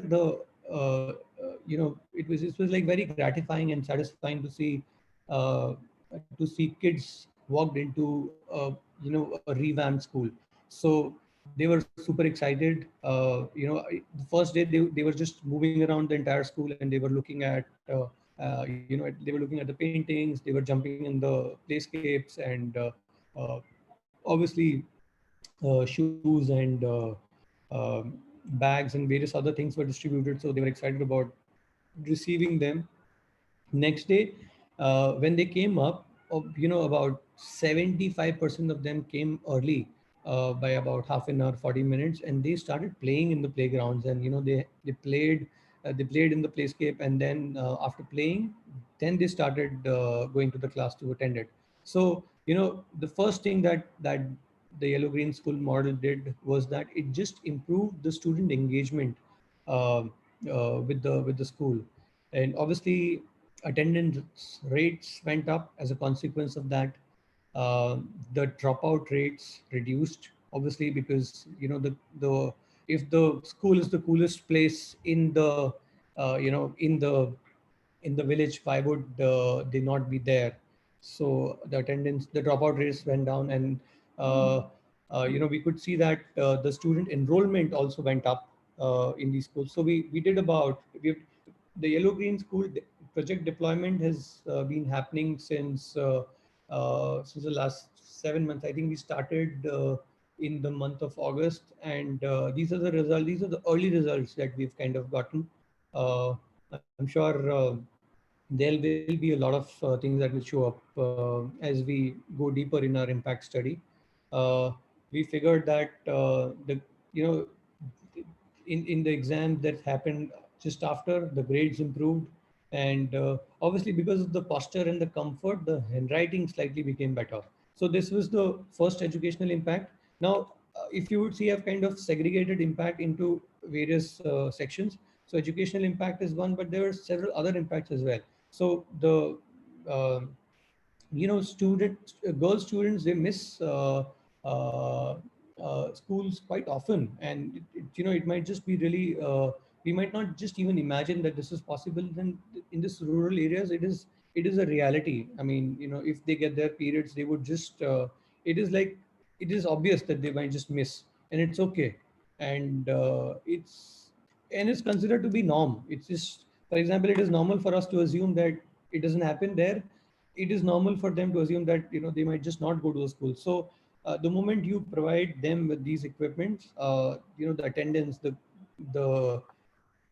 the attendance of girl students goes up. And even we noticed an increase in the number of girl students being enrolled in these schools. uh, so that was one major impact that we noticed. And obviously impact on health, because kids were playing a lot. They were playing before the school, during the recesses, in free periods, and after the school. So overall, improve fitness, sanitation and hygiene habits, because obviously toilets and then soap, water, everything. Um,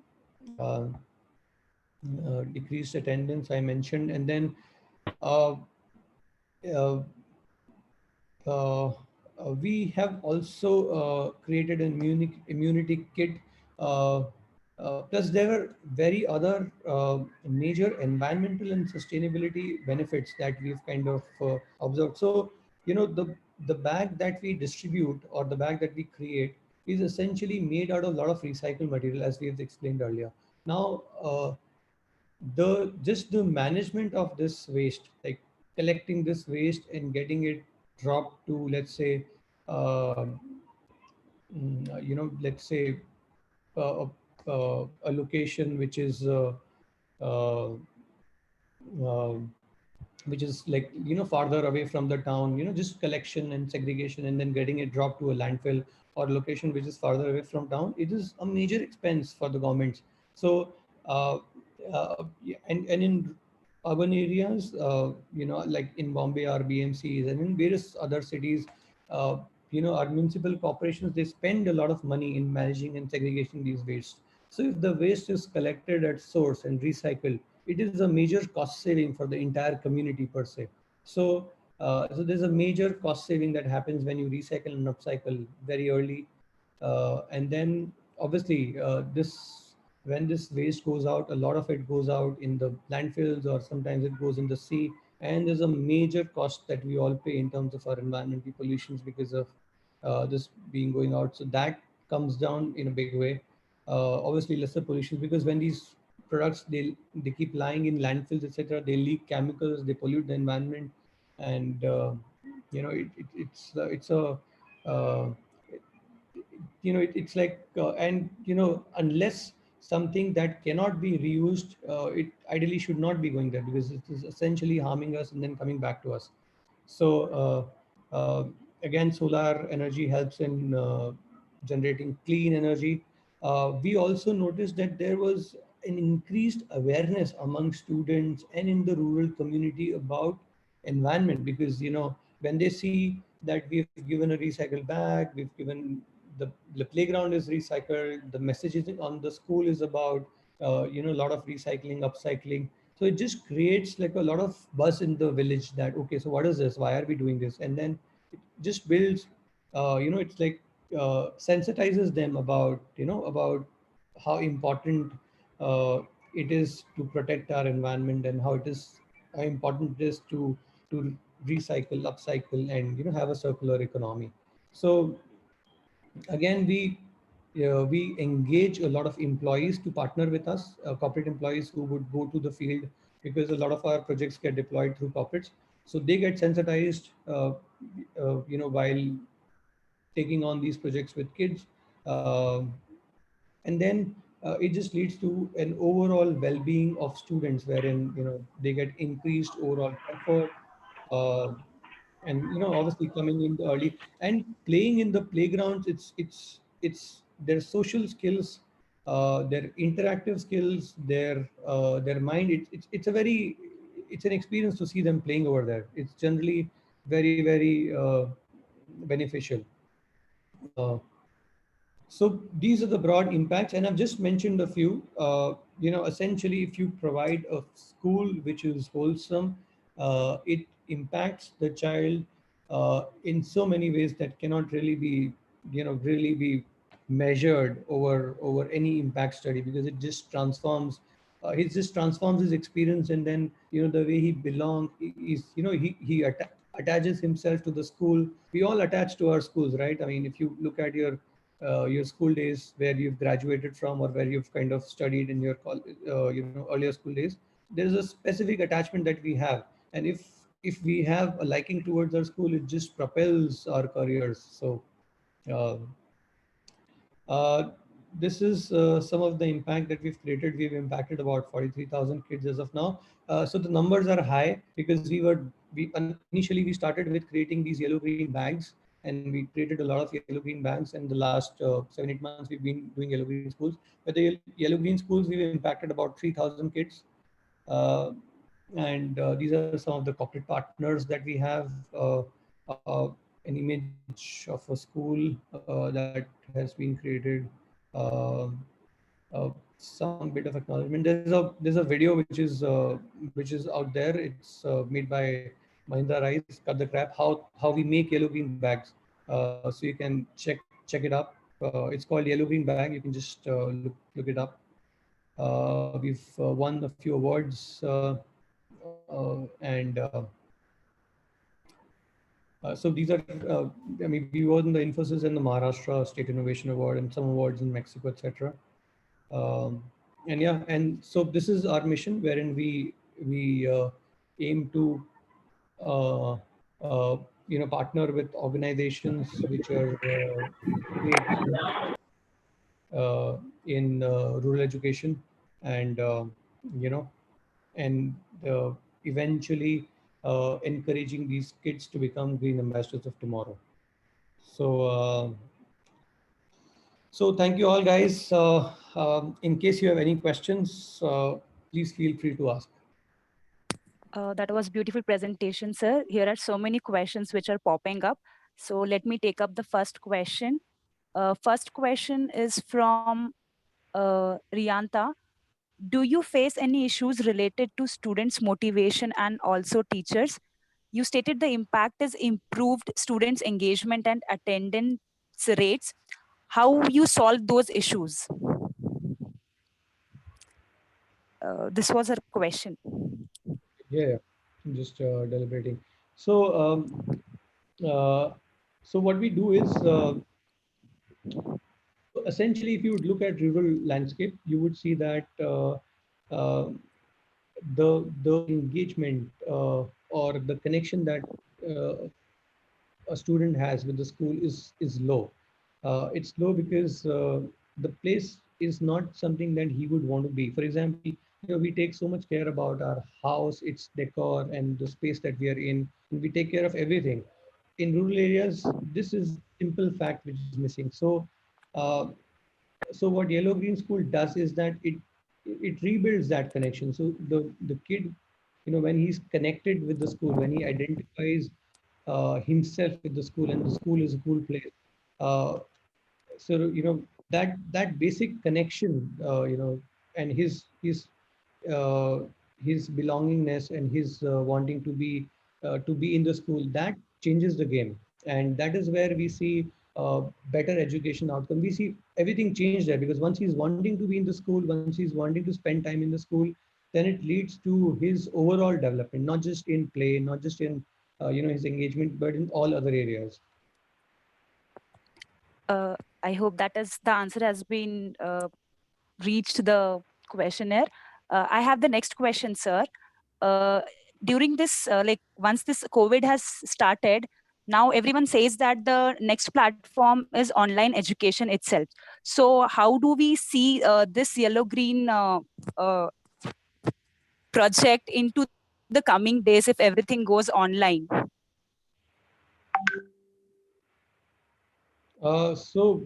Basically, as you've seen the tablet that I showed at the very end, the tablet is something that we are making right now. So we decided to, earlier we had not planned to make it so soon. We thought that we'll get into tablets a little later. But then we discovered that because of the COVID crisis, a lot of students are not really going to the school. So we have decided to, we are curating content right now. So we're collecting content, and we're curating content basis different languages. And then these tablets would have that content pre-fed, and the tablets will be distributed. We are also creating low-cost solutions like MP4, wherein the content will be pre-fed, and students will be able to listen to at least listen to their educational content, and uh, in areas where there is connectivity, they will be able to interact with the teachers as well. In areas where there is no connectivity, we are giving in radio with the MP4, and this listen to the radio, and then they can connect with the teacher over phone calls. So we are creating this mechanism, and the model is still evolving, but we've really started work on how to connect students and teachers and create products so that they do not lose out too much on the studies while we are fighting with the COVID.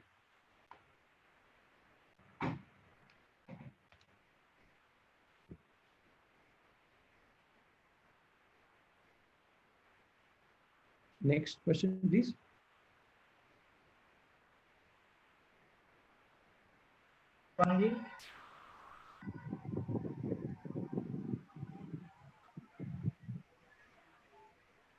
Shubhangi has been muted. Shisha, please ask her to unmute. Shubhangi, are you there?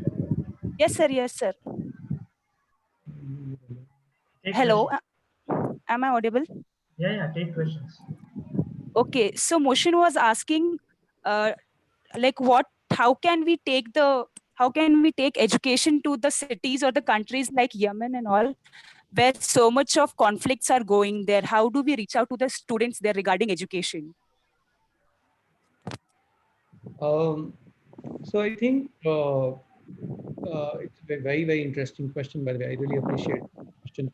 So, so we've been trying to, very recently. This is something that I could not have actually answered if you had asked me like 2 months back. But we've been trying to reach out to tribal students, and and they, there is actually no access there. You cannot. There's sometimes no internet there. Even the radio is missing there sometimes. So, and obviously teachers cannot reach out to them because of the COVID crisis. So I think the way we are trying to solve the rural education problem, the education problem, is where that solution also lies. So I feel that if we can create products, really low cost products like low cost tablets, MP4s, etc., wherein content is fed in, but the content has to be really interesting and exciting. It has to be a content which students should be able to connect with, because the content is the soul. When you can put in, you can give students a device, but if the content is done right, for example, if it prompts the kid in the right way, if there are right if there are right breaks, if it is not too long, not too short, if it's correctly made, and if we can just give it out to them in tabs and in MP4s, and if we can track the content and how the student is progressing, and then probably track their progress over phone calls or some other method, I think that is the way education can actually be given to kids, despite the the struggle that we are seeing there. Sir, hello. Yes. Hello. Ma'am, sorry for interruption. Sir, actually, various companies are providing education in this type, like Byju's and Extra Marks. They're also providing the tablets and the pen drives and providing the animated videos. So they can pitch the school students of K-12. So what I've noticed is that while a lot of companies are providing in their apps and stuff like that, but if you would see that when it comes to like really tribal kids, or when it comes to kids who do not have basic means or basic access, it is very difficult to because even a tab which is like costing 4,000 or 5,000, it is very difficult, very expensive to get to them. For example, there are 1 lakh kids, tribal kids, and if you have to give like a tab which is worth 5,000, so it's a lot of money, and you would not find a lot of sponsors who would be willing to spend that kind of money.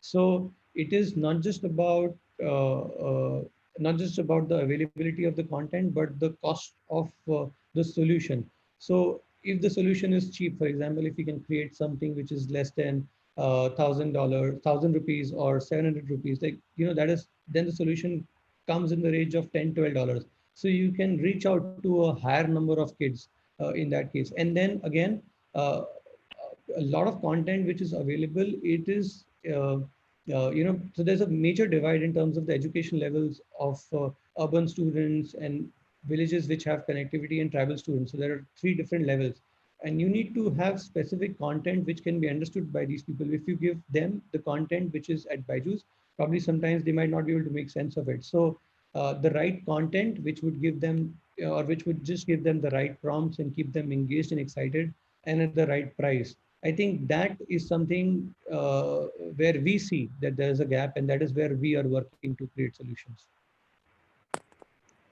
I hope the question has been answered. So there are many questions actually related to this thing. I guess there are many social entrepreneurs who are going to come up. They're asking about how do you raise fund for such projects? The fundraising issue they are asking. So what we do is um, we collaborate with corporates. They have CSR budgets, and we present the entire project to them. They have their impact communities identified. So we would create a presentation, we would present to them, and we would say that if you have an impact community, let's just work over there. Or sometimes we identify ourselves. So we identify let's say 20 schools or 100 schools in a certain area. We've created some big projects now. So we've identified some 100 odd schools in a district, and we're saying to a few corporates that let's just revamp these schools together. So either we go to a corporate and tell them that you show us the school where we can work together, or we create a project and show to the government, show to the corporate. Besides the corporate, you can look at large foundations and large NGOs, because they have because they're doing a lot of work and they need support. They need people who can kind of take up a few schools, etc. So over there also we've been getting a lot of traction. These are two uses. Besides this, if you can get government support, obviously that can also be looked at. Okay, thank you so much for the answer, sir. Because of the time constraints, we will be taking this last question. Rest of the question can be answered. So you can reach out to sir on the given details. We will be providing you the details. The last question is from Mona. She is asking, when trying to improve the educational system in developing countries, what is the first thing we need to focus on, keeping in their mind the weak economic potential? Sorry, can you come again on this question, please? Okay, sir. So we were asking, when trying to improve the educational system in developing countries, what is the first thing we need to focus on, since they will be having very weak economic background? Yeah. So the first thing that we need to focus on, okay. So I think the first thing that needs to be focused on in education is always teacher training. I mean, hands down. So it is the most important thing is always teachers, and that is where we gain all our learning or our understanding from. Unless we have teachers, mentors, it's very difficult to kind of gain knowledge. So if you were to ask me, the first thing, obviously teacher training. Besides teacher training, once you put the teacher training system in place, and in India there are many organizations working in this space, so we are fortunate that way. Once you have teacher training piece being sorted and addressed, I think the second most important thing then would be to provide the right education environment to the student, so that he feels like he feels invited to educate himself. Well, at least it should not be uncomfortable, because if a kid does not have shoes to walk to the school, it is it's too much of a pain to kind of go barefoot sometimes. Or if he does not have the right bag, and if he's carrying his books in polythene, it's too much of a pain. So a lot of things in our lives also we do not do because there's pain involved. So I think basic student comfort would be the second most important thing. Teacher training and basic education comfort is what I would say. Okay, thank you so much, sir. So due to time constraints, we will not be able to take up the next question. Sir, will you please share up your details so that the delegates can reach back to you and clarify and get connected to you through different social media handles, probably? I have I've kind of I've messaged my email ID to everyone. And besides this, I'm just giving out my Insta handle as well. So you can write to me, or you can just reach out to me on Instagram, and we can connect over there. Thank you so much, sir. Thank you so much for this informative session, and also for inspiring us to move towards making the best out of the waste. With this, I thank wholeheartedly from Akangsha Charitable Trust. Thank you so much, sir. Thank you so much. Thank you, sir. Social change is a team effort. So let's come together and bring the positive changes throughout the world. With this, I hand over the event to Mr. Abhishek, member of Akangsha Charitable Trust. Over to you, Abhishek. Thank you, Shubhangi. Thank you. Hello, everyone. Am I audible? Yes. Yes, yes. Yeah. Okay. So, as very rightly said by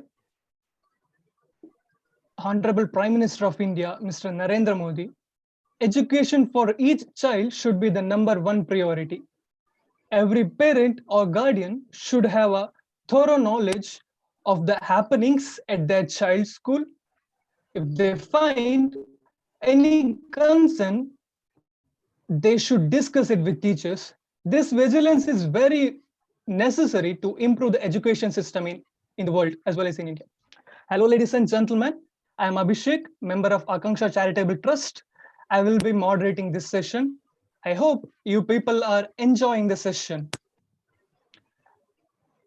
We have this glorious opportunity with the fellow delegates from all parts of the globe to discuss, to share the thoughts and ideas about the education, so that we, the youngsters, guide the next younger generation towards the right path and make this earth more prosperous to lead wonderful and peaceful life. Dear delegates, I would like to welcome the speaker of the session, Dr. Ravichandra S. Karkal, Associate Professor of Psychiatry at Anapoya University and Consultant Psychiatrist at Anapoya Specialty Hospital, Kodialbail, Mangalore. Mangalore is a city located in the coastal region of Karnataka. He is also the member of Medical Education Unit of Anapoya Medical College and worked for mental health advocacy during the COVID-19 pandemic and lockdown. His special interests include adolescent mental health, effects of trauma, psychological and behavioral determinants of health and disease, depression, anxiety, and personality disorders. He is very much passionate about mental health promotion, photography, and creative writing. So, without any further ado, I would like to welcome Dr. Ravichandra sir to talk about the significance of child mental health. I extend my hearty welcome on behalf of Akangsha Charitable Trust. Welcome, sir. Hello. Namaste, everyone. Yes. Greetings from India. Abhishek, I'm audible? Yes, sir. Yes, sir. You are audible. And yeah, namaste, everyone. Greetings from India. Hope everyone is having a great online conference. I'm very grateful to Akangsha Charitable Trust for giving me this opportunity to interact with all of you guys today. So,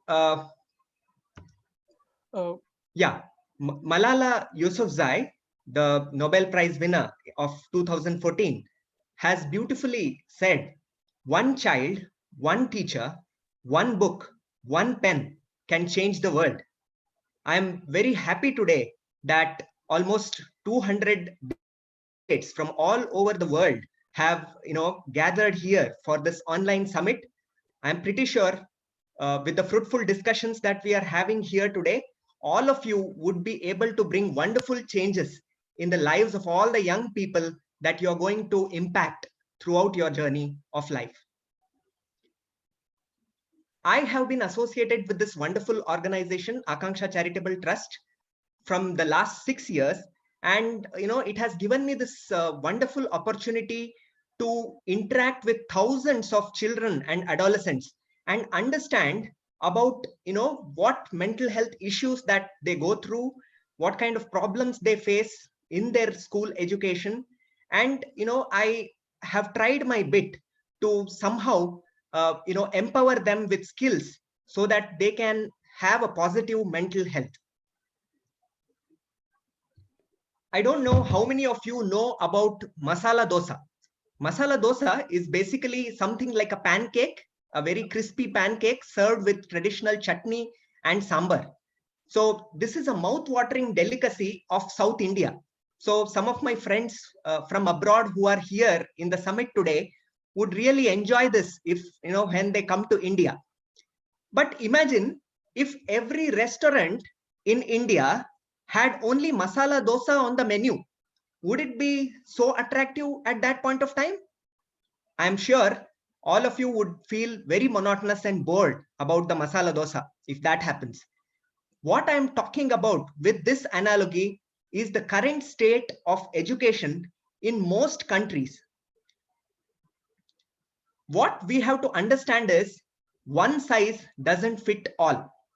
Sometimes what happens is our school curriculums and programs are so restrictive, they somehow try to fit a square peg in a round hole, and they almost never give the opportunity for the student to fulfill or to reach his full potential.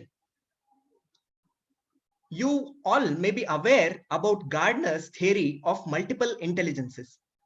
3 decades ago, this psychologist Gardner, he talked about, that there are multiple types of intelligences, and many of our school systems or school programs mostly focus on linguistic, abilities and logical or mathematical abilities.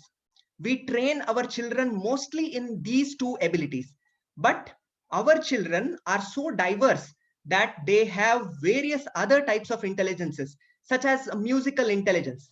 A child may be very good at, learning music and producing music. A child may be very good in intrapersonal skills. That is, he may be very good at observing his thought processes, his emotions, and his inner world. Another child may be very good in interpersonal skills. That is, he may be excellent at managing relationships, at empathizing with his peers, at understanding what difficulties his friends are going through. Lot of children have bodily kinesthetic intelligence. That is, they think from their body. That is, all their body movements, they learn or enjoy learning when their body is involved or bodily movements are involved. And some of our children are very good in spatial intelligence. That is, they tend to visualize very well about anything that you give them. Also, they can become very good artists. They're very creative at creating stuff in space. And some of us are very good naturalists. That is, we feel our own self when we are in the midst of nature, when we observe nature, when we look at the life around us. So what Gardner tried to tell is, we should not be focusing only on intelligence quotient, which heavily relies on linguistic and logical mathematical abilities, and we should also explore and empower our children to explore various other intelligence that they may be gifted with. Now, so far I have talked about the current status of education that is there in many countries. That is, we somehow have one model or one size which doesn't fit all. And what are the hindrances or what are the problems that our children are facing, and what troubles they are having in achieving a quality education? One serious problem that children all around the world are facing is humanitarian crisis, be it war, be it civil strife, be it malnutrition, be it poverty, be it famine, be it the recent coronavirus crisis. So there are so many humanitarian crises, and children always end up being at the receiving end of these crises. They are impacted the most because children are not aware of their rights. They are dependent on adults to, basically fulfill their needs and live a, adequate life. So what kind of problems may arise due to these humanitarian crises? Some of the more obvious risks are, death, very early death, very painful, disease due to, lot of problems, malnutrition, which can really ruin the, the physical development of the child, as well as the socio-emotional development of a child, physical injury, right? Displacement from their, from their hometown, or displacement from their country, leading to a lot of refugee crises, migrant crisis. Also separation from their family, sometimes painfully, being separated, kids being painfully separated from their parents. Also their education, ultimately because of all these problems, their education invariably gets disrupted. Now, some of the less obvious risks which may not be, observed in the limelight are basically violence and abuse that these children can face. Also abduction, trafficking and exploitation that these children may undergo. Child marriage and child labor, which can, can be devastating for young lives. Also recruitment as child soldiers in civil strife or war, or in conflict zones. All these, risks can lead to psychological trauma. That is, an impact on the young mind, which can have lasting impact, not only on their physical health, but their emotional health, the way they relate to other people in their lives. All this can be impacted by these psychological traumas, which can happen due to the humanitarian crisis. And thus humanitarian crisis is one of the, biggest disruption of good quality education to children. And all of you are aware, the most recent crisis that has hit children is basically the COVID or coronavirus crisis. Now children are forced to stay at home. They are unable to go to their schools and colleges. Most countries have their schools and colleges closed, and they are, very hesitant. All government authorities are very hesitant to open the schools because of the scare of spreading the coronavirus disease. Also, children are forced to adopt or, adapt to a lot of new innovative technologies. For example, there is a huge digital divide, at least in low income countries, when, when it comes to children's ability to access online education. Many children don't have access to good internet facilities. They don't have access to a phone or tablets or laptops through which usually online education is delivered. So their, children's education is disrupted very badly due to the pandemic and lockdown that is really haunting the world at this present moment. Now, why child mental health matters? See, it would be really surprising for you guys that, 10% of children and young people all over the world have a clinically diagnosable mental health problem. But only 70% of those children and adolescents who experience these mental health issues have had appropriate interventions at sufficiently early age. What that means is children, about 10% of the children who develop mental health issues never get, early intervention, and they grow up as adolescents and adults. Almost 70% of them grow up without any proper mental health, professional help. Now, when we talk about mental health or child mental health, I think, there are so many issues which are at play here, right? So it may be violence, it may be neglect, childhood neglect, it may be poverty, it may be oppression, it can be racism, it can be trauma due to, all the humanitarian crisis that I talked about.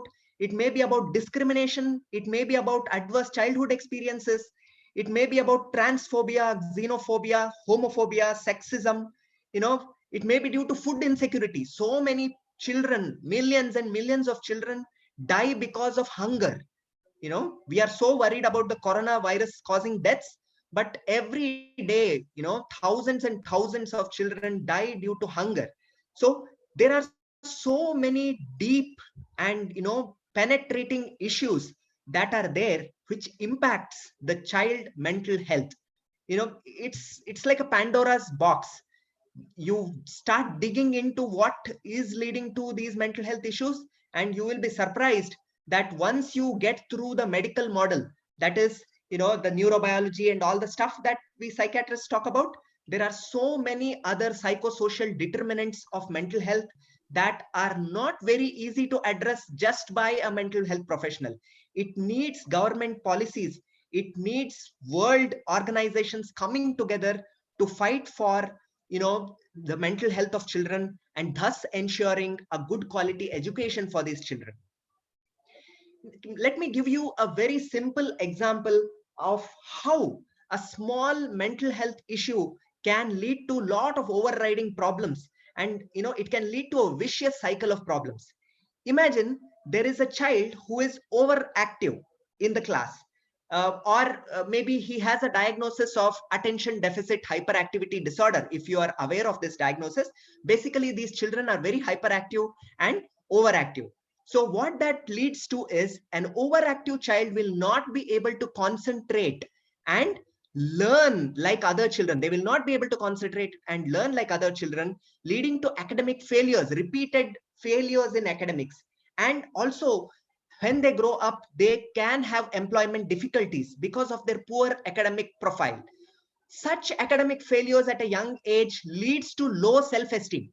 So a child feels very bad about himself. He tends to label himself that he's stupid, he's not worthy enough, he's worthless, he cannot do anything in his life. A low self-esteem along with impulsiveness, that is thinking, doing stuff without thinking, such things can lead to delinquent behavior, that is involvement in activities which can lead the child to get entangled in legal issues. And if a child is overactive, impulsive, and has delinquent tendencies, obviously that leads to social isolation. The child gets noticed, the child gets isolated and becomes unpopular in the classroom. Also, an overactive child can lead to a lot of disruption in the family and family disharmony. And family disharmony itself is affecting a child. It can impact a child to become overactive. And also, an overactive child can be reckless and have disruptive behaviors and may put the child at risk for accidents and injuries. So this small example shows you how a small mental health issue of hyperactivity and lack of attention in a child can lead to a multitude of problems, which leads to academic failures, low self-esteem, lot of social problems, family disharmony, and ultimately leads to difficulties in getting a adequate and quality education for this child. There are innumerable childhood disorders which I can discuss, but because of lack of time, I have only given one example of hyperactivity. Now, how what role you guys can play? I want to stress here that each one of you can matter to a child's life. What we can do as teachers and educators, or what we can do as people interested in child education, is basically learn some basic techniques by which we can touch a child's life and have a huge impact on his academic life, his social and emotional development. So the first principle is one of giving patient listening to every child that you come across. It's beautifully said that God has given you 2 ears and he has given you 1 mouth. So whenever you are interacting with a child, please be very patient and listen to what the child wants to tell you. Give your undivided attention. We are so distracted with our gadgets, devices, the television, and so many other things in our life, the busy rat race of life, that sometimes we adults don't give enough attention and time, quality time for our children. So always try to give undivided attention.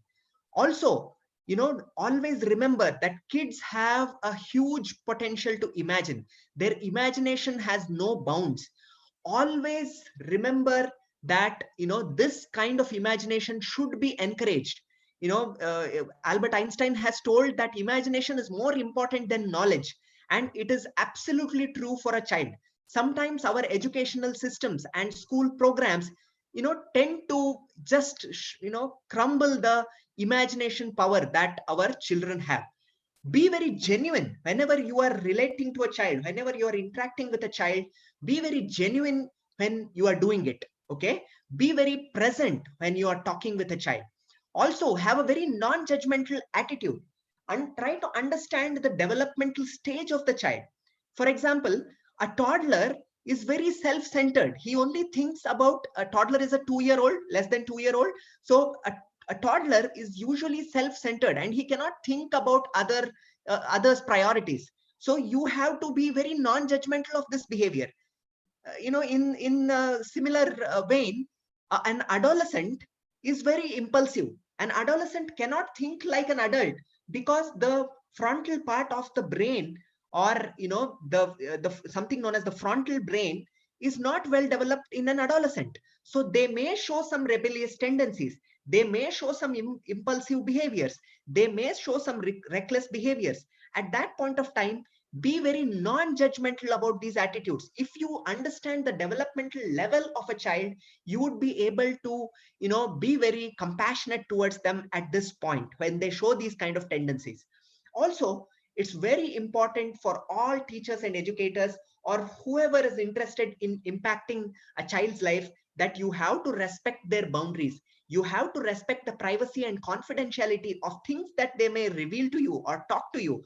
They will only trust you if you will make sure, if you show through your verbal expression or your body language, that you will keep these things with utmost confidentiality. Also, every day, whenever you come across a child or an adolescent, always check with them how they are doing today. Ask every child, how are you doing today? Because that one simple question can, probably nudge a child to open up about so many problems and so many troubles that children and especially adolescents go through in their life, in their academic life and in their social life. Now, when we talk about mental health issues, what kind of interventions can we think about? At the lower rung of the pyramid is basically we have to create supportive environments or nurturing and responsive relationships which can support social and emotional wellness of our children. Basically, it can be done through various programs where we target adult capacity building, and we teach adults, parents and teachers about how we can integrate social and emotional development in all the learning that can happen in a school or college. These can be provided to teachers, parents, as well as leaders in the community who can impact a school program or a education system. The next rung in the pyramid is basically having targeted social and emotional support.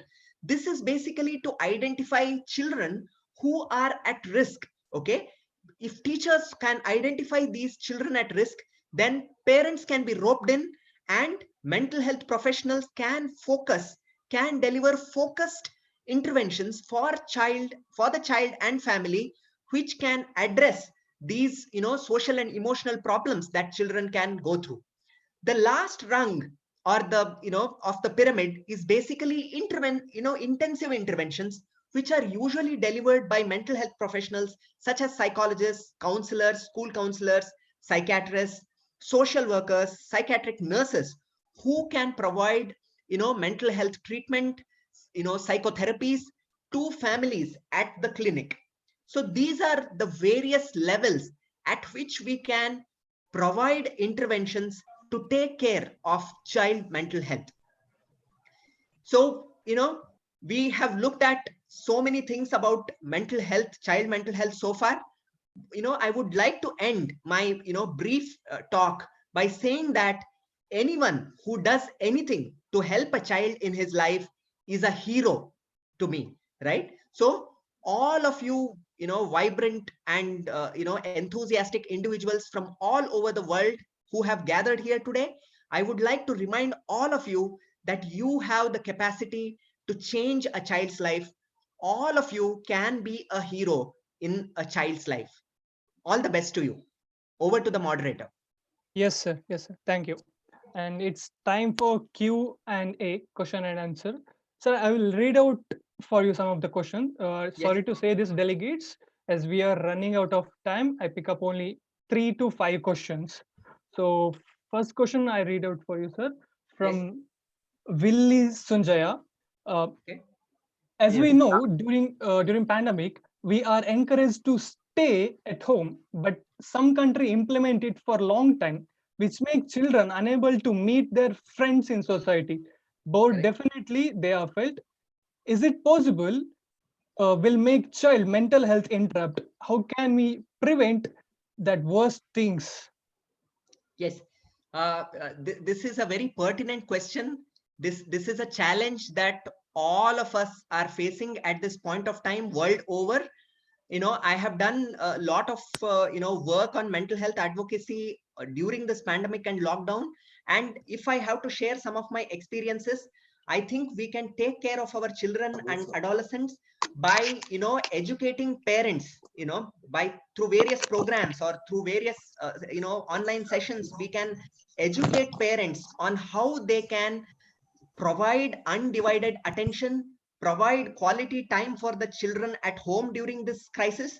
Also, they have to structure the daily routine of children, because many times what happens is parents are working from home or parents are busy with their gadgets, and children are left alone to do whatever they want to, so that leads to a lot of unstructured time, and ultimately leads to misuse or overuse of social media and smartphones, also a lot of internet gaming, and which can lead to a lot of addictive tendencies, because children have so much time, adolescents have so much time at home during this lockdown and crisis, right? So all parents should keep in mind that they should have a structured routine in home, and that structured routine should have a diverse kind of activities. It can involve lot of hobbies, it can involve lot of learning new skills that children can imbibe during this period. It can involve interaction with children, interaction with teachers from their school through online education, right? And also everybody in the family can sit together and spend some quality time through playing games or watching some movie, or looking at old family albums. So all these ways we can try to help children get through this crisis. I'm pretty sure many children are going through some frustrating times, and it's responsibility of all adults to take care of our children's mental health. Yeah, Yes, Abhishek. sir. Hope the delegate got the correct answer. I hope the answer got this. Moving on further, one more question from Ochizi Maniambe. As a teacher, how do I bring awareness to parents and the society that the logical and linguistic education are not the only way to success, especially in countries that does not consider art, football, etc. as skills to advance in one's education life? Yes, a wonderful question again. Take the help of stories. Okay, stories are such a powerful tool to impact anyone's life, and definitely a child's life. So you have innumerable stories world over where it has been proven time and again that children who are only good at scoring a high number of marks, or achieving a high sat score, or whatever scoring system you have in your countries, children who are only accomplished, who have accomplished academically like that, they need not turn out to be successful individuals in their life. They may not have the highest life satisfaction when they grow up as adults. They may not really matter to the society, or they may not really learn skills by which they can have quality relationships and quality family relationships, right?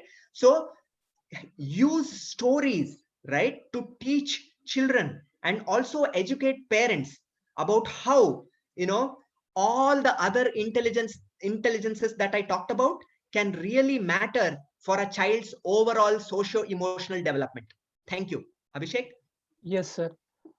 There's lot I can see. There's a lot of questions rushing in the chat box. So I pick up one question from Rohit Verma. He asks, how do you address and provide consultation to children with learning disability coming from different circumstances? Right, right. Yeah, a very good question again. Learning disability is one Excuse me, childhood sir. disorder. Yeah, yeah. It is So learning difficult disability is, circumstances. what is it? Yeah, so learning disability is one childhood disorder which is usually going unrecognized in school systems, because teachers who are unaware of learning disability, which is a real physical problem in the brain.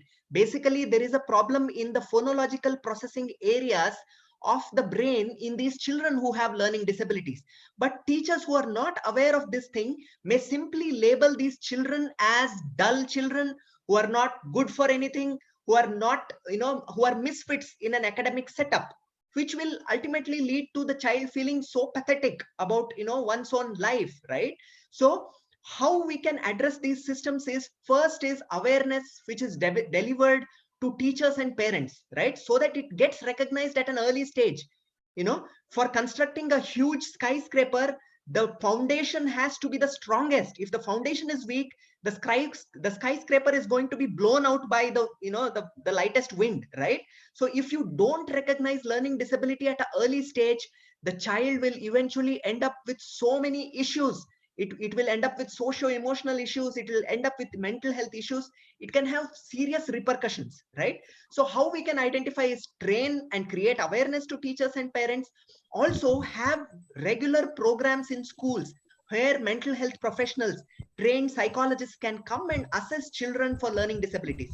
Also, there are beautiful, remediation programs designed for teaching children in very innovative ways. Teach, children who are not very good at picking up, probably arithmetic, or not very good at picking up certain languages. There are various innovative ways by which you can help these children through remediation programs. That's how we can help, individuals with learning disability. Thank you. Yes, sir. There's one more question from Alao Aluvafemi. It is quite unfortunate that most parents still show some lackadaisical attitudes towards children, even with parental workshop. What other ways can be devised to increase parental involvement? Yes. See, again, this is a problem with our society. As such, most of our cultures and societies are not very comfortable at discussing mental health issues. If a child has a physical issue, if he suffers a fracture, the parents will be rushing to the best orthopedician in the town to get it fixed, right? But if their child has a mental health issue, if he's getting angry, if he's becoming very dull, if he's getting into substance use, if he's getting into too much of internet use, internet addiction, smartphone addiction, they feel somehow it is, the child is bad. That's why he is getting into all these problems. They don't recognize that there are serious underlying mental health issues that needs to be addressed so that a child has a overall development, right? So there is a urgent need for all the societies and cultures to raise awareness about opening up about mental health issues. The adults should learn that they should open up about mental health issues, their mental health issues, as well as their children's mental health issues. Don't take it as something, a black mark on your societal image. If your child has a mental health issue, each one of us have some or the other issue. All of us have faced something during our childhood. So we should recognize that, be more open about it. So as a society, when we are more open about discussing mental health issues, I'm pretty sure, there will be a time, all parents would encourage their children to seek help and solve their issues. Thank you so much. Yes, sir. Thank you. Delegates, again, pardon us for this as we are running short of time. Uh, I I won't take up more questions. So let's wind it up here. So, ladies and gentlemen, we have come to an end of the session, and it's time to wrap up. I would like to thank Dr. Ravichandra S. Karkal for his gripping talk on the significance of child mental health. That was very informative, sir. Thank you. Thanks a lot. Thank you, Abhishek, and thank you all the people who have gathered today. I think this is one of the best things that has happened to me during this lockdown. It has totally changed my perspective about the coronavirus pandemic at this point, I would say, because it has given me this wonderful opportunity to interact with so many vibrant youth from all over the world, which would have never happened, I think, if this lockdown was not there. So thank you very much again to all of you. Yes. And I will leave my email ID and Instagram handle. If you have any doubts or queries, I'm very happy to answer all of them. Thank you so much. Yes, sir. Thank you. Also, I would like to thank the delegates for your delightful cooperation throughout the session. Thank you. Thank you, one and all. So I end up the session by sharing the words said by Swami Vivekananda, one of the greatest saint from India. Education is the manifestation of the perfection already in man. So thank you one and all. Now I request Ms. Rashmi Irodi, member of Akangsha Charitable Trust, to take over the session. Thank you. Hello. Rashmi, yes. Hello. Am I audible? Yes. Yes. Hello, everyone. Myself, Rashmi, member of Akangsha Charitable Trust. Education is not the learning of facts, but the training of mind to think. It's my privilege to introduce you to three eminent delegates of Global Online Youth Education Summit 2020 who have stepped few milestones in the field of quality education for all. Each of the delegates will be provided 10 minutes to share their experience with us. Now, I call upon first delegate speaker, Paul P. Elias. Paul P. Elias was born in late 1995 in Tanzania. He is an activist for the youth education development. He started the youth education development movements after his own history in education through the challenges he faced up to the achievement he made until now. He is the UN Sustainable Development Goals Youth Sexual and Reproductive Health Champion and Leader. He always says, my own experience proves that young people can achieve more, be more, and that their educational journey should be supported, respected, and protected. Now, over to you, sir.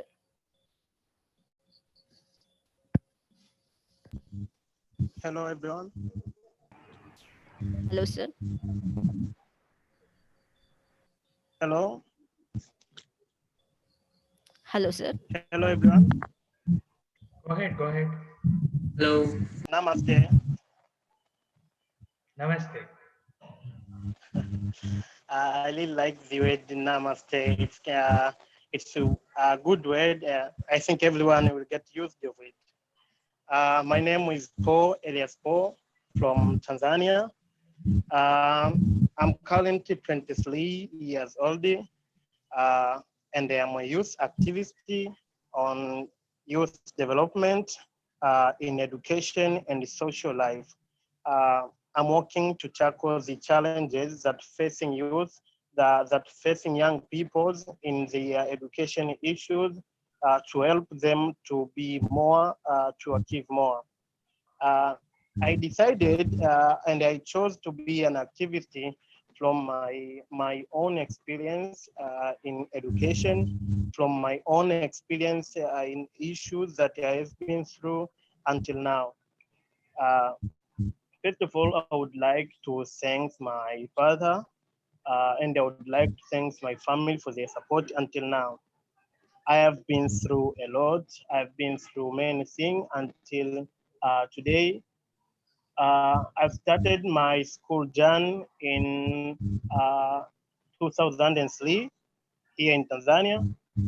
Up to 2009, I graduated the primary education. After that, I went to the secondary education. Here in Tanzania, we are conducting the secondary education in 4 years. I went there for 4 years. uh, and due to some social, political, economical, and some we can call it cultural change, I found myself facing the challenges that led me to have the bad performance in my education. I had the performance that is not suitable, and it's not that parents and the family expected. I end up failed. For the first time, I failed my secondary education. You know, I saw their faces. I saw how my father reacted from it. I saw how he felt on this. You know, as a father, as a parent, he tried to invest more in my education. He tried to invest his strength, his money. So we are not that rich. I'm living a poor life, but he tried his level best to ensure that I'm getting the proper education. I failed this time in my education. My father asked me, what are you going to do right now? Are you going to stay home? Uh, how you want to continue with education? You know, as I saw his face at the first time, I knew that if I can choose to just stay home doing other things rather than education, it won't be good to him. And I had my dreams that I wanted to reach, and I always trying to tell him. I tried to tell him that I want to achieve this and this and this.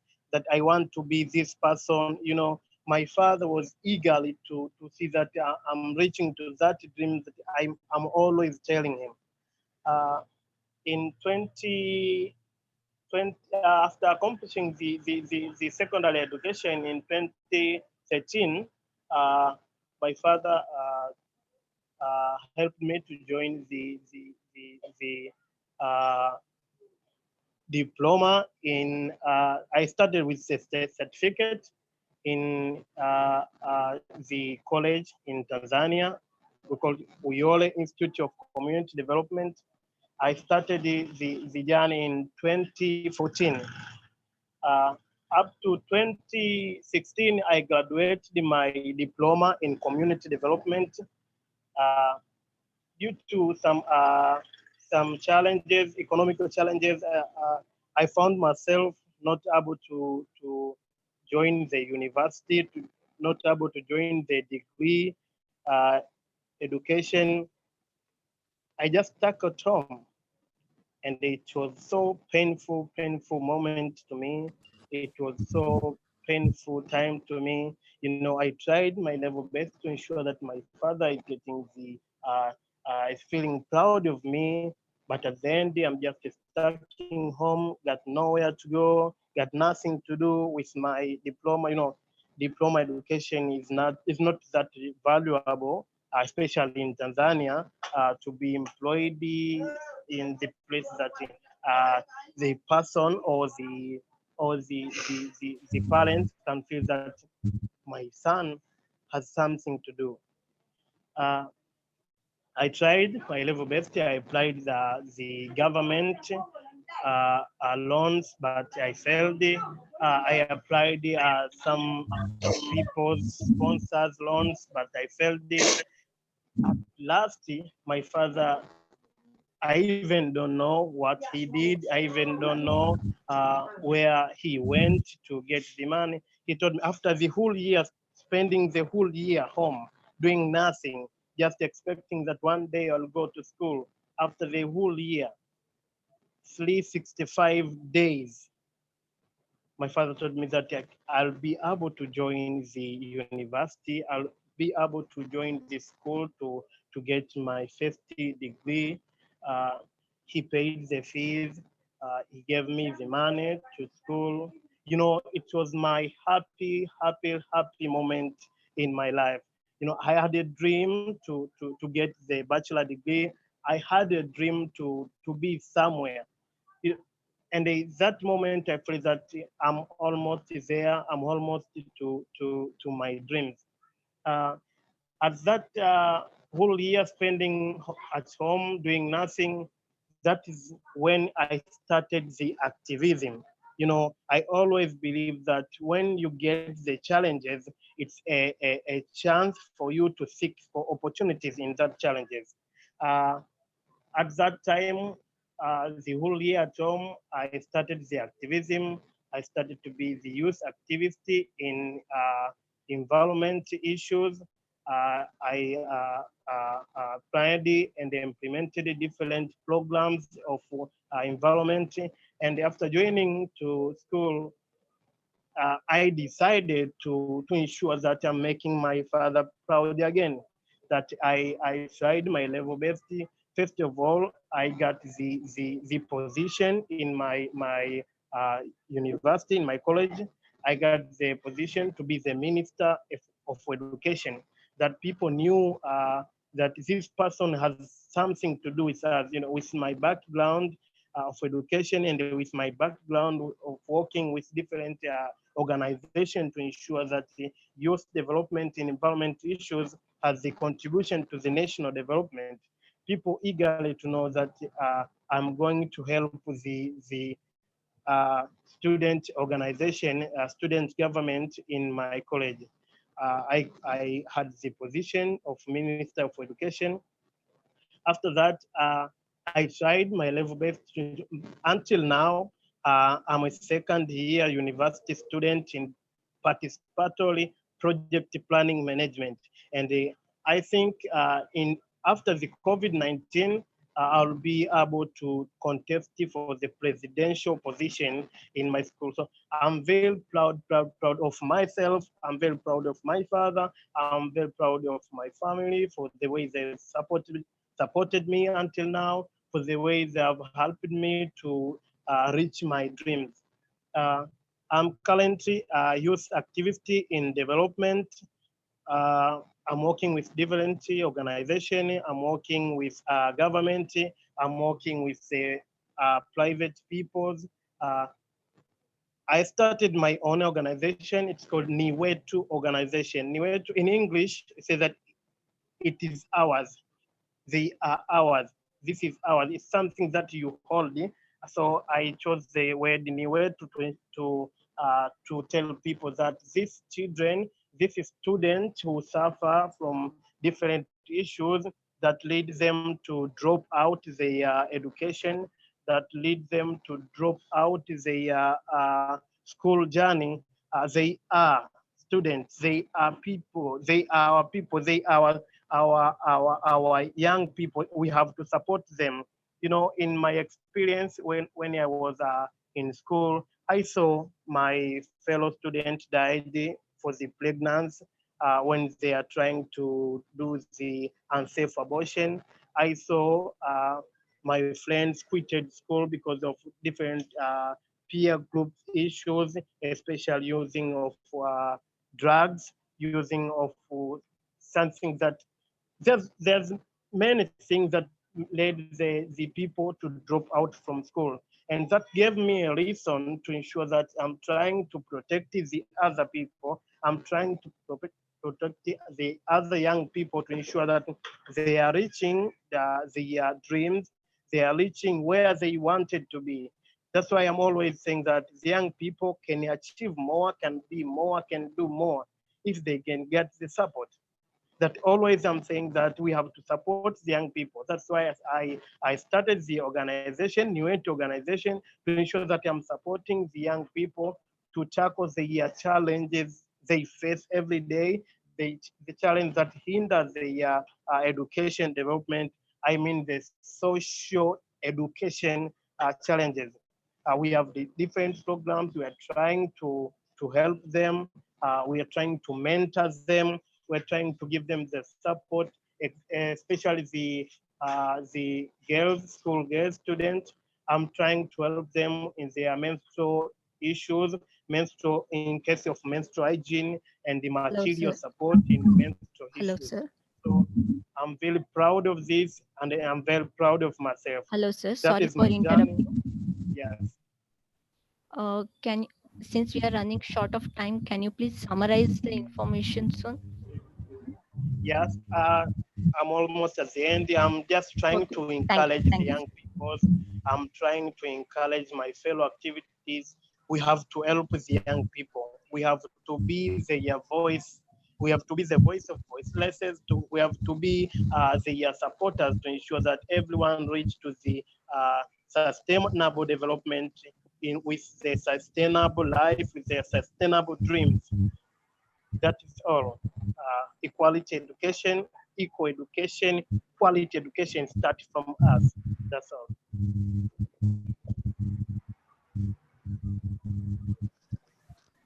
Thank you so much for your fascinating talks.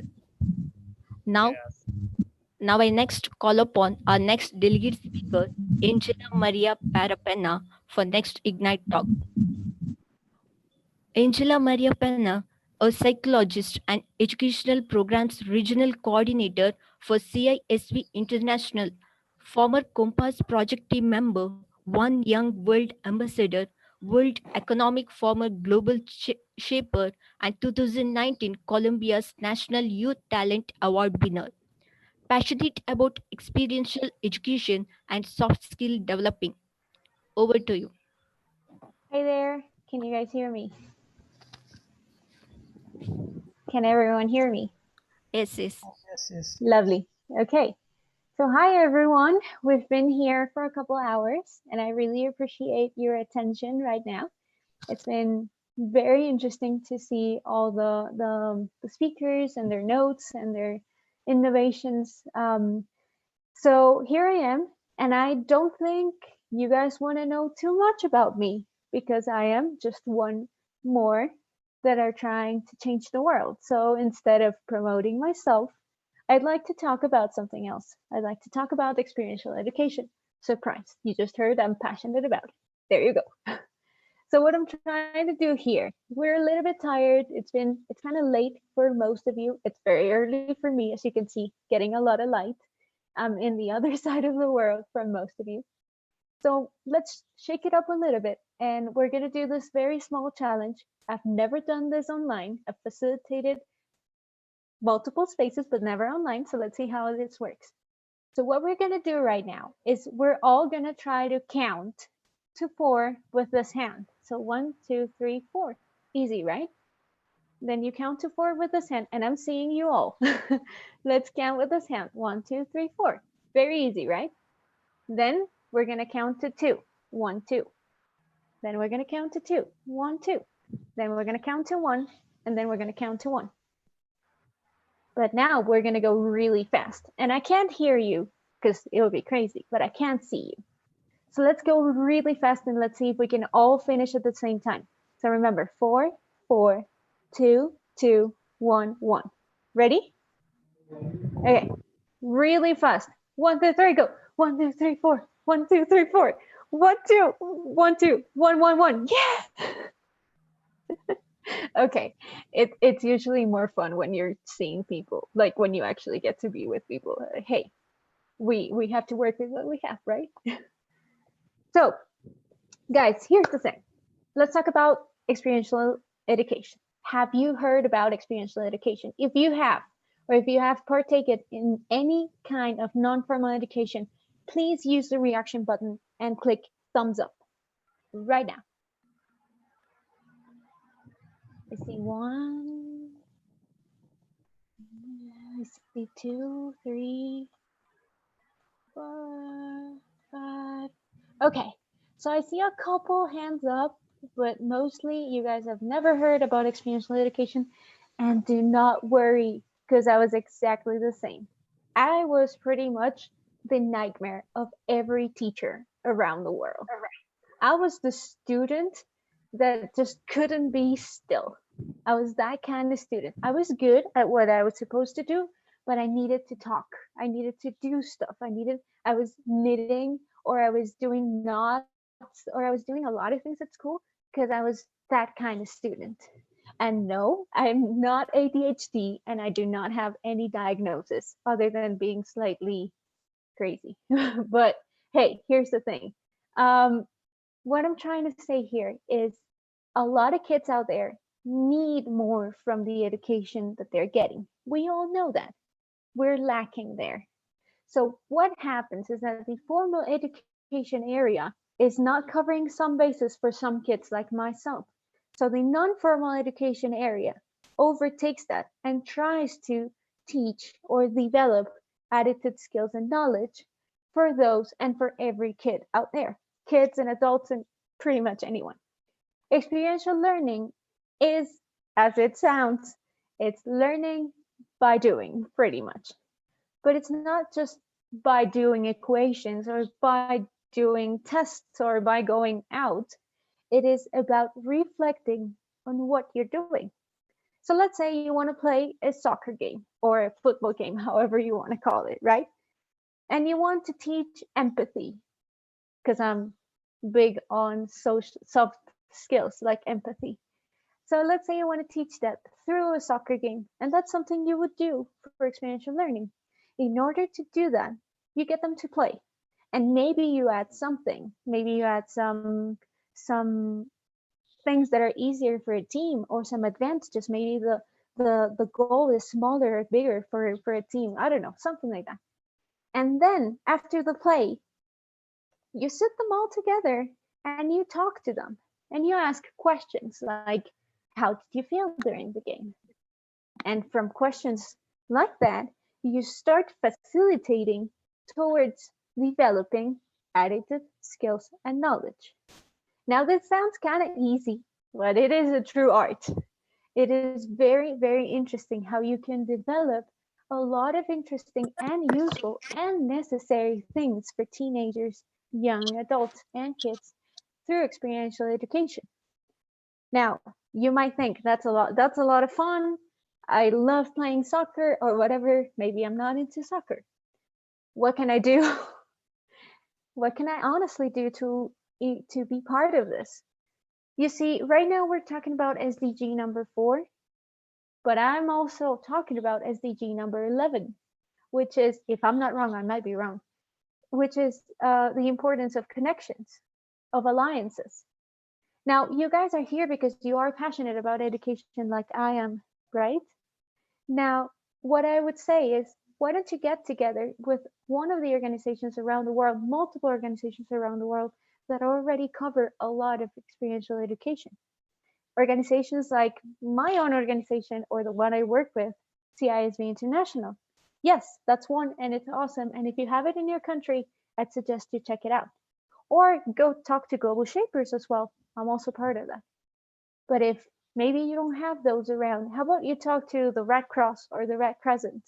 Or how about you talk to the Scouts? The Scouts are huge and they have a lot of very interesting non-formal techniques for everyone out there.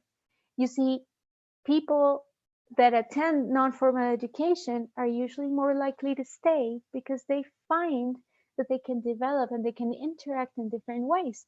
The power dynamics are very different when you go for non-formal education. So I just got the question, what organizations are you working with? I'm working with CISV International, and we have presence in 67 countries. Your country might be one of those. I'm also with Global Shapers. Global Shapers has a huge impact. I can't remember the name right now. And there are many more out there than you can reach out to. You can also reach out to One Young World and connect with multiple people and ambassadors out there. But like I said, I'm not here to promote my own personal organizations that I work with. I'm here to promote a different way to learn. Because usually when we talk about education, we're too focused on math, science, all of that.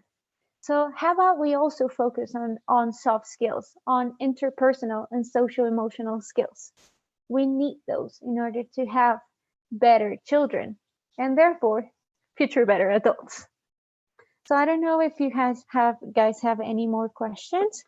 I just finished my 10 minutes. I tried to keep it within the time. And if you found interesting what I said, I'd love to hear to see some reactions. If you found it interesting, please. Oh, very interesting. Thank you. I encourage you all to consider the non-formal education, and in order to reach out, is as easy as typing the name in the Google search.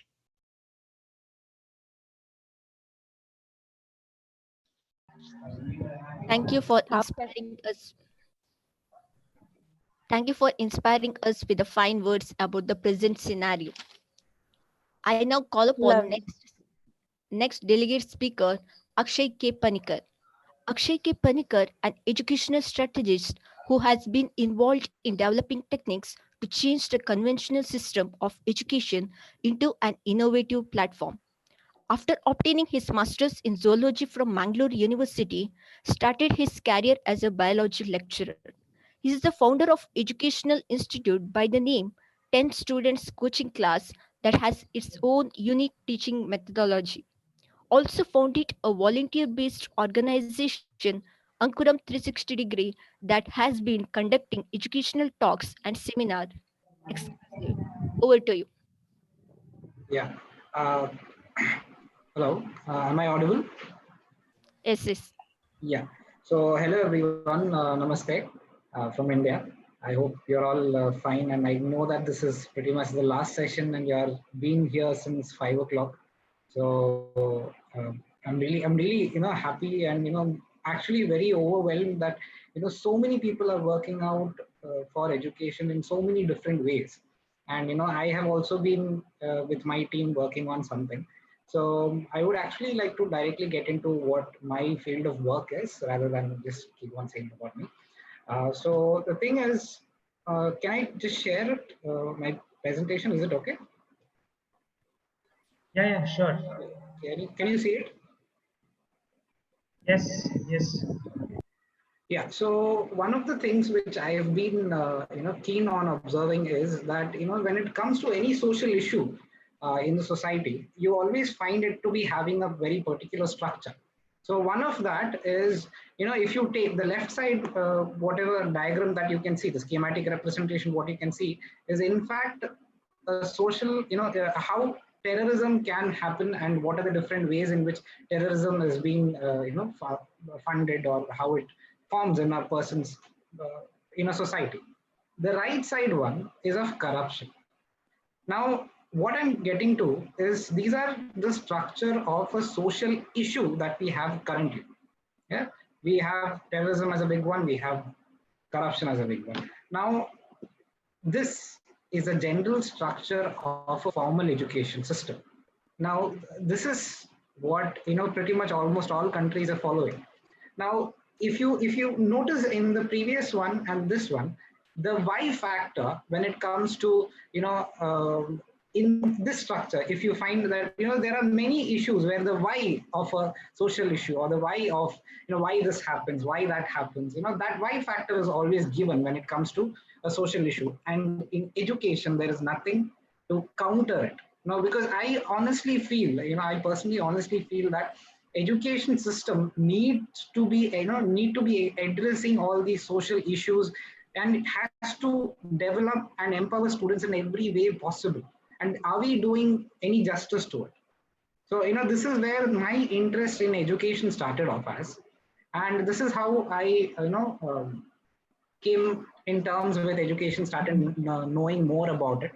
So currently, what the system is doing is, we have a system of education which is helping students to collect information at different levels. So you all know that may it be Google, or may it be any book, a library, whatever that you are using, they're only going to give you a data and an information. So you have a database and then you're getting an information. So that information is going to be converted into knowledge only if you have an individual thinking over it. So how does education help thinking, and is it actually helping or not? So when I did the research on my end, and my team actually did the research on it, And what we found that the thinking part is pretty much left out when it comes to formal education. So, which is when we started researching more in how we can teach the generation better. So, we in fact started understanding that we need to strategize a whole parallel education system that can strengthen the current education system, rather than saying or blaming that this current education system is not good or it's not fit enough to educate the children. So what we have developed is a parallel education system which can go in hand with any kind of education system which is currently being followed. So one of the factors which we had to understand was the different types of learners that are there. Like, just now Angela was speaking about how there are, experiential learners and how they need movement to be learning. So in fact, when you come across with it, you will actually find that there are four major types of learners according to psychology. And, this is being researched and discussed in a lot of platforms. I hope you also have heard about it. So one of that is kinesthetic learning, visual learning, auditory learning, and reading, writing learning. Now, the problem is when you have four category of children sitting in your class, it becomes pretty much very difficult for a teacher to convey his thoughts or his ideas to that group bunch of children there. So what we have designed is a systematic approach to take all the students together when it comes to learning one single topic. Like if a teacher who's teaching mathematics or a teacher is teaching biology, then instead of going, conducting experiments separately, instead of conducting showing visual medias separately, or doing only auditory classes or reading, writing classes, you can't isolate these things and teach it to the students, because pretty much in your class, you will have all four types of students sitting there. So what we have designed in our, we have in fact started a coaching class by the name, like how it was introduced, 10 students coaching class, where we take only 10 students per batch, out of which we will have kinesthetic learners, visual learners, auditory learners, reading, writing learners. So first we assess them, we categorize these students, and then we start teaching them, because you all know that every child has his own, pattern of learning. So we understand that everybody has their own pattern of learning, and keeping that in mind, we try to design a new model of education which can help them. Yeah. So this is one hierarchy which we have planned, and if you can, I will explain a little more about this. So kinesthetic learning being the first base of it, which is experiential learning. That becomes the first step when it comes to teaching any topic. You take any topic for that example, and you teach. The first thing is experiencing what that topic is. The second one is you have to show them visuals. When it comes to maths, then it will be graphs, or if it's a cup, when I'm saying a cup, then you all will have an image of a cup which is different. But when a teacher is saying a cup, he would want the children also to think of the same cup what he is thinking about. So it is very necessary to show what visual the teacher is trying to give it to the children. So visual media or the smart classes help in that way. Then comes to the auditory and reading, writing. Now in these four steps of learning, if this is put in a systematic hierarchy, it can help a child improve drastically when it comes to learning. Now I'll just tell you, I will just ask you this one thing. Can you guess what this equation means? I'll just give you 5 seconds on that. I don't think this would actually make any sense to you, because in fact this is the universal algorithm to solve a Rubik's Cube. Now why I have mentioned this here is that what I just showed here is in fact what a reading, writing learner is seeing, or he can understand this if at all we show him the equation. Now the reading, writing learner, he is able to do things. Now I'll tell you systematically how we can go, or how we can teach them according to our plan or our hierarchy of learning. Yeah. So the first one is experiencing what a Rubik's Cube really is, holding it in hand, experiential learning, like how it was discussed. So you experience a Rubik's Cube. I'm just giving an example. This is not how it works. So experiencing what exactly it is, doing experiments, trying all these different methods of experiencing things. Even a story is experiencing something. Yeah, so that is one. The second one is the visual representations of it. You are showing your, when it comes to, you're just simply showing a picture and telling you have to turn it that way, turn it this way. It is much more easier for a person to understand, or, when he has an experience of holding a cube in hand. So after experiential learning is visual learning. The third one is auditory learning. You give commands to turn the cube towards the left or towards the right. Yeah, and that is when it makes sense to you. And the last one is the reading writing, where you denote that L is left, R is right, B is back, L dash is left front. So, you can code things like this. I don't want to waste a lot of time on this, so I'll just speed up with this. So this is how we take each class. So every topic is first experienced, then visualized, then it is given as auditory commands, and then we take it towards reading writing. Yeah, so the next thing which comes to this issue is, we have taught the children when it comes to their learning skills, but now how do we evaluate it? Because each one has a separate learning methodology and learning type. Yeah, so we need to evaluate each one of them, for which we have developed a different scheme of education, which is called as Max scheme for evaluation. Now, a kinesthetic learner, directly or indirectly, is trying to increase a memory, and he is capable of answering memory based questions. Yeah, and a visual learner will be a little faster in solving analytical questions. Now, I hope you know the difference between memory and memory based and analytical questions. Auditory learning is in fact the third step of it, creative questions, where like I can actually show you the examples for it. Like, this is a direct question. This is a memory based question. What is a triangle? This is the simplest one you can ask when it comes to mathematics in children. This is the second one, the analytical one, where when three lines meet at each other at 2 points on itself, then the resultant is a closed figure. What does it form? This is an analytical approach when it comes to triangle. The answer is the same, triangle. But what is it is direct question, and explaining it this way is another one. The third one will be, the creative based questions, where you are trying, or you are helping the student to connect it with the real world and solve the problems. Like, for example, why is the pyramid of Giza so strong? Now, it is strong because it has a equilateral, it has that structure of being the equilateral triangle. And the fourth level would be where 2 or 3 topics are coming in. So the fourth question is in fact the question which normally a reading writing learner can solve, or can be faster at solving. So this is what we have been trying to build, and this is our method of teaching things. And along with that, like there is another issue which comes with students, which is we have introduced something called as personalized academic skill development program. One of it is, if you're shouting at your student to be saying that, please concentrate in class, please concentrate in class, that is in fact not helping him to concentrate in class, but will push him further away. So there are things which we have helped, student to improve their concentration skills. For example, the juggling, what you see there. In fact, that's a very small game which people can play, and anybody can learn it. And this game can improve your concentration for a huge, you will find a big leap in the way you concentrate over a topic. And then you have different other programs which come under it, depending on which kind of a learner you are.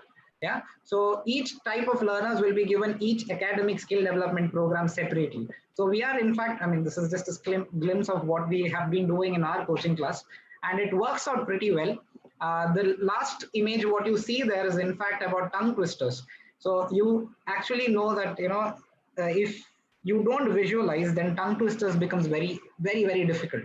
So you can only tell a tongue twister if you are very good at visualization. You can actually try it when you're free. Probably you will understand that better. And this is a next one what we have practiced, which is in our institute, what we do is we do not give mark sheets.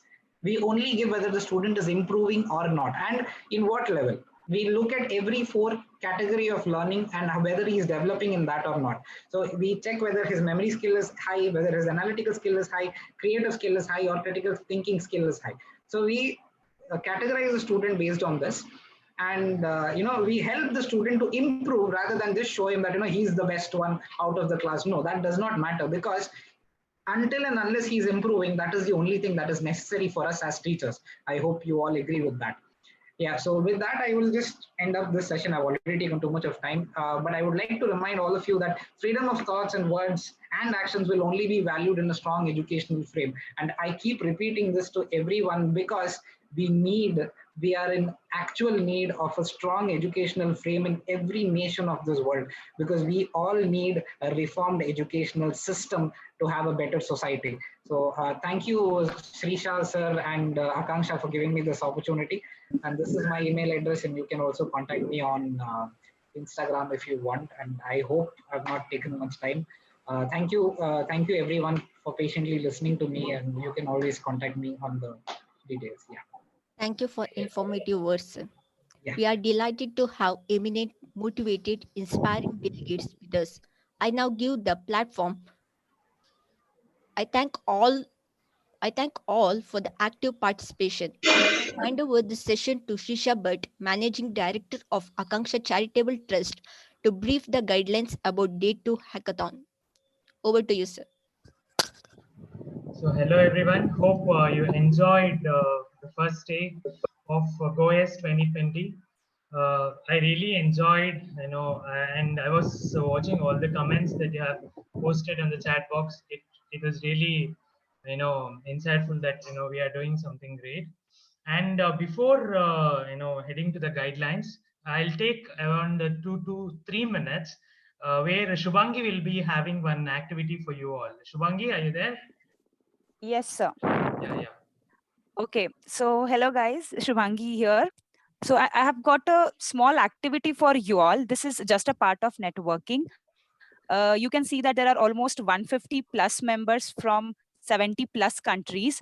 So now I give you the opportunity to ping any one of the participants. Like you can personally message any one of the participants and get to know about them, like from which country they are, what is the favorite food, like famous food places to visit, or anything you want to know about their country. So get to know at least one participant today, and slowly you can reach out to more people and improve your network. So this is a small activity to you all. You need to privately message a single person and get to know that person more. So yeah, that's it. You have only 2 minutes of time. So within 2 minutes, try to get as much information as you can from your friends. We will ask anybody now. Any time. It's a task, okay? Like I can ask anyone to tell up about the person with whom you are chatting now.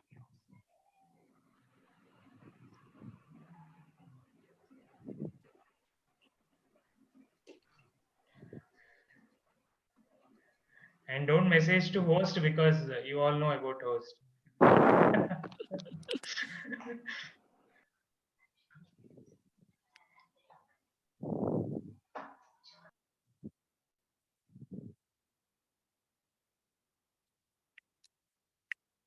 Guys, you don't have to send hi to everyone. Just change the setting and select any one of the participants from there. Actually, we are not able to text anyone personally. We can have chat with everyone. Hello, ma'am. There's an issue. We are not able to text the delegates. It's showing that you cannot personally or privately chat with the following delegate and their name. It's possible. Okay, please check. It's possible now. We cannot send message personally. Try now. It is possible now. It's possible now. Try now.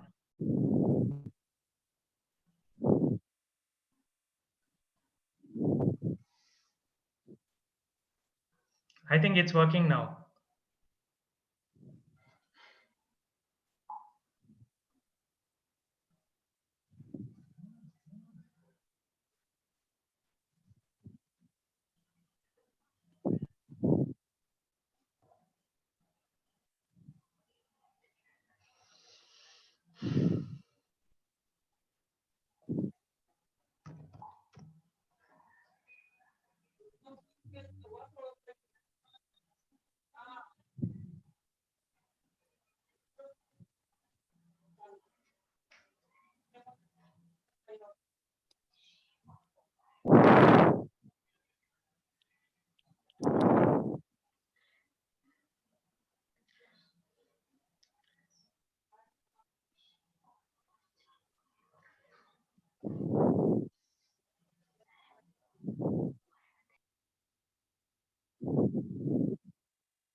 So I hope you have got to know your new friends. Should we start the activity? Yeah, Shubhangi, go ahead. Okay. So let me call upon. Do we have uh, Lara Olia here? Lara, are you there? Yes, I am. So Lara, tell me about your new friend. I'm reaching out Shihu Tai, but Okay. he didn't respond me yet. Oh. Oh, probably he's making friend with someone else then. So let's wait. Yes, Probably he'll reply back to totally. you. Okay, cool. No issues. Do we have Mushin over there? I am also having some technical problems. I will get in back soon. Okay. No issues. Do we have Jenny? Jenny, are you there?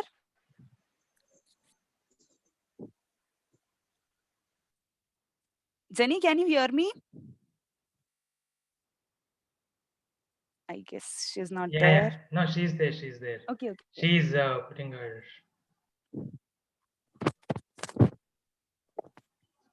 Jenny? Hello? Yeah, go ahead.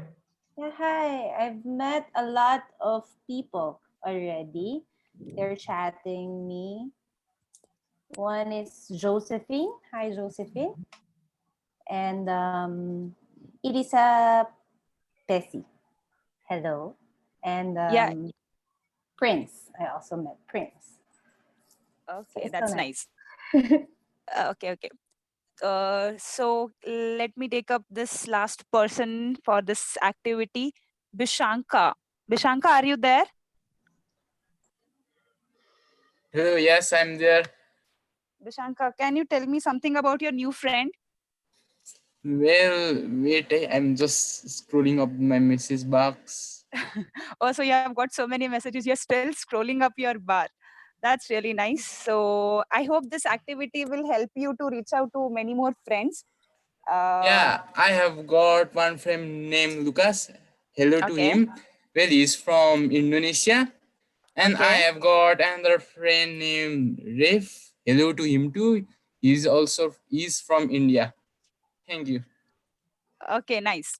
So I hope you guys like this activity. So stay connected. You have got your WhatsApp groups. So start preparing for your hackathon. Sir will be telling you about hackathon now. So I'll hand over the platform to him. Over to you, sir. Yeah.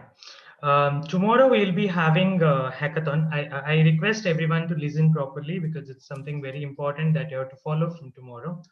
Tomorrow we'll be having hackathon from 5 p.m. Same time that we started today till 8 p.m. This will be hackathon. Hope you have started the discussion in your respective WhatsApp group. The admin of your groups will share separate meeting rooms for hackathon to make it more effective. So you'll be getting separate meeting IDs to your group. So you have to log into that meeting ID and only your teammates will be there. Okay. And in between, two mentors will be joining the meeting room, with whom you can take guidance. You have to present your ideas to them. Okay. And then you need to explain the team's concept to mentors and send your plan to Act Puttur by 7:30 p.m. Okay, you have to send your proposal by 7:30 p.m. tomorrow. You need to explain everything in that. I think you have got some the attachment where we have set some of the guidelines that you should cover. I think you have received it and we have posted in the groups as well. Okay. And based on your explanation and presentation, mentors will select 8 teams who will be called up for final presentation during valedictory. The result of the shortlisted teams will be announced by 8 p.m. to give some time for the presentation. So I think from 8 o'clock to 8:30 we have break. So we are announcing who are the top 8 teams at 8 p.m. tomorrow. Okay, so this is the guidelines. So if you have any more queries, you can reach up. You can reach to the WhatsApp group admins, and I think hope you are clear with the guidelines. And thank you so much for joining day one. And if you have any opinions to share about the first day's session, I think I will call up someone. You can, okay, I will. Theodora, can you? I'm sorry if I'm pronouncing your name. Sorry, I'll try. Okay. Kolak, I mean, hello. Yeah, I will Hello. unmute you. Yeah. Go ahead. So Hello. how was the first day session with Akangsha and all the speakers? How was it? It was better than I expected. This is my first conference and I really, really like it. That's really great. And anybody else want to share your opinion? Hello, namaste. Yeah. Namaste. Nice. Yeah, I really enjoyed myself today. It was so insightful, and the experience was wow. I really enjoyed myself. Thank you very much. Thank you. Great. Okay, last person. Hello. Hello. Namaste. Well, namaste. I really liked the first day. It was very insightful and a lot of practical issues that are happening out there that we can apply in our education careers. So I loved it, and I'm Great. very hopeful for tomorrow. So thank you everyone, and I request all the delegates, if you can share your experience through your Instagram, Facebook, and Twitter, and don't forget to tag Akangsha Trust. Okay, and we will repost it in our social media pages. So do it, and I think we can stay connected. Thank you so much for each and everyone. Thank you so much. Thank you so See you much. tomorrow. Thank you so much. See you tomorrow.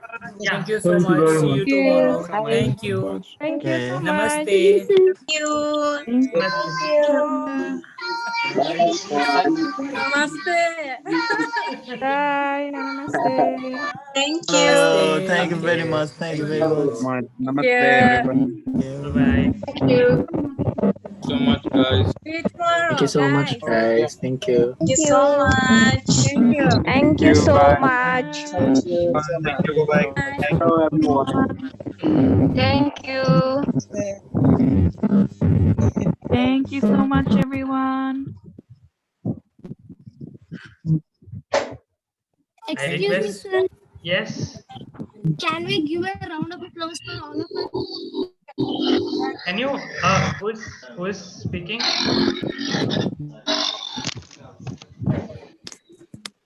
Who is speaking? Excuse me, sir. Pushpa, sir. Yeah. Tell me. Can we clap for us? Pushpa, go ahead. Can we? Excuse me, sir. Can we clap for ourselves? Oh, sure. we can.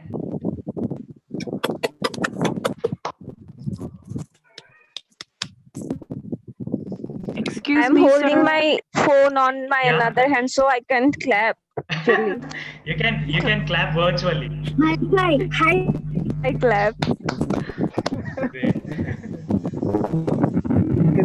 I can do is to give a high five instead. Yeah. Hello, excuse me. Yes. It's great experience. I observed first ever Thank you. online global education summit. I will appreciate really you. You do Thank you so much. very well. Yeah. Thank you. Thank you.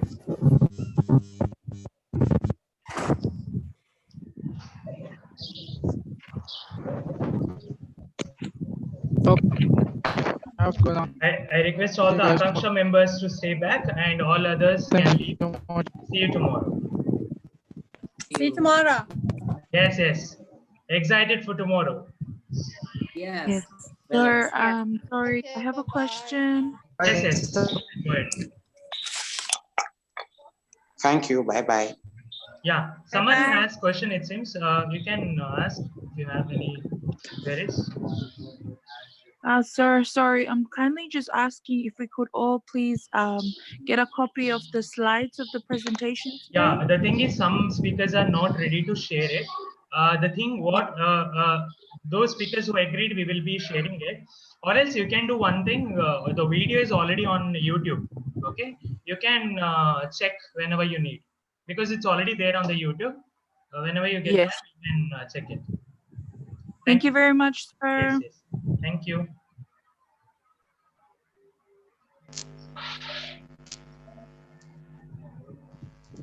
I request everyone to leave the meeting. Thank you. Thank you, everyone.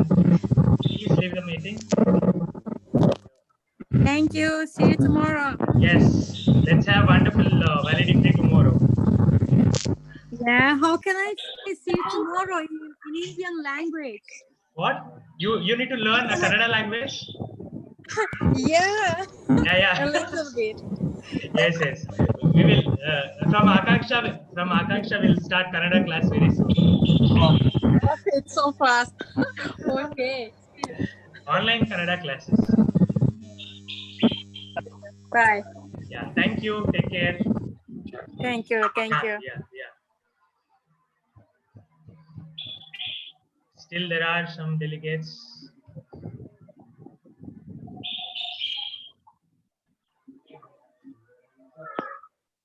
I request all other delegates to leave because we have some meetings for tomorrow. Please.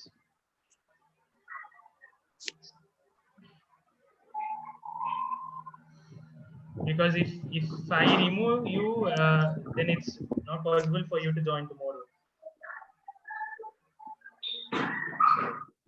Okay. Now Kannadadalli ಮಾತಾಡುವಾಗ ಅರ್ಥ ಆಗಲ್ಲ ಹೋಗ್ತಾರೆ.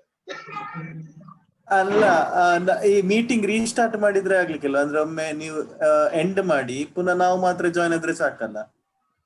ಹೌದೌದು. I think